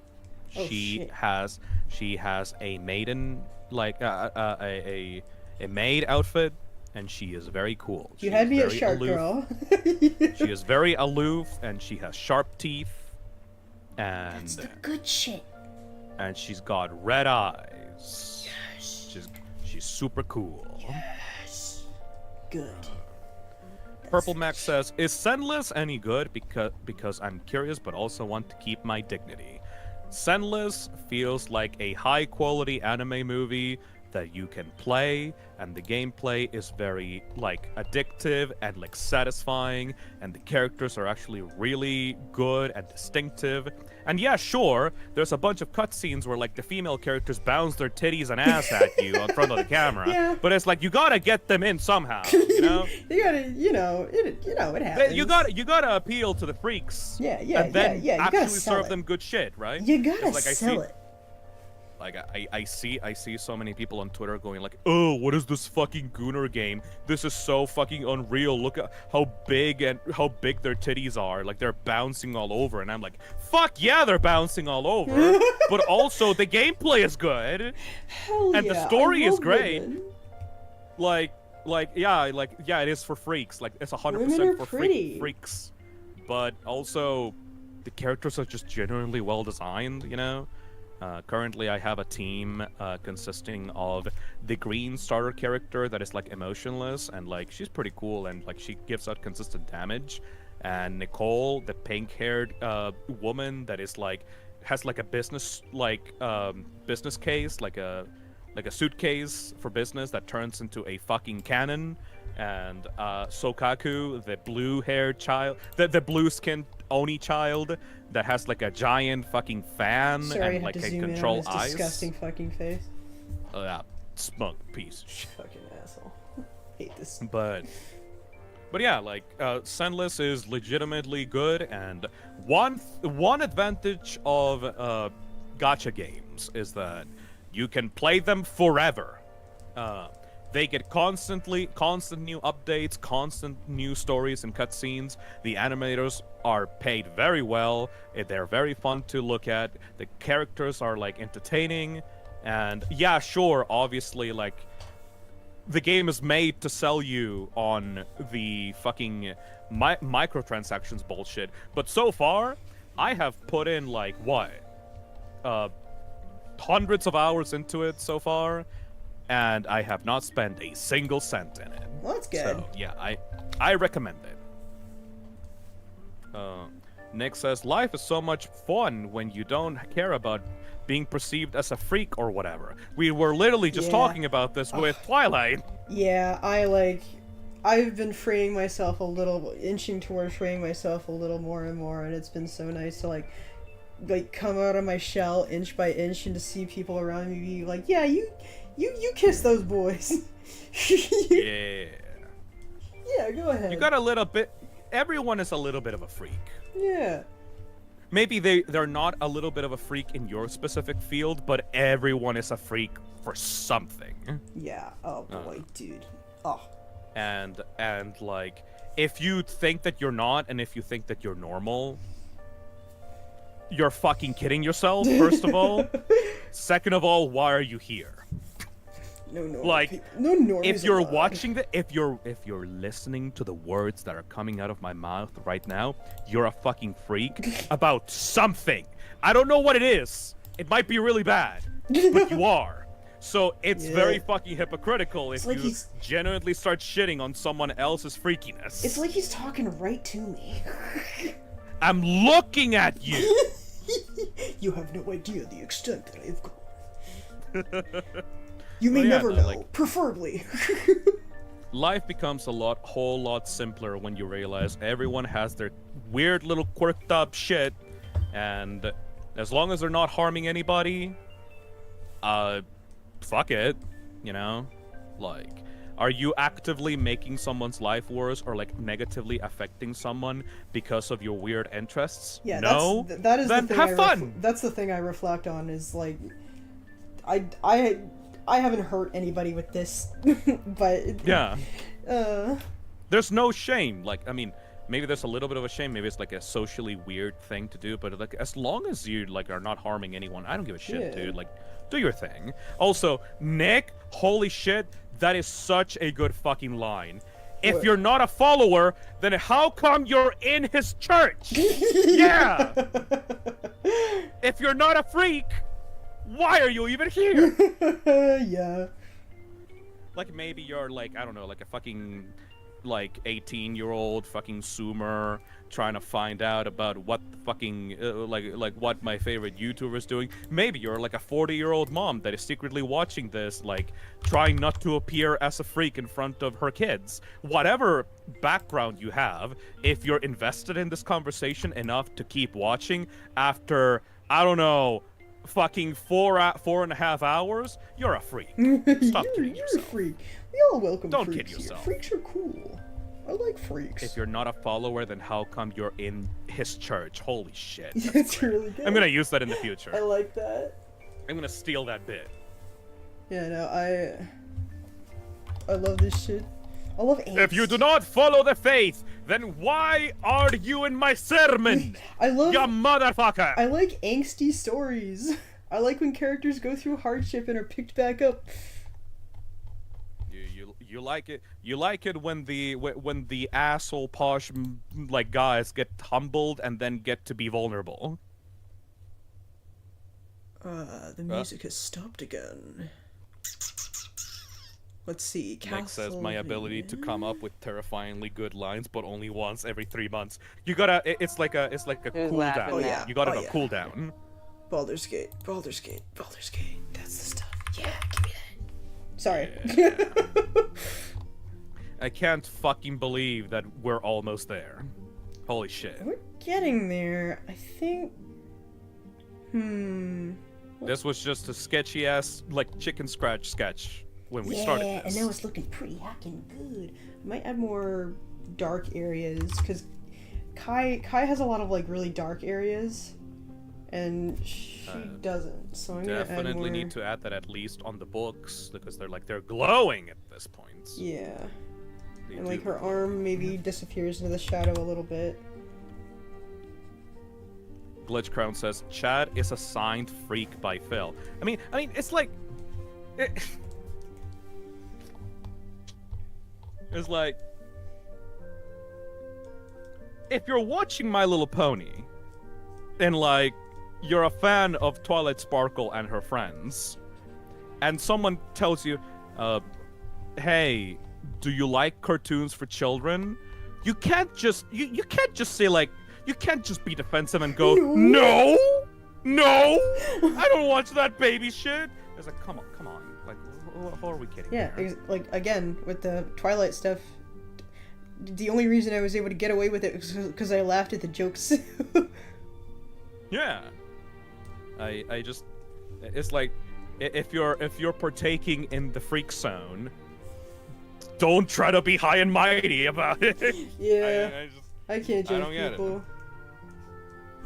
What layer is this goddamn? Hang on. Where did I put this? Oh, it's its own little layer right there. Okay, that sucks. What if someone's freak is to be shamed? Again, I will repeat. Yes. I will repeat. There is very little things that will weird me out by this point. I have Yeah, seen No, a lot. I'm the same way, dude. It takes a lot for me personally as well. like, I was a child that was born on the early internet. I browsed around 4chan forums. I was there for, like, old forum posts. It takes it takes a bit to shake me. Yeah. Like, I was fucking browsing Live Leak, motherfucker. Oh, that geez, yeah, that site is down. that Site is gone. Even. I was thinking. No, never mind. Like, Purple Max says the man who showed Vor on stream last weekend. Yeah, that shit is nothing to me. I joke around I joke about Vor, but in reality, that is like basic bitch shit. Yeah, that is like nothing. I just know that it'll affect you people. Yeah, but that's like, so you guys baby. are babies. I'm sorry, you guys are so fucking babies. Like, we're hiding our power level from you motherfuckers because like, we're like above 25. Like, the young people don't know how good they got it. They don't know. They don't know. I'm sorry I'm zooming in and out a lot. It's just like, that's just a habit I have where I'm like, where can I find... Kai is so much messier than Kia now, though. Fuck. I don't want to clean him up. No! I don't want to... He's stinky. You got like the way that you shaded those gems and that part of like his body is like super detailed. I'm really happy with that. I'm trying to apply that here. It's like specifically metal is so many steps. Metallic surface. Yeah. Yes.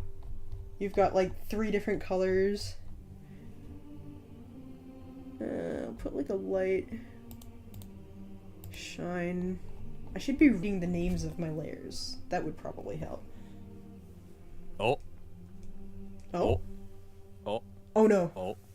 Oh. Oh. Oh. Oh. Oh. Oh no. Oh. Oh. What is happening? Stream. Oh, we're still good. We're still good. We're still good. I think we're still good. Still good. I'm not sure if that was my internet. No, that was me. All right. I looked over and saw the 0 kilobytes. It's like, no. Ooh, brother. There's always like a little pause. In your chest. Holding breath. Makes you nervous. Yeah. There we go. That's a little better.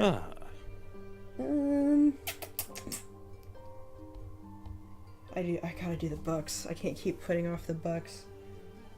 Yeah, the books. I have no idea how you would be able to tackle the books. I have an idea. Let me try doing just like one side of them like this. Oh shit! It's gonna be 1 a.m. I cannot order myself a burger anymore. Shit. I've ruined your burger time. I got hungry. Your burger Ah, time. fuck it. I'll make myself a burger. I got meat on the freezer. Yeah, that's the good shit. If I want a burger, I will get a burger.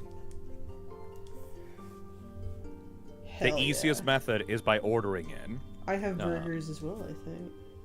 Somewhere. Oh, dude, I got ground beef to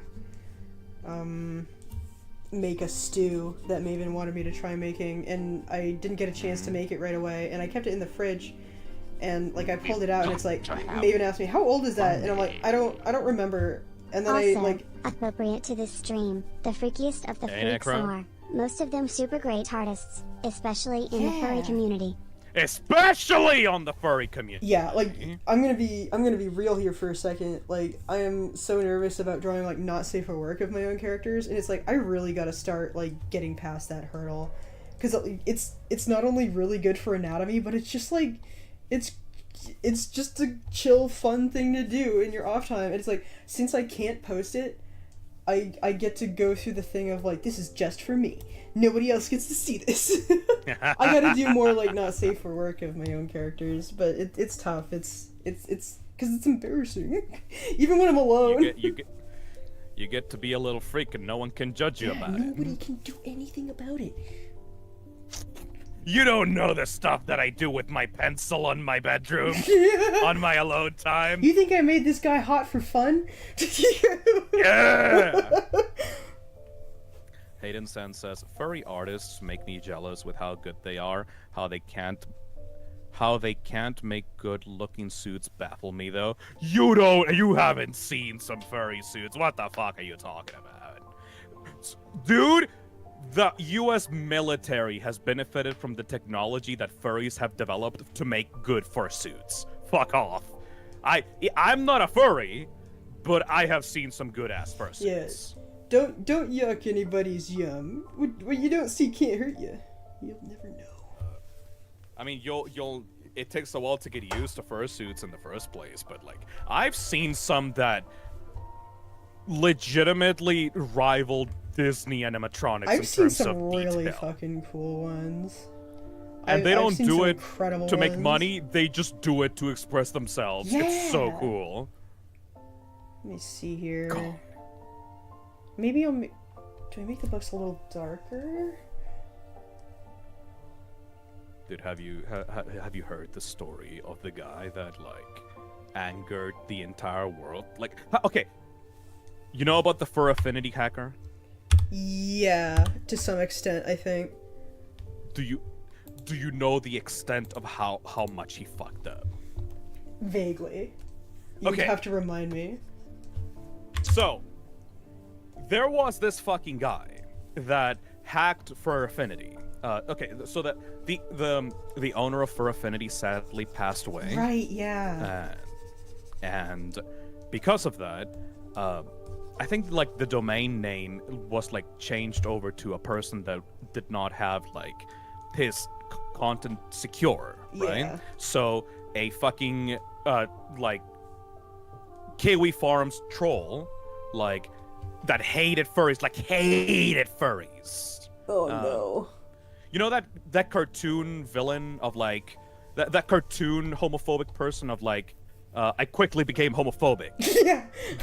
Hating gay people, hating gay people became a part of my personality. Now. Yeah. Yes.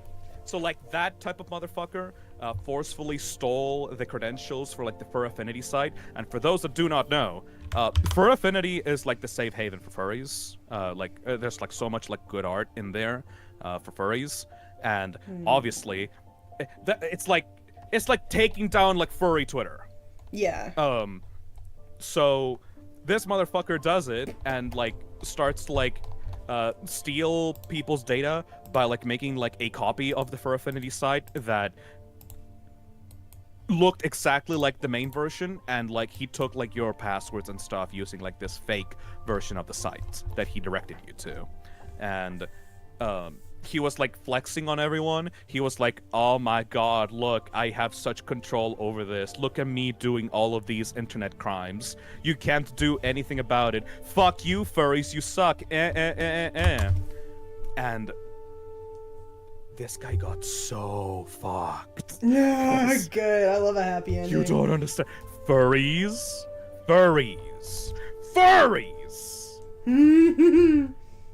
Because there's so many. They come from all walks of life. I am a software engineer, and in my own class, I saw like 3 furries that were in my class in software engineering. Those people furries? are from, like furries can be anyone.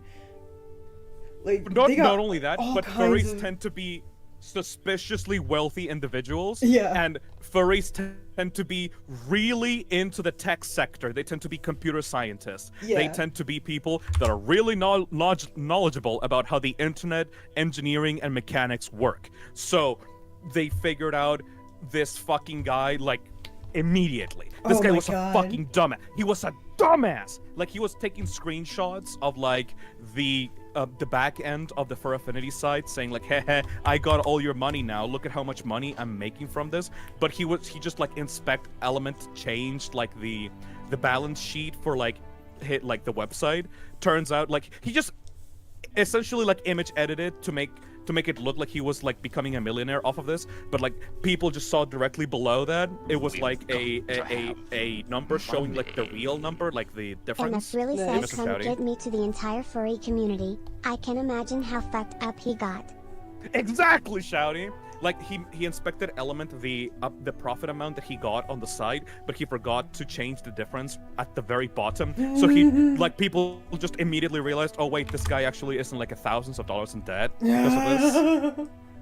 And he's just trying to hide it and trying to make himself look big, and everyone started clowning on him because of it, and he immediately deleted the post once people started realizing. Oh my god. So he's a funny. dumbass.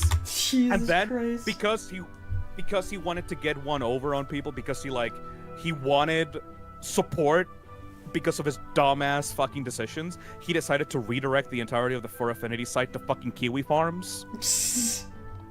I don't know if you guys know, but Kiwi Farms is this fucking forum where like people have like entire sub-communities dedicated on like lol cows and like making fun of internet people, and of course they fucking hate furries. So like this guy decided to redirect all of the furries into Kiwi Farms. Just like, I don't know, own them, I guess? I don't know, like, I guess he thought that them getting to see the Kiwi Farms website would be like triggering to them. I don't know what he fucking thinks. But this immediately made everyone on Kiwi Farms immediately hate this dude with a fiery passion. Because how fucking dare you get our shit involved with your stupid bullshit. And I don't know if you know, but Kiwi Farms loves doxing people. He really just angered all the wrong people. You angered the furries and the doxers. What are you fucking doing? Insane person. That's crazy. The furries immediately figured out all of the credential details of this person, and the Kiwi Farms people immediately started looking into his personal history, and they just got his like name, address, phone number, existing medical records, every Holy fucking little shit. bit of this guy's history, and they just immediately started spamming his details all over like the web, and he immediately folded and fucking escaped out. Just beef it. Because Beef it you're a so fucking hard. idiot! Like, oh my looks nice. god! Get a little bit of shininess to the cat. Ooh. Dude is the Enzo Ferrari of the computer world. This dude legitimately made everyone his enemy. It's like the fucking Imagine Dragons, like everybody wants to be my enemy, but for real, and he got immediately fucked. Let me see here. I think this has gone pretty well.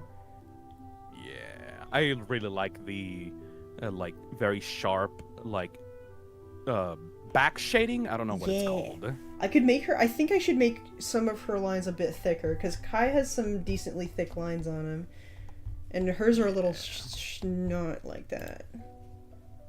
I think you should add like a little bit of extra lines to the pen, maybe. Like the pen seems pretty featureless compared to everything else. Like something like that. Foot Clan says it's like Taylor Swift culture. Oh yeah, no, like if you go against the Swifties, you might as well fucking sign your own death warrants. It was exactly like that, but he managed to piss both sides of the spectrum. You That's managed so to piss the funny. autistic furries that are like super good at computer science and like data collection, and you pissed off the doxers that are obsessed with tracking down people and releasing their personal information. You might have like you put the metaphorical noose around your fucking neck. Yeah, honestly. That's insane. The length people will go to try and look better than everyone else. Look, guys, I hate furries so much, I'm gonna make it my entire personality. Ooh, I hate this group of people. Aren't they dumb? Anyway, let me step over every single metaphorical rake in this road. I will give myself a brain aneurysm with how much fucking fuck-ups and like mistakes I'm doing. I am literally asking to get run over by karma right now. Oh my god. He painted a target onto himself and then went onto a shooting range. Exactly, Terry. Yep. You can't feel bad about that. You can't feel bad about what happens. The fool. Lessons learned. I don't know what happened to that guy after that, by the way. I just know that he disappeared. They got him. They sent him to the fucking furry gulag. I don't know. Like, he got disappeared. You know that the meme with, like, the TED, like, the TED show is like, oh, yeah, I know that guy, like, they got him. They got him. What do you mean they? Yeah, they got him. They just got him. I used to know that guy. Shame that they got him. I need to watch that show in full. I've seen the clips. It's fucking funny as shit. Also, yeah, the thicker line art is always good. I fucking love thicker line art. Hell yeah. That's the good shit. Maybe a little bit less harsh on the ones inside. But... Dude went into a minefield willingly. Paradox? Okay, that's a good metaphor. Dude went into a minefield saying, I fucking hate minefields. All minefields are pussies. I hate them. I'm going to destroy this entire minefield. And then grabbed a mine and hit it against the other mine. Like, point blank in the face. I wonder what will happen. We still haven't gotten around to watching it, Phil. I've been waiting. Yeah, we need to watch Ted. I love this. I like this part. I just like going in and being like, I'm gonna play around with the lines. I like zooming in and out, in and out, in and out, in and out, in and out. It's just, it's probably the worst to watch. I mean, I'm not blaming you. Like, this is what happens when, like, I make 3D models, or when I made 3D models, I guess. 3D artists have this, like, little thing that they do to de-stress themselves, where, like, they grab a model that is, like, already rigged, and they start, like, shaking it like a fucking I toy. love doing that. We've got Like, they make them, like, crouch and shit. What if he got sent to the mercy of mines? That guy is now, like, #1 slave at the fursuit mines. Deserved. He got disappeared. He got disappeared. He got sent to the island where they make fursuits. MPKV says, I mean, I hate when people ask for something bad and then they actually get what they wanted. P.S. No, I don't. I love it, actually. There is a word for this in German. It's called Schadenfreude. Yeah. It's great. That's a good word. So... It just rolls off the tongue. I love it. Do you think Beans being so far above the window and Kai not having anything there... Well, I mean, I think these shapes here help fill in that space, actually. You should take the idea of, like, that jar in the background and make it like an actual jar hanging on from the ceiling. Maybe. In Kai's, like, background. Yeah, because like, have stuff, like, hanging on the ceiling above him. Maybe jewels. Maybe. That could be it. Little People are doggles. still making metaphors on the chat. They fucking love the fur affinity story. They loved it. That's the good shit. That's that good shit. Down Everyone by loves a river. good asshole getting what they deserve. Last Light. Let me open up Last Light. You know what I also love is World of Warcraft in music, actually. Yeah. Music. WoW has really good in songs.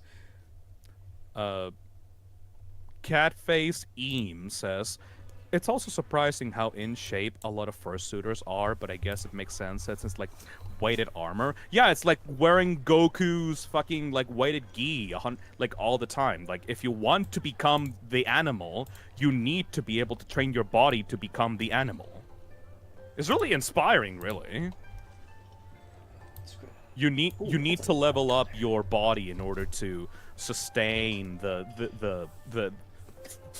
it's like fucking like My Hero Academia.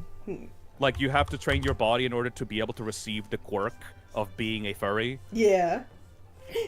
Like, Exactly. before you eat the furry like fur, to be able to transform into a furry, you need to train your body in order to get to be able to handle the furry power. Very good. 100 sit-ups, 100 push-ups, and 100 kilometers every single day. Every single and then day. maybe you will be able to wear your fursuit.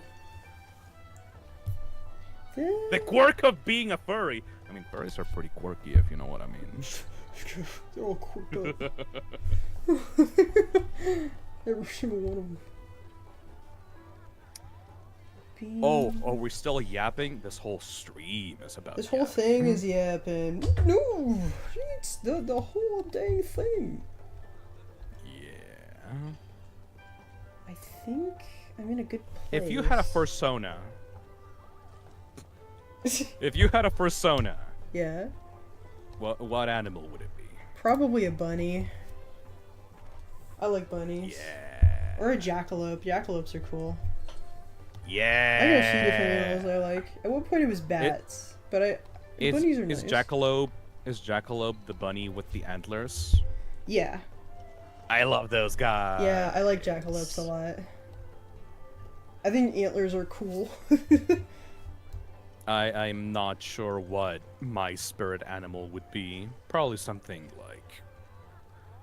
Probably like... I'm not sure. I've never thought about it more deeply. Probably not like a fucking wolf or like a generic ass like... It needs to be like a weird animal. Yeah. Something not like conventionally attractive by furry standards. Just choose an animal That's a real you like. toughie, because like it's hard to find something that matches that description. Yeah. It needs to have sharp teeth though, 100%. Well, there's your problem. Like, that's an oxymoron. Having sharp teeth and isn't conventionally attractive. I'm looking at you, Xenomorph. Yeah. Hyena is perfect, Phil. Maybe. Maybe. I don't like the spots on the body though, personally. They can have stripes. Has peacock been done yet? Probably. As the resident furry, my advice is any animal you like will be cool. Yeah, it's just there's a difference between an animal that you like and an animal you can identify yourself I really like with. the idea of hybrids. I've tried a few like hybrid animals that I really enjoyed. I designed a character that was like an owl cat. I think I still have her artwork somewhere. But I was like, I want to design an owl cat, so I made an owl cat. Where is she? Owl cat sounds cool. This one. Ooh. I just watched Alien, and it was like, I want to do a space character. I want to do a space trucker. So I got her. I think I have a few others. I love the trousers and the jacket, though. Yeah, I'm really happy with that design. It's a shame she's never going to be used for anything ever. There's this... Oh, yeah. What else have I done? Oh, he's not really furry. Satyrs aren't furries. They're closer to fantasy animals, but there's that too. I love the Todd.png on your folder. Oh, you can see that? I love the Todd.png. Don't worry, the stream can't see it. They just see like a No, they can see it now. mouse. That's just Hell in my yeah, folder. Todd Howard. There's this one too. He's Glamrock Todd. That's just sitting in my Yes, Todd Howard, my favorite furry. I gotta save this so I don't lose it. Kia pattern. It just works. It just works. Do I have any other goofy ones? Oh man, I gotta draw Percy. I gotta find an excuse to draw Percy again too, because he's part of the trio, but this... A sloth! A sloth would be good. A sloth would be good. I love the giant claws they have. I like when they smile. They have dumb little faces. I love sloths. Yeah, I would like to be a sloth if I was a furry. I haven't seen many sloth furries. I only seen Zootopia. Here's Kia leaving Kai alone at the daycare. I'm a grown-ass man! You can't leave me in here! That thing's gonna bring his neck.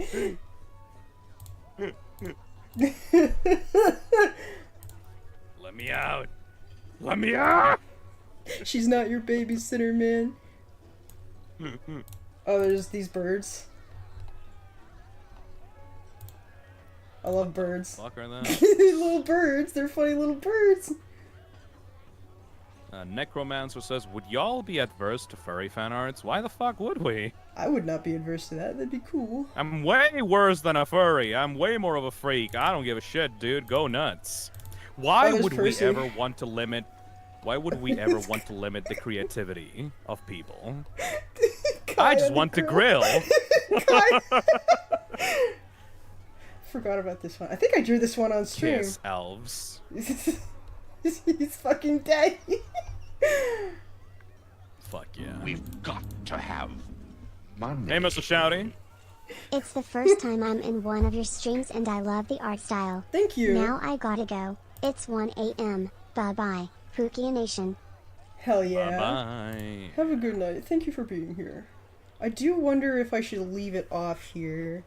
I think, I mean, I don't, Oops. like, maybe you're not 100% happy with the shading right now, but as a viewer, as, like, an external force, these two look pretty nice together right now. I'm It looks really pretty glad. finished to me. That's good.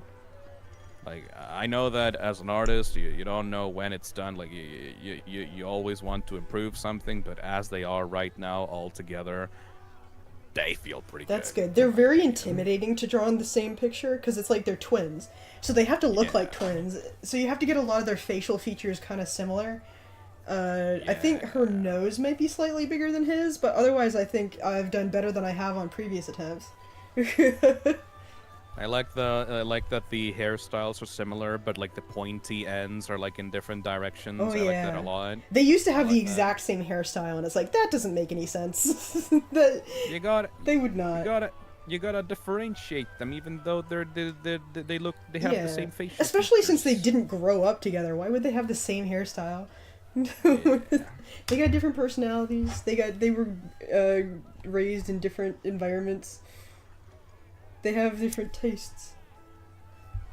The one dresses up like a fruity ass magician, and the other one is a very studious person. Yes. I respect it. Reading. Grew up on the streets. Grew up a fucking posh little baby. He grew up in a carnival. He ran away to the circus and then ran away from the circus.